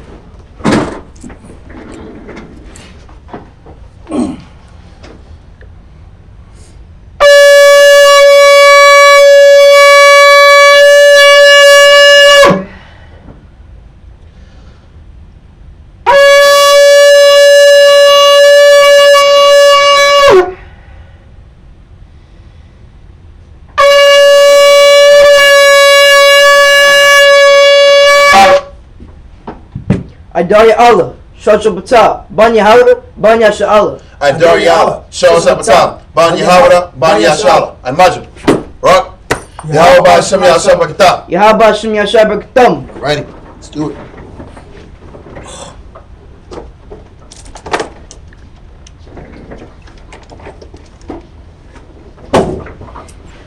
All right. Exodus chapter 30, verse 11 through 16. Make sure I got this right. Yep. Exodus 30, verse 11 through 16. Exodus chapter 30, verse 11. And the Lord spake unto Moses, saying, When thou takest the sum of the children of Israel after their number, then shall they give every man a ransom for his soul unto the Lord.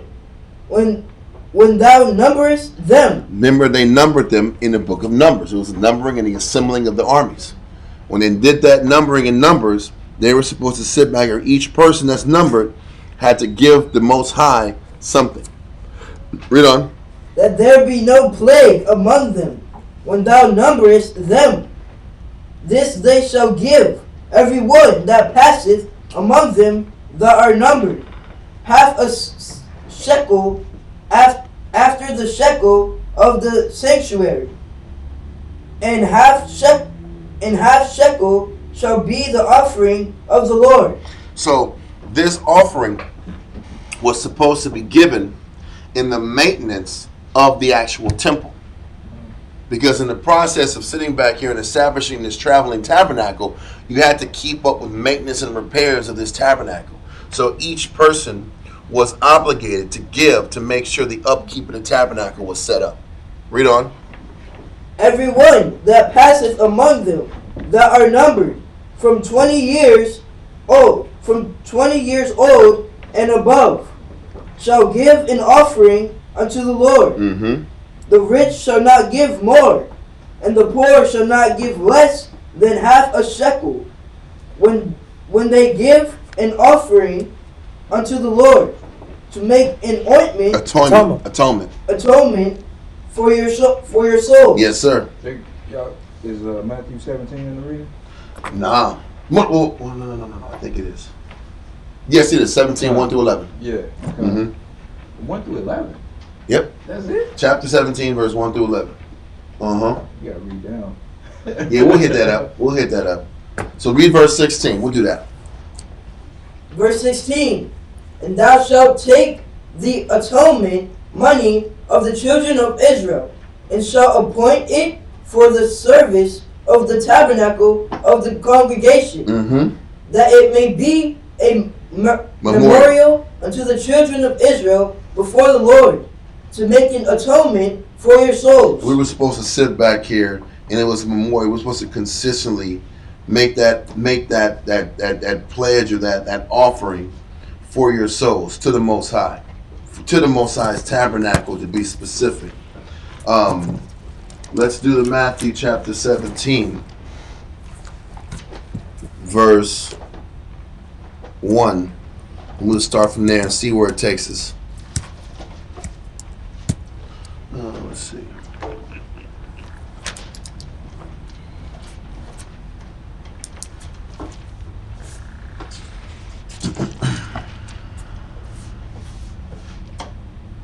Yeah. We'll just do that for now and see what happens. Okay, Matthew chapter 17, verse 1, sir. Keep going. Matthew chapter 17 and verse 1. And after 6 days, Yahushua taketh Peter, James, and John, his brother, and bringeth them up unto an high mountain apart. So Christ took Peter, James, and John. James and John were the sons of Zebedee, the sons of thunder, 2 great men of Christ. Read on.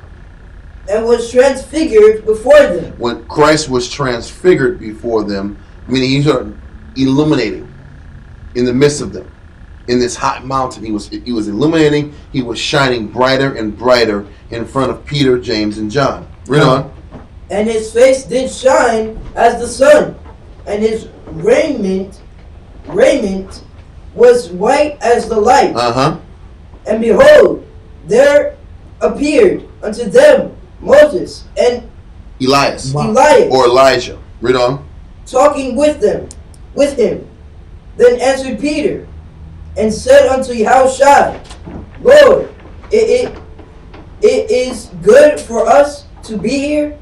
If thou wilt, let us make here 3 tabernacles, one for thee, and one for Moses, and one for Elias or Elijah. Read on. While we yet spake, behold, a bright cloud overshadowed them. This same bright cloud is a similar cloud or a chariot that overshadowed Moses and overshadowed Sinai. Okay? This cloud is a chariot. Read on. And behold, a voice out of the cloud which said, This is my beloved Son, in whom I am well pleased. Hear ye him. This chariot, the Most High was speaking out of the chariot, saying that this is my beloved Son Christ, in whom I am well pleased. Hear ye him. Read on. And Yahushua came and touched them, and said, Wait. Verse 6. Oh, slap. And when the disciples heard it, when they heard the Most High speak, read on. They fell on their faces, and were sore afraid. And Yahushua came and touched them, and said, Arise, and be not afraid. And when they had lifted up their eyes, they saw no man, save Yahushua only. And as they came down from the mountain, Yahushua charged them, saying, Tell the vision to no man, until the Son of Man be risen again from the dead. Say nothing until I rise on the 3rd day. Wow. Read on. Verse 10. And his disciples asked him, saying, Why then say the scribes that Elias must first come? And Yahushua answered and said unto them, Elias truly shall first come and restore all things. Elijah was John the Baptist. Elijah did set things straight and prepared the way for Christ. Okay? Because John the Baptist was sitting back here baptizing, getting people to realize that the kingdom of coming was at hand, the kingdom of heaven was at hand, and to change your way and repent. And it was preparing the people for Christ's arrival. Okay? Read on. But I say unto you that Elias is come already. Elijah already came in the form of John the Baptist. Read on. And they knew him not, but have done unto him whatsoever they listed. Likewise shall also the Son of Man suffer of them. Meaning, John the Baptist was underappreciated, not respected, and I'm going to be treated the same way. Read on. Then the disciples understood that he spake unto them of John the Baptist. So this verse also shows you about reincarnation, and how the Most High constantly recycles spirits from the beginning to the present. Read on. And when they were come to the multitude, there came to him a certain man, kneeling down to him, and saying, Lord, have mercy on my son, for he is a lunatic. He is lunatic, and sore vexed.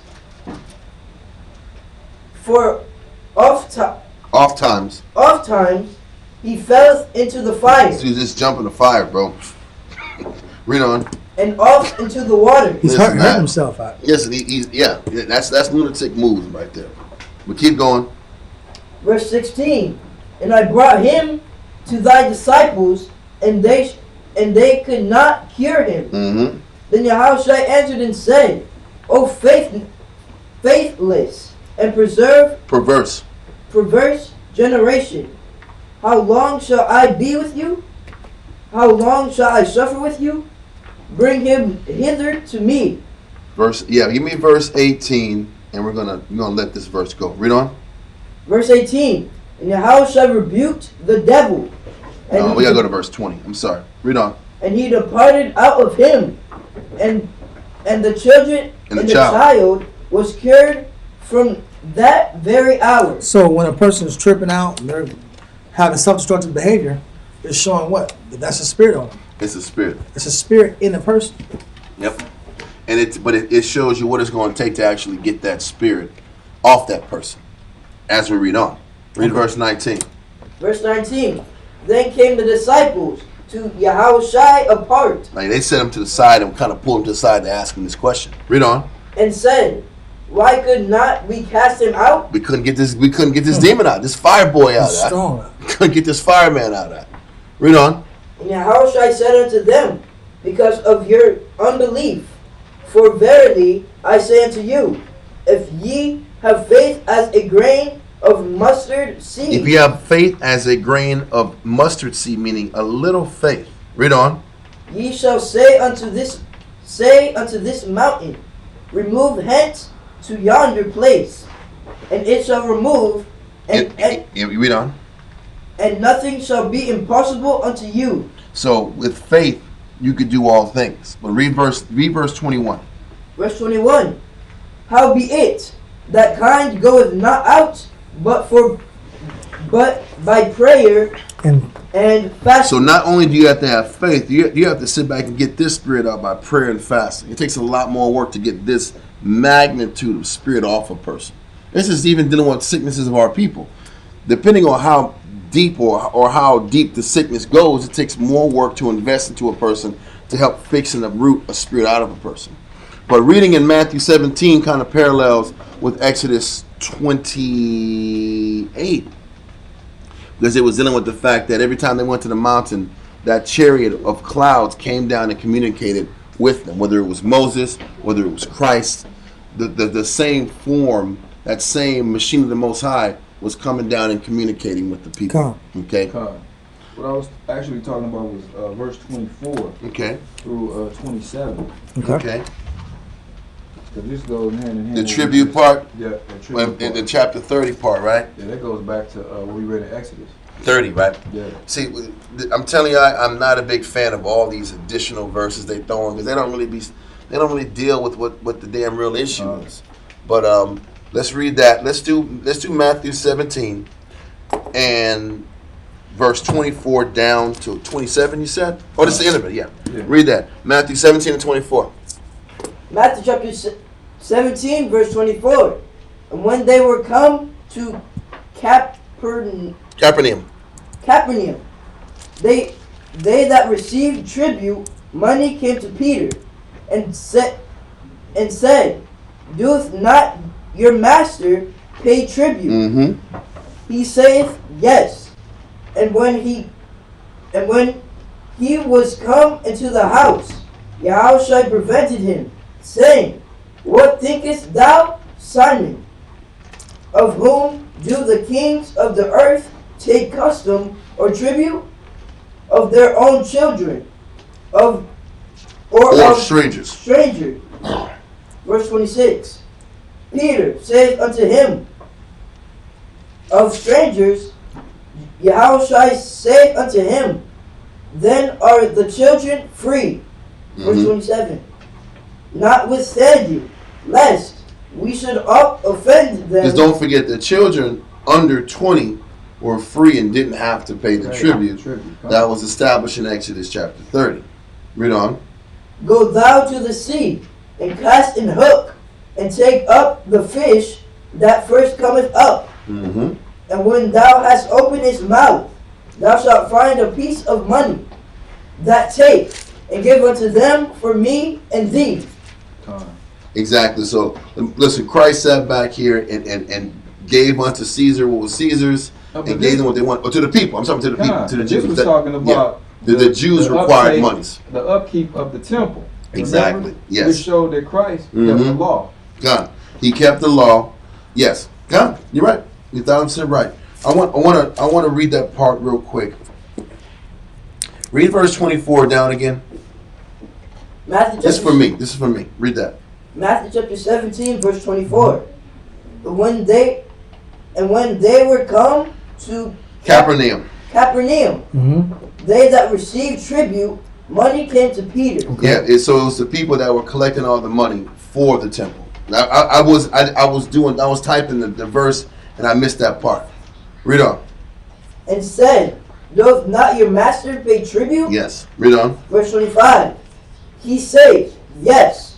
And when he was come into the house, Yahushua prevented him, saying, what thinkest thou, Simon? Of whom do the kings of the earth take custom or tribute? Of their own children, or of strangers? Verse 26. Peter said unto him, of strangers? Yahushua saith unto him, then are the children free. Verse 27. Notwithstanding, lest we should offend them, go thou to the sea, and cast an hook, and take up the fish that first cometh up. And when thou hast opened his mouth, thou shalt find a piece of money. That take, and give unto them for me and thee. So pretty much, like you said to us about, they gave him the money, but he was like, listen, man, I shouldn't even have me doing this, but I'm gonna do it. You know what I mean? This isn't even, this law was meant for the consideration of the temple, but go ahead and give them what they want to get. And I think there's more brothers coming in. Yeah. Put it up. Okay. So we're gonna shut it down and send our prayers up real quick. It's getting that time.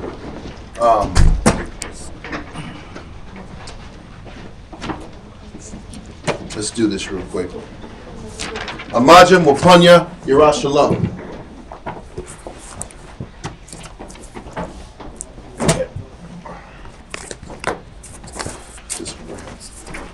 Yahweh, in the name of Yahweh, please listen to us right now.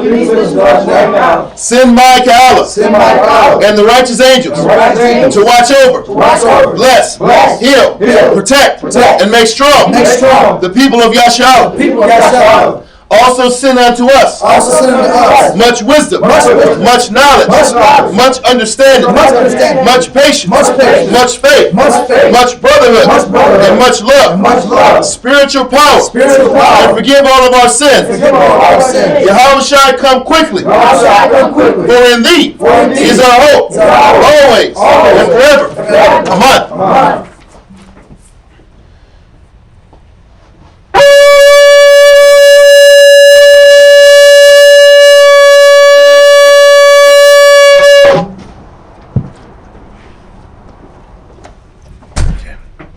Birthday, how about Shem Yahshai? Birthday, how about Shem Yahshai?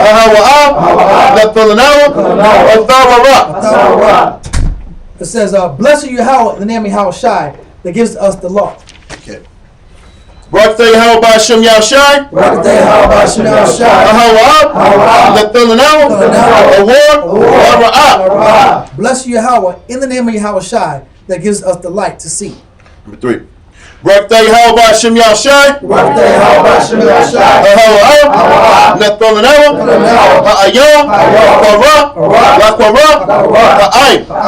Blessed are you, Yahweh, in the name of Yahushua, that gives us the ram's horn to call the people. Birthday, how about Shem Yahshai? Birthday, how about Shem Yahshai? Shaman, Zayat, Lamashak, Yashar. Blessed are you, Yahweh, in the name of Yahushua, that gives us the olive oil to anoint Israel. Okay. Psalms 92. It is a good thing to give thanks unto the Lord. It is a good thing to give thanks unto the Lord. And to sing praise unto thy name. And to sing praise unto thy name. O Yahweh. To show forth thy loving kindness. In the morning. And thy faithfulness. Every night. Upon an instrument of 10 strings. Upon an instrument of 10 strings. And upon the psaltery. Upon the psaltery. Upon the harp. With the solemn sound. With solemn sound. For thou, Yahweh, hast made me glad through thy work. I will triumph in the works of thy hands. O Yahweh, how great are thy works, and thy thoughts are very deep. A brutish man knoweth not, neither doth the fool understand this. When the wicked spring as the grass, and when all the workers of iniquity do flourish, it is that they shall be destroyed forever. But thou, Yahweh, art most high forevermore. For lo, thine enemies, O Yahweh, below thine enemies shall perish. All the workers of iniquity shall be scattered. But my horn shalt thou exalt, like the horn of a unicorn. I shall be anointed with fresh oil. Mine eye also shall see. My desire on mine enemies. And my ears shall hear. My desire of the wicked that rise up against me. The righteous shall flourish like the palm tree. He shall grow like a cedar in Lebanon. Those that be planted in the house of the Lord shall flourish in the courts of our power. They shall still bring forth fruit in old age. They shall be fat and flourishing. To show that the Lord is upright. He is my rock. And there is no unrighteousness in him. By Hashem Yahushua. Psalms 133. Psalms 133. No, I'm saying the Hebrew. You get the English one. Shayar, Iowa, Ladawad, Hana, Ma, Tawab, Wama, Na'ayam, Shabbat, Akim, Gam, Yachad, Hashamad, Hatawab, Ayo, Haraash, Yerad, Ayo, Zakwan, Aharan, Sayaran, Ayo, Haya, Hadawab Yuah, Kator, Karam Sayaran, Ayo, Haroya, Tezayawan, Kaya, Sham, Tezawab, Yahweh, Habaraka, Kayayim, Ay, Habaram, Hashem Yahushua. Yahweh. I'm sorry, Salaki, that was my fault. Behold, how good and how pleasant it is for our brethren to dwell together in unity. It's like the precious ointment upon the head that ran down upon the beard, even Aaron's beard that went down to the skirts of his garments, as the dew of Hermon, and as the dew that descended upon the mountains of Zion. For there the Lord commanded the blessing, even life forevermore. Amen. Yahweh, Ba'asham, Yahushua, Rochneo, Ba'ashronim, Wabiyan, Zapoyim, Yahweh, Ba'asham, Yahushua, Rochneo, Ba'ashronim, Wabiyan, Zapoyim, Yahweh, Ba'asham, Yahushua, Rochneo, Ba'ashronim, Wabiyan, Zapoyim, Yahweh, Ba'asham, Yahushua, Rochneo, Ba'ashronim, Wabiyan, Zapoyim. Barakatah Yahweh. Barakatah Yahushua. Barakatah Yahweh. Barakatah Yahushua. All knowledge, all wisdom, all understanding, all love, all mercy, all power from Yahweh. All power from Yahweh. All power from Yahweh. Ba'asham, Yahushua, the water, the Yah, mud.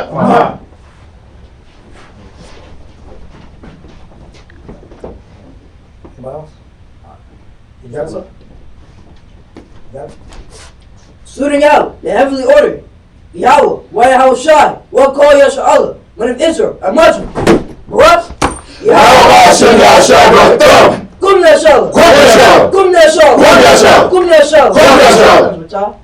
Turn your face to sisters. Sisters, please stand. Ma'am Shabbat. Suiting out the daughters of Zion, one of Israel, a Muslim. What?